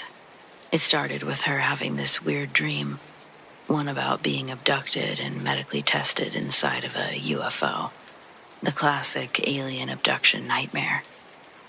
She remembered medical instruments near her face. That part was very vivid. But when she woke up with no pain, she thought nothing more of it. Except a few days later, she goes in for a routine dental appointment and gets x-rays. Then, the dentist shows her the x-ray images, and though it's clear from the images themselves, he tells her that there seems to be something under one of her molars. At first, I was skeptical hearing the story. Even though I knew my aunt had no reason to lie to me, I'd just never been much of a believer in anything supernatural or odd. But I shit you not, more than a decade later, I saw the x-rays myself. It's clear from the initial x-ray that something was there, something I assumed to be metal, rectangular, almost tubular in shape, just sitting under one of her molars. Back then, she told me that she got a copy of the x-rays just in case someone she cared about didn't believe her, or if something happened to her. She said keeping them around made her feel validated and grounded to earth in some way. After she got her x-rays, a few other dentists took a look at them too, even taking additional x-rays at the request of my aunt. They all witnessed the same anomaly. There are many witnesses if you include my own family, my mother, my grandmother. Once I'd seen for myself, no one could convince me that it wasn't real. Trust me, something was there. Anyway, her original dentist decides that they have to take it out, at least biopsy it, verify that it's not cancerous. They make an appointment to do just that, something close to a week later. She wasn't in any sort of discomfort at the time, which both the dentist and my aunt found odd, but considered it all the more reason to investigate. My aunt says it was during this week that she had the same dream, again, 2 nights before returning to the dentist. Medical instruments around her face, blinding white light, followed by dizzying blackness. She still felt no pain, but she couldn't dismiss the similarities between the two experiences. She describes being anxious but incredibly eager for her dental appointment at this time. She said she knew something would be different. Nearly a week later, they finally get to the appointment, and it begins with new x-rays. Here's where, in my mind, it gets even weirder. They find nothing. The dentist takes another x-ray for good measure. Nothing. Gone. I saw that x-ray too. Nothing there. I get it. Some of you are thinking that this could be explained, and honestly, I would love to hear it. Of course, it seems unlikely that the dreams were real, that some alien left something under my aunt's tooth, then retrieved it when they found out it was going to be removed by a human dentist. There are possibly many explanations that I have yet to think of, or maybe it's even one of the ones I have thought of. Maybe something in the x-ray machine went wrong, or anywhere else in the process of obtaining the image. Perhaps her molar had an abnormal shape. Could be, though I think between multiple dentists, they would be able to explain that, and they couldn't. I honestly don't know. I do know that it was like nothing I'd ever personally seen, not even when scouring the internet these days. For probably obvious reasons, my aunt doesn't want her pictures online, or even on her own computer. I doubt she'd be okay with me taking a photo for the world to see, but it's not going to stop me from asking her the next time I visit her neck of the woods. I guess it's the only thing I've ever experienced that I can't explain. Even if it was secondhand, I can't properly explain it, so I thought it was worth sharing. Thanks for reading.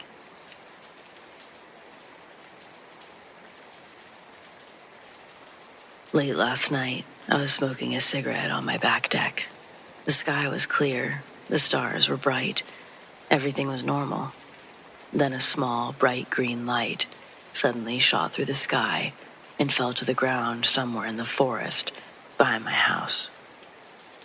I couldn't believe my eyes. I stood there wondering how much people paid for meteorites, how hard it would be to break into pieces. I was already thinking about little meteor earrings and keychains, along with what name I would use on Etsy. I thought they'd for sure sell like hotcakes. Once your mind starts adding up pretend money, it gets really easy to explain away any hurdles. That weird green light I saw? That was merely the color of flame that crash-landing space rocks always produce. Nothing more, I'd tell myself. Had it been daytime, or if I hadn't been alone or terrified of the dark forest, I probably would have gone looking for it right that minute. But I decided to wait for morning. I don't have any neighbors, and it was already close to 1 a.m. I saw no risk in letting it cool for a few hours. After making a mental note of the direction it landed, I went inside and excitedly finished preparing for bed. But it was useless. I tossed and turned for almost 2 hours before accepting that I was too excited to sleep. It was almost 4 by then, so I went to make some coffee while scouring eBay and Etsy for other meteorite sellers. Had I thought to do that from the start, I probably would have gotten some sleep. I'm not sure why I believed that prices would be so much higher, but I was way off the mark. It was still worth doing, but it wasn't the cash cow I'd worked myself up to thinking it would be. After finishing my coffee, I placed my mug in the sink and stood looking out the kitchen window for a moment, just lost in thought. It faces the back deck, in the spot where I was planning to enter the forest. As I was turning away, I saw movement behind the tree line. It made me realize that I hadn't thought about the fact that I might run into a bear. I tried to locate the source of movement, but it was still too dark to see well. There was only enough light to make out the most basic shapes and shadows through the dense overgrowth, but that was enough. I almost gave up at one point, but thank God I didn't. I still can't think about how close I was to going out there without having a full-blown panic attack. I feel crazy insisting that this thing could have been human. but something was moving through the forest, just on the other side of the tree line. It moved as freely and smoothly as if it had been walking through my backyard. It never stumbled or paused to move around obstructions. It just kept going, as if it were passing straight through the overgrowth. And it was tall. Oh my God, it was so tall. It had to be well over 7 feet, if not more. And thin, too. Unnaturally thin. Had there been more light, I feel like I could have seen every bone in its body. It was definitely walking on 2 legs, and I think it had 2 long arms, but again, it was just too hard to see to be certain. Its flesh, or whatever covers its body, was as white as the bones I should have been able to see. I only saw it from a side profile, but if it had a nose, it was so small you couldn't see it from that angle. It just kept walking, straight past my house without stopping or looking around, and once it was out of sight, I didn't see it again. Of course, I didn't go looking for it either. I knew that no one would believe me. I would sound like a lunatic if I tried to call the police or tell my friends. So I closed all the blinds, didn't leave my house for 3 days. I've lived here for almost 20 years. I've never seen or experienced anything remotely close to this before now. The entire story sounds like the ramblings of a drug addict or the beginning of one losing their mind. But I haven't so much as smoked weed in over 10 years, and I've never touched any other drugs in my life. As far as being senile, well, I'm getting old, but I'm not even 50 yet, so what does that leave? I feel like the creature and the thing falling from the sky, they could have been connected, right? Because what are the odds that they aren't? What are the chances that both impossible things just so happen to occur within a few hours of each other? I hate to actually come out and say it, but the only explanation I can think of is that an alien crashed its ship near my house.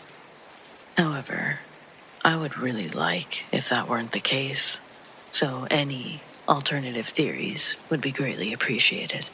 Seriously, any at all. By now, I've been a trucker for longer than I can rightly remember, hauling goods from one corner of this great country to the other.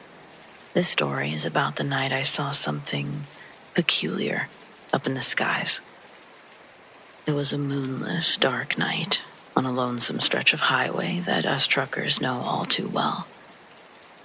I was hauling a load of who knows what towards the Midwest, feeling the weight of the world on my shoulders at the time.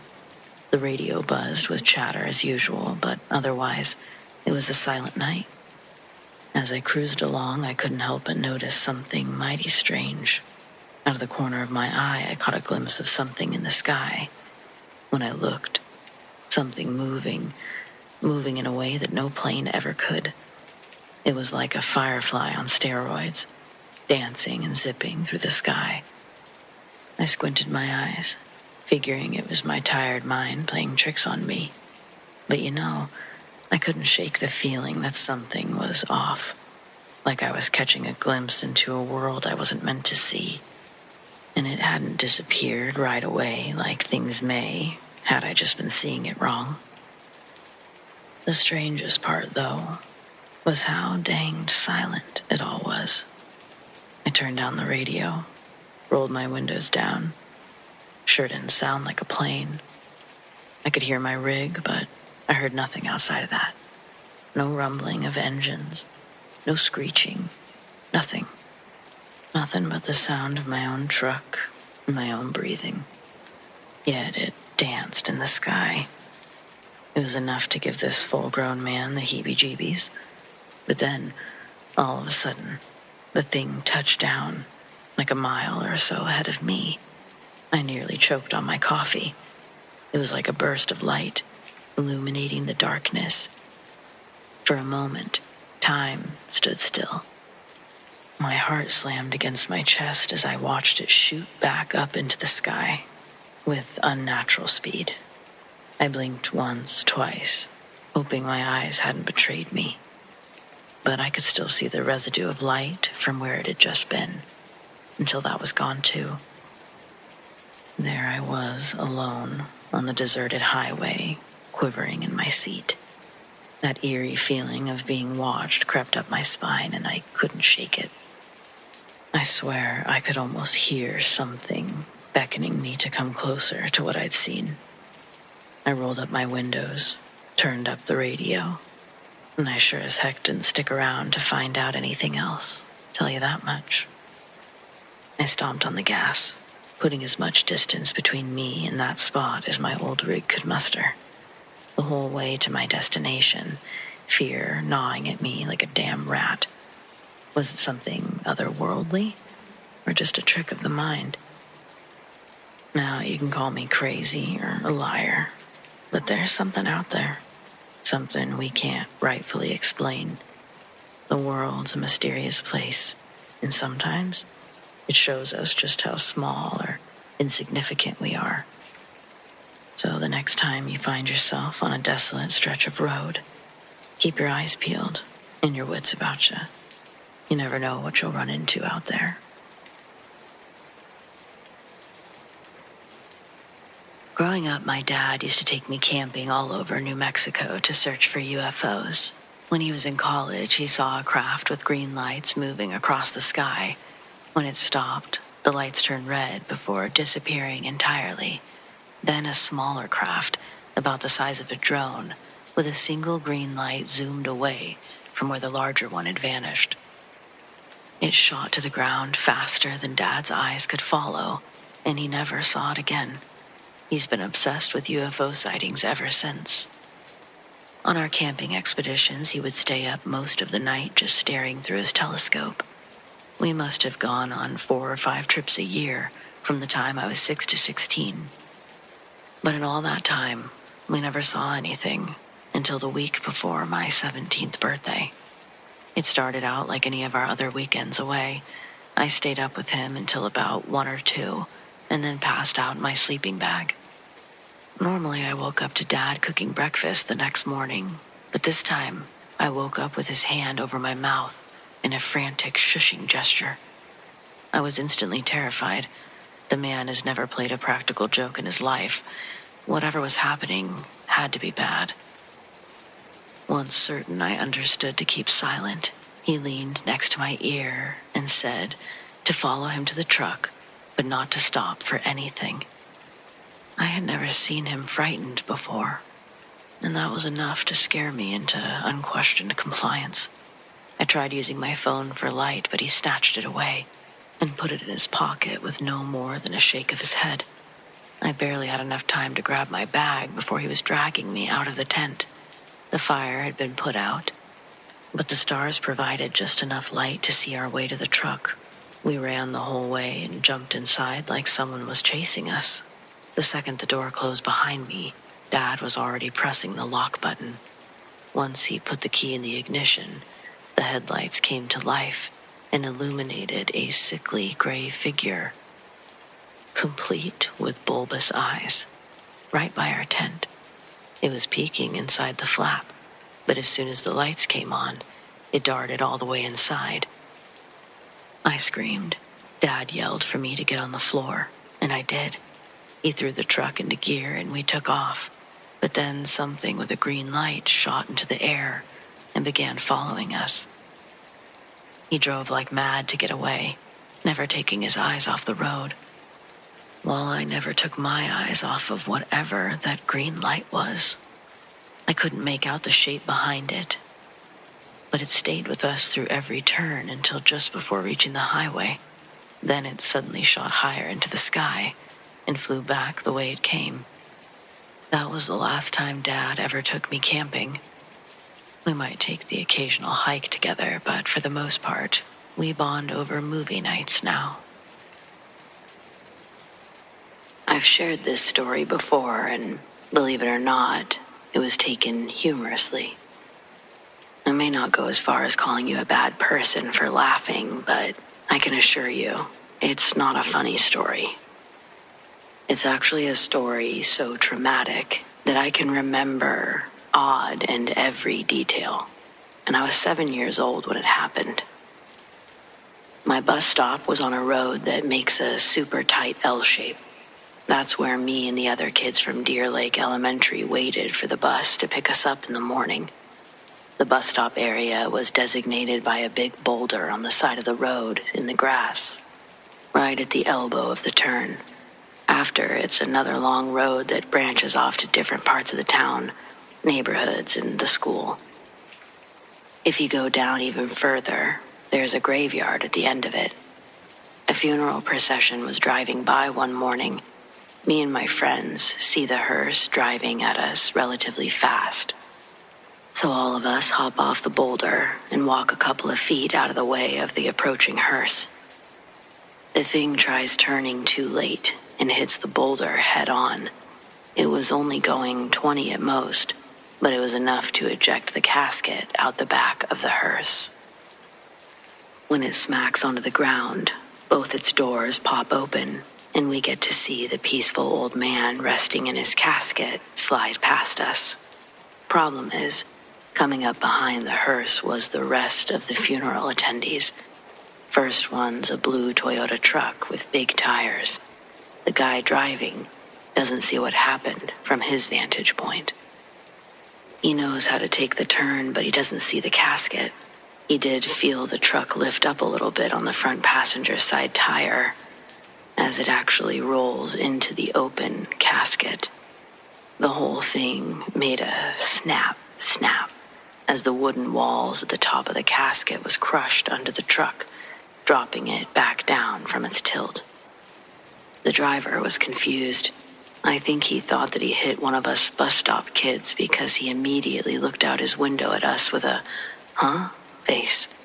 Then he hopped out and walked to the front of his truck and saw his tire inside the casket, flattening the upper half of the body like a pancake. He's like, oh no, and jumps back into the truck, throwing it into reverse and hitting the gas with enough torque to shoot the casket forward, out from under the body, spinning it around on concrete until it stopped in an Egyptian-looking pose. That's when me and my friends all went freaking nuts and ran home to our houses. From crash to pose, this whole thing lasted 12, 13 seconds at most, but I don't think I'll ever get the gross, flat-top corpse sliding around out of my core memories. Yuck and sad, really sad for the family. I'm sure they also didn't want that to happen.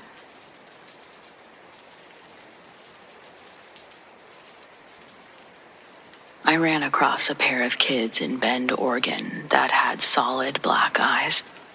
I kept telling myself that they had colored contacts in, but they were around 10 or 12. They gave me the creeps in a deep way, the kind of way that no kid has ever had the ability to do. It was at a gas station that I'd pulled over to check my map and get gas. I didn't realize how late it was until my co-pilot asked me who lets their kids run around at 2 a.m. I looked up and I saw 2 kids. They were standing in front of us, but at a distance. I agreed with him that was strange and incredibly irresponsible. As soon as the attendant finished with the gas, he went inside to gather a receipt. And that's when, suddenly, the 2 kids were directly in front of us. That's how I got a good look at them, right in front of our headlights. Just as we considered calling the police about 2 ornery, possibly missing children, they split up. Each child walked to our corresponding windows. They seemed to have no emotions, no smile or frowns, stared at us relentlessly. Before we could even ask if they needed help, they started tapping on the glass, telling us to let them in. For some reason, and I know it seems wrong because they're children, but we both agreed that something felt really off about these 2. So we locked the doors and left as quickly as we could. Screw the receipt. I swear when I looked in the rearview mirror, those 2 children were standing in the middle of the road, staring at us still. My co-pilot called to inform the gas station attendant, who advised they didn't see any children out there at all. I never drove through Bend again without the doors locked, windows up, and I never stopped while it was dark. I just think how lucky I was to be in a place where you don't have to leave your car to get gas. Maybe it doesn't make sense to anyone. How could it? But those kids, they meant harm.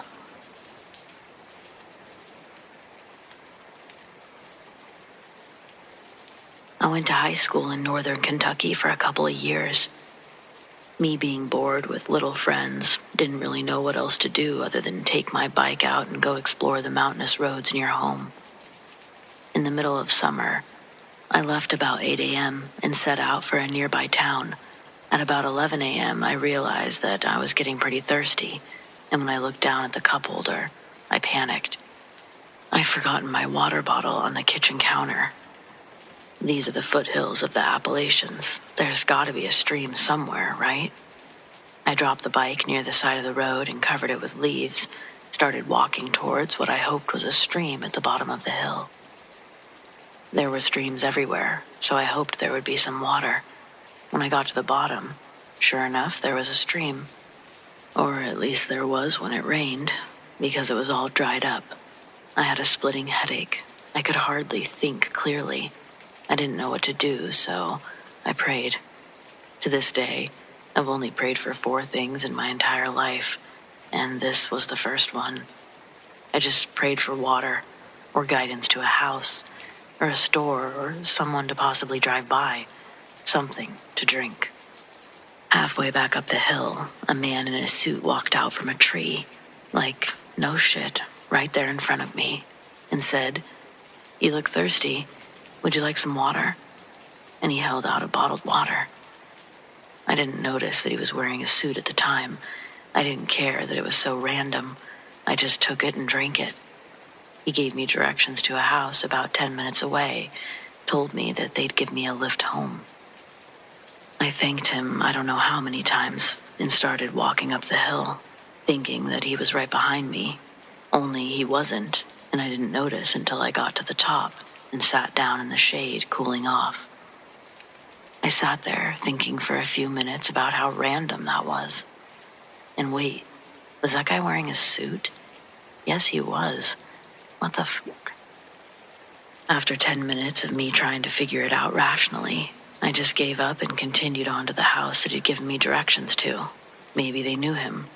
I found the house, and they gave me some Gatorade and a lift home with my bike in the back of their truck. Along the way, we made some small talk. I told them about the man in the suit. They looked at each other, and it got awkward. Well, they can think I'm crazy or not. I don't care as long as I can get home. The air conditioning felt great, and I just looked out the window the last bit before I got to my parents' house. The wife spoke up and asked me, what did the man look like? I told her what I'd noticed. His hair, the tattoo on his hand.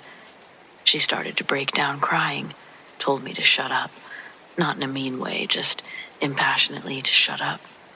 The man looked at me in the rear view, told me about how their son had died near their house in a freak accident. And my description, it sounded just like him. Then they sort of apologized, told me not to take offense, that it probably wasn't him. They were backtracking. Now they thought that I thought they were crazy. But I don't know that I did. Was it him? I'll never know. I don't even know where I was. Was it an answer to my prayer? Maybe. I just don't know. I have no rational explanation, only a memory.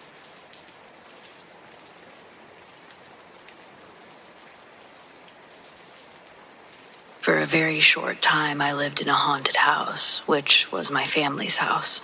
I was raised by my maternal grandparents, my mom still going away to college when she had me.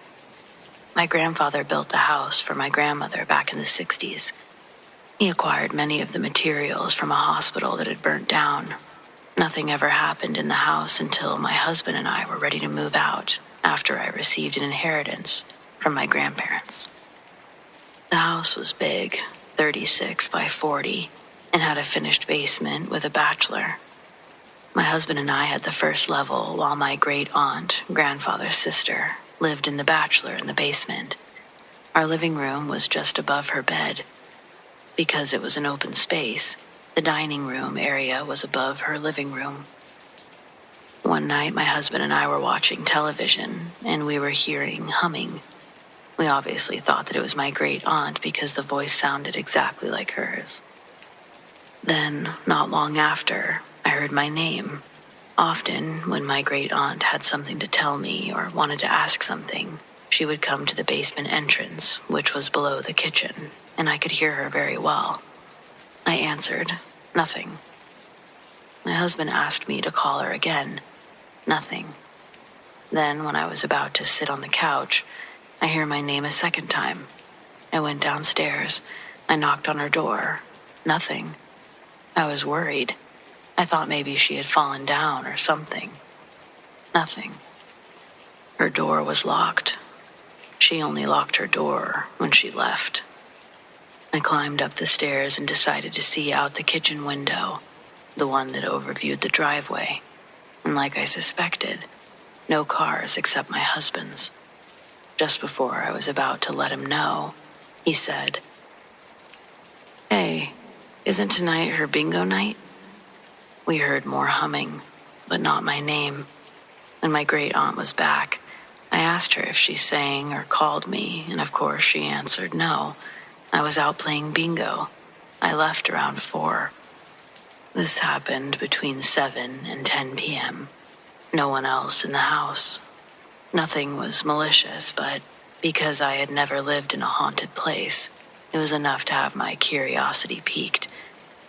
And I won't lie, I would love to have another experience as such. But if I never do, I'll surely never forget this one.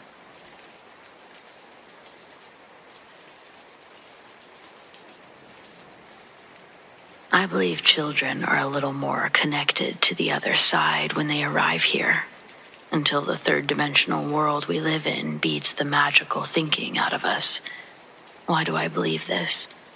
Well, before I had my first confirmed psychic experience at the age of 3.5, I had already had a very strange paranormal experience a few months prior to that. One that I cannot explain to this day. This was my very first introduction into the realm of the unexplained that I can recall. In the early 1960s, my mother was a bit of an anomaly. She worked in a large corporation while most other mothers stayed at home. My father worked as well. My oldest sister was in school. This forced my parents to search for childcare. My mother found a woman about 6 blocks from our house and began dropping me off there every morning. Now, I was a very loved child up until then, and I'd always felt secure and safe. But this, my first foray into the world outside my family, was a bit of a shocker. The babysitter had 2 little girls that were 2 to 4 years older than me, and they obviously really disliked my being there. They didn't get a lot of attention from their disengaged mother, and resented what little attention she had been paid to give me. Within the first few weeks of being there, they would hide every one of my toys that I brought to play with and torture me endlessly. It was a hide-and-seek game with my toy of the day that I had brought. I could never win because they always hid it in one closet that we're not allowed to go into. That was in their mother's bedroom. I was a compliant child who obeyed the rules, never looked for the mother's bedroom. I didn't understand the concept of deviousness, lies, and manipulation at the time, and then I would get distracted and finally forget about them. But I eventually caught on, stopped giving them my toys to hide. With that game over, they resorted to simply calling me to come find them down the hallway, pulling me away from quietly watching cartoons in the living room. As I toddled down the hall, one of them jumped out of hiding and bit me as hard as she could on the arm, for no reason other than pure hatred. I was stunned at this behavior and this unprovoked attack. when I cried in pain and complained to the woman who was tending to tasks in the kitchen.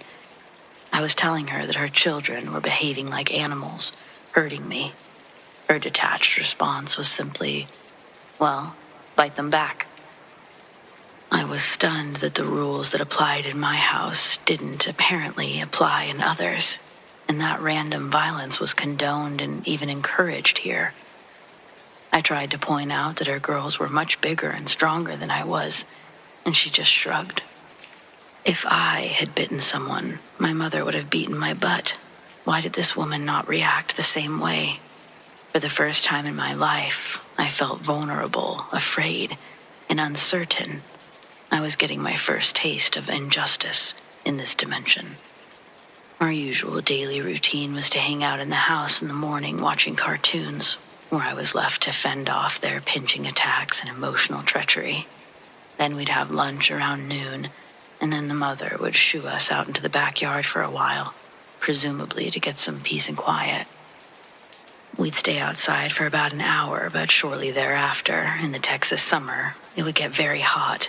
There was no swing set or real toys to play with, so after a while, one child would report she needed to go to the bathroom and leave the group.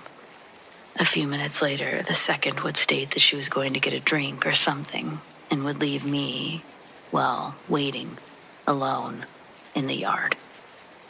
Of course, neither of them came back, and I was baking out there in the hot summer sun by myself. I would go to the back screen door that led into the kitchen and the living room area to see where everyone was. There was the mother, 6 feet away from me, reading a newspaper in the kitchen.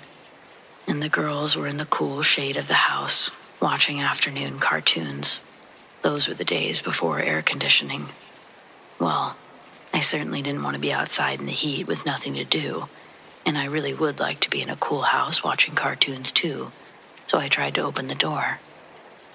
First came the surprise, and then the shocking realization that there was a conspiracy against me when I found the door to be locked. I asked the mother, too, "Unlock the door, please, and let me in." But she just said, "Nope, you stay outside." My pleas that it was hot, or that I was tired or thirsty, or I'm 3 years old, shouldn't I be taking a nap? All of it fell on deaf ears as the mother just shut me down with every request. The girls rolled over and looked at me from their spot on the floor in front of the TV and snickered in glee at my plight. Apparently, this is how the mother decided to show her girls that she loved them. Group torture of a little outsider girl. I don't know. A couple of hours later, the father would show up from work. I would sneak into the house right behind him as the mother unlocked the door for him. He never questioned why the door was locked in the first place or why I'd been outside. After the 3rd or 4th day of this, I tried waiting for the dad to come up the walkway. So I proceeded to go out to the front yard and sit by the curb in the shade of a tree and wait for him there. My plan was to tell him about the unfair treatment I was getting when he would presumably ask what I was doing upon his arrival. I had a plan for justice. But the mother suddenly realized I wasn't on the back porch anymore and was looking for me. When she found me by the curb, she freaked out and beat me with a paddle so hard she left a large, noticeable bruise on my body. A couple. I was to never go out into the front yard again, she screamed. I did, however, get to stay in that particular afternoon, watch cartoons in the shade for a little bit, till my parents came to pick me up. Apparently, she realized her mistake, because when the father came home before my parents arrived, she showed him the bruises that she'd left on my body with some concern. She wondered out loud to him what my mother might think about this. I'm not sure, but his reply seemed to be along the lines of, "You did it, you're going to have to deal with it." That night, when giving me a bath, my mother notices them too and questioned me about them. I explained, as best as a 3-year-old can, why I'd gotten a spanking. My mother seemed to get it and seemed upset with her. I had a feeling that my mother was going to right this wrong. She was a strong woman. I had no doubt she would protect me. The next morning, though, I was dropped off as usual, and my mother didn't say anything. She actually had what appeared to be a friendly conversation with that woman. In retrospect, I'm sure that she was just being smart and simply didn't want to rile the woman into abusing me even more on my last day, as she needed to find alternate childcare. So, she kept her mouth shut and pretended everything was fine and left me there to go to work. Things were harder for working women back then. Now, here's where it gets interesting. I felt a little more than betrayed and dismayed after watching my mother converse in a friendly manner to this woman, and I thought that there was nothing to be done about my situation. Was this woman somehow stronger than my mother? I resigned myself to, that's the way it is, I guess. This is my lot and I'll have to make the best of it. But I'd hoped that the woman would be a little kinder after realizing that her abuse had left me with bruises. Well, it didn't, and she wasn't. The same routine happened that afternoon, except this time, when the girls made their excuses to go into the house, I attached myself to them, tried to go in at that very same time, thinking there might be a time window thing, and maybe it wasn't all about just being mean to me. They forcibly shoved me away from them and prevented me from entering the house while simultaneously laughing and locking the door behind them. They jeered at and ridiculed me from the cool shade of the house while they proceeded to watch the beloved cartoons. Nope, it was obvious now that it was just about being mean to me, and I was mad. I asked the mother, who was chatting in the kitchen with a neighbor friend, to let me in too, and to unlock the door. The mother, even in front of the neighbor lady, said, "No, you just stay outside," like I was a dog or something. The neighbor lady looked a bit confused, but did nothing to rescue me. So they're all in on it, I thought to myself. My anger at the injustice and abuse began to boil, anger that I had never felt before. I wasn't giving up this time. I was in the right. "Let me in," I demanded with righteous indignation. "Sharon, go away and be quiet," was the mother's only response, and the neighbor lady now pretended that she was out of this conversation. I did not go away. I stood there, and I screamed even louder and with more determination. "No, I won't. Let me in." And I planned on continuing to scream until I wore her down. Each up modulation of my voice matched the up modulation of my anger and intent. But she had a plan too. "If you don't be quiet, go away right this minute, I'm gonna paddle you again." Oh my God, the dreaded paddle. Again? Punished for not liking being punished for no reason. The unfairness, the injustice. I'm a nice little girl. Why would anyone be so mean? Well, I'm not going to be nice any longer, that's for sure. It was the first time in my life I consciously decided against being kind and loving. I screamed with all my might. "No, you won't. You will let me in right now." And I meant it to my very core of my soul. I had never felt true anger before, and this was a very powerful emotion that I was experiencing for the first time in my life. I could feel the power of it growing inside of me. The idea that it was my fate to suffer abuse at the hands of this woman for no reason was more than my pure little soul could handle. All of my bioenergy, all of my new emotions, anger and hatred, seemed to converge into one uncontrollable shadow being that was now growing and welling up deep within me. I've never been so wholly and absolutely angry in my entire life. It was turning into pure rage and fury. It was the first and last time I've ever allowed myself to become that angry. Every cell in my body was mad as hell as this powerful new emotion or whatever surged through me, pulsing larger and larger. Even as I was feeling it grow and expand inside of me like an energy volcano, In that moment, I was also acutely aware that I was feeling something very different than I'd ever felt before. Part of me subconsciously knew that this thing, this emotional, powerful energy volcano, it had the ability to become very large and possibly uncontrollable. It might overtake me. It might even kill me, crossed my little mind. I actually thought I might cease to exist at that moment. Weird for a 3-year-old. Most people would have backed off at that point and ratcheted it down. But I, being the curious and science-minded sort, continued to allow it to grow, just so I could see what would happen. Consequences be damned.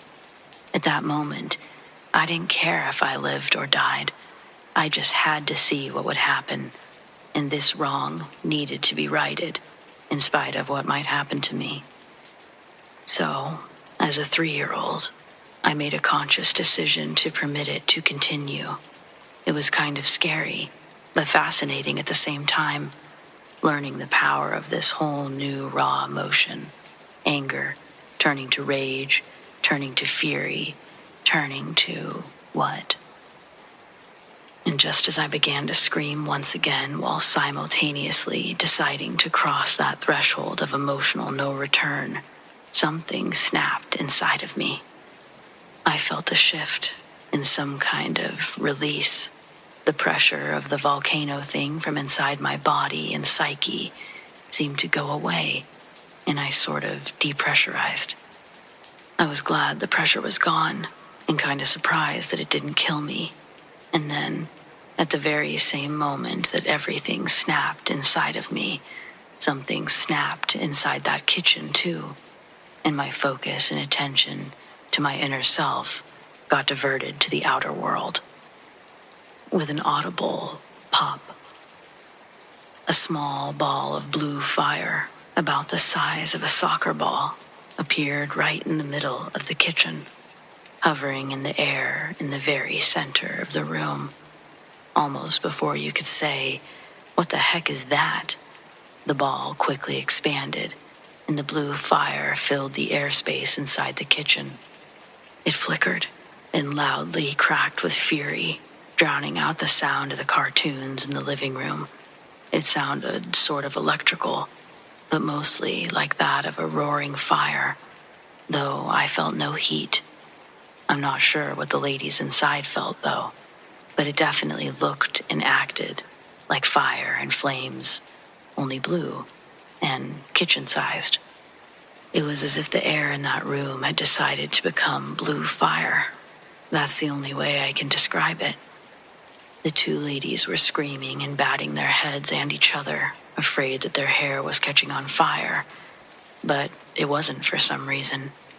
Their screaming and the cackling of the blue flame continued for almost 20 seconds, which is a long time when you sit down and count it out. I stood there, still in absolute rage at first. Even at the first appearance of the blue flame ball, I was still angry as it was expanding. But even at my age, I knew this wasn't normal, and the surprise and wonder of it all caught me off guard. Curiosity and wonder replaced my anger as I watched the ladies screaming, and I saw the frightened little girls in the living room behind them. Seeing their frightened faces somehow made me feel a little bit better about my situation. And that's about when the blue flame lessened and dissolved back into a soccer ball size before fading out altogether. We were all pretty stunned, and honestly, at that point, I was glad I was outside. Well, of course, the ladies called the fire department right away as I stood outside and watched all the commotion through the screen door.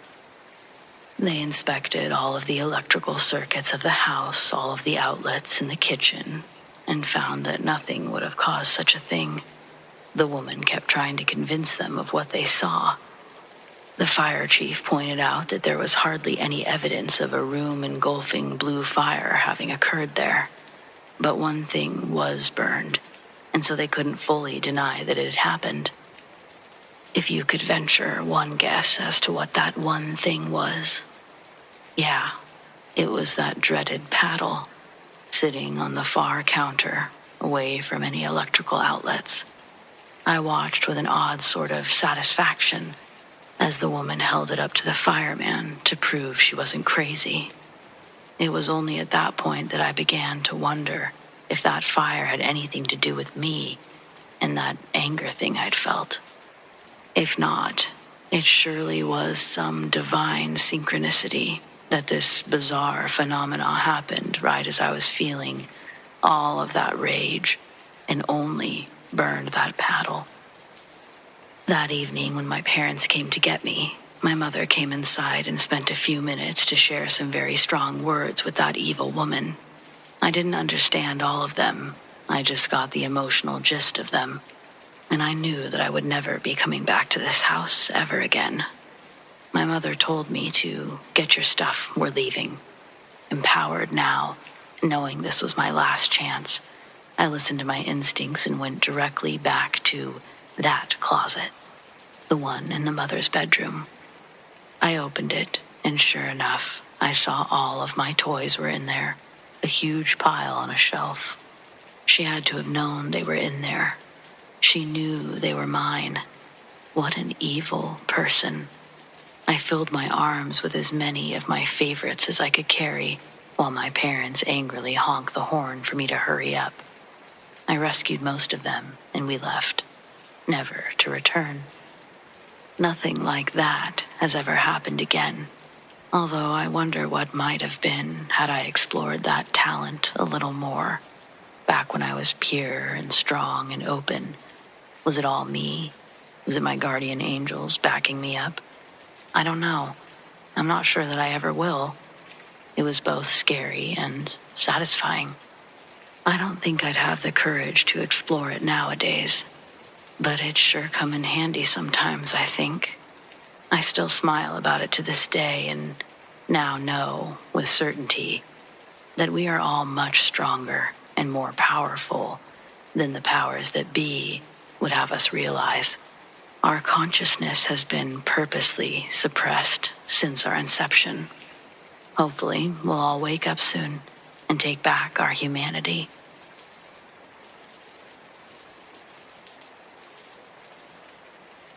In April of 2014, I purchased my first home and did what new home buyers tend to do. I'm sure when you hear a story of growling at the foot of someone's bed, you might assume it's the dog, but there was no way that this guttural growling was coming from my 3-month-old mutt. First of all, the pup was in another room in a crate. Second, he was so darn tiny still.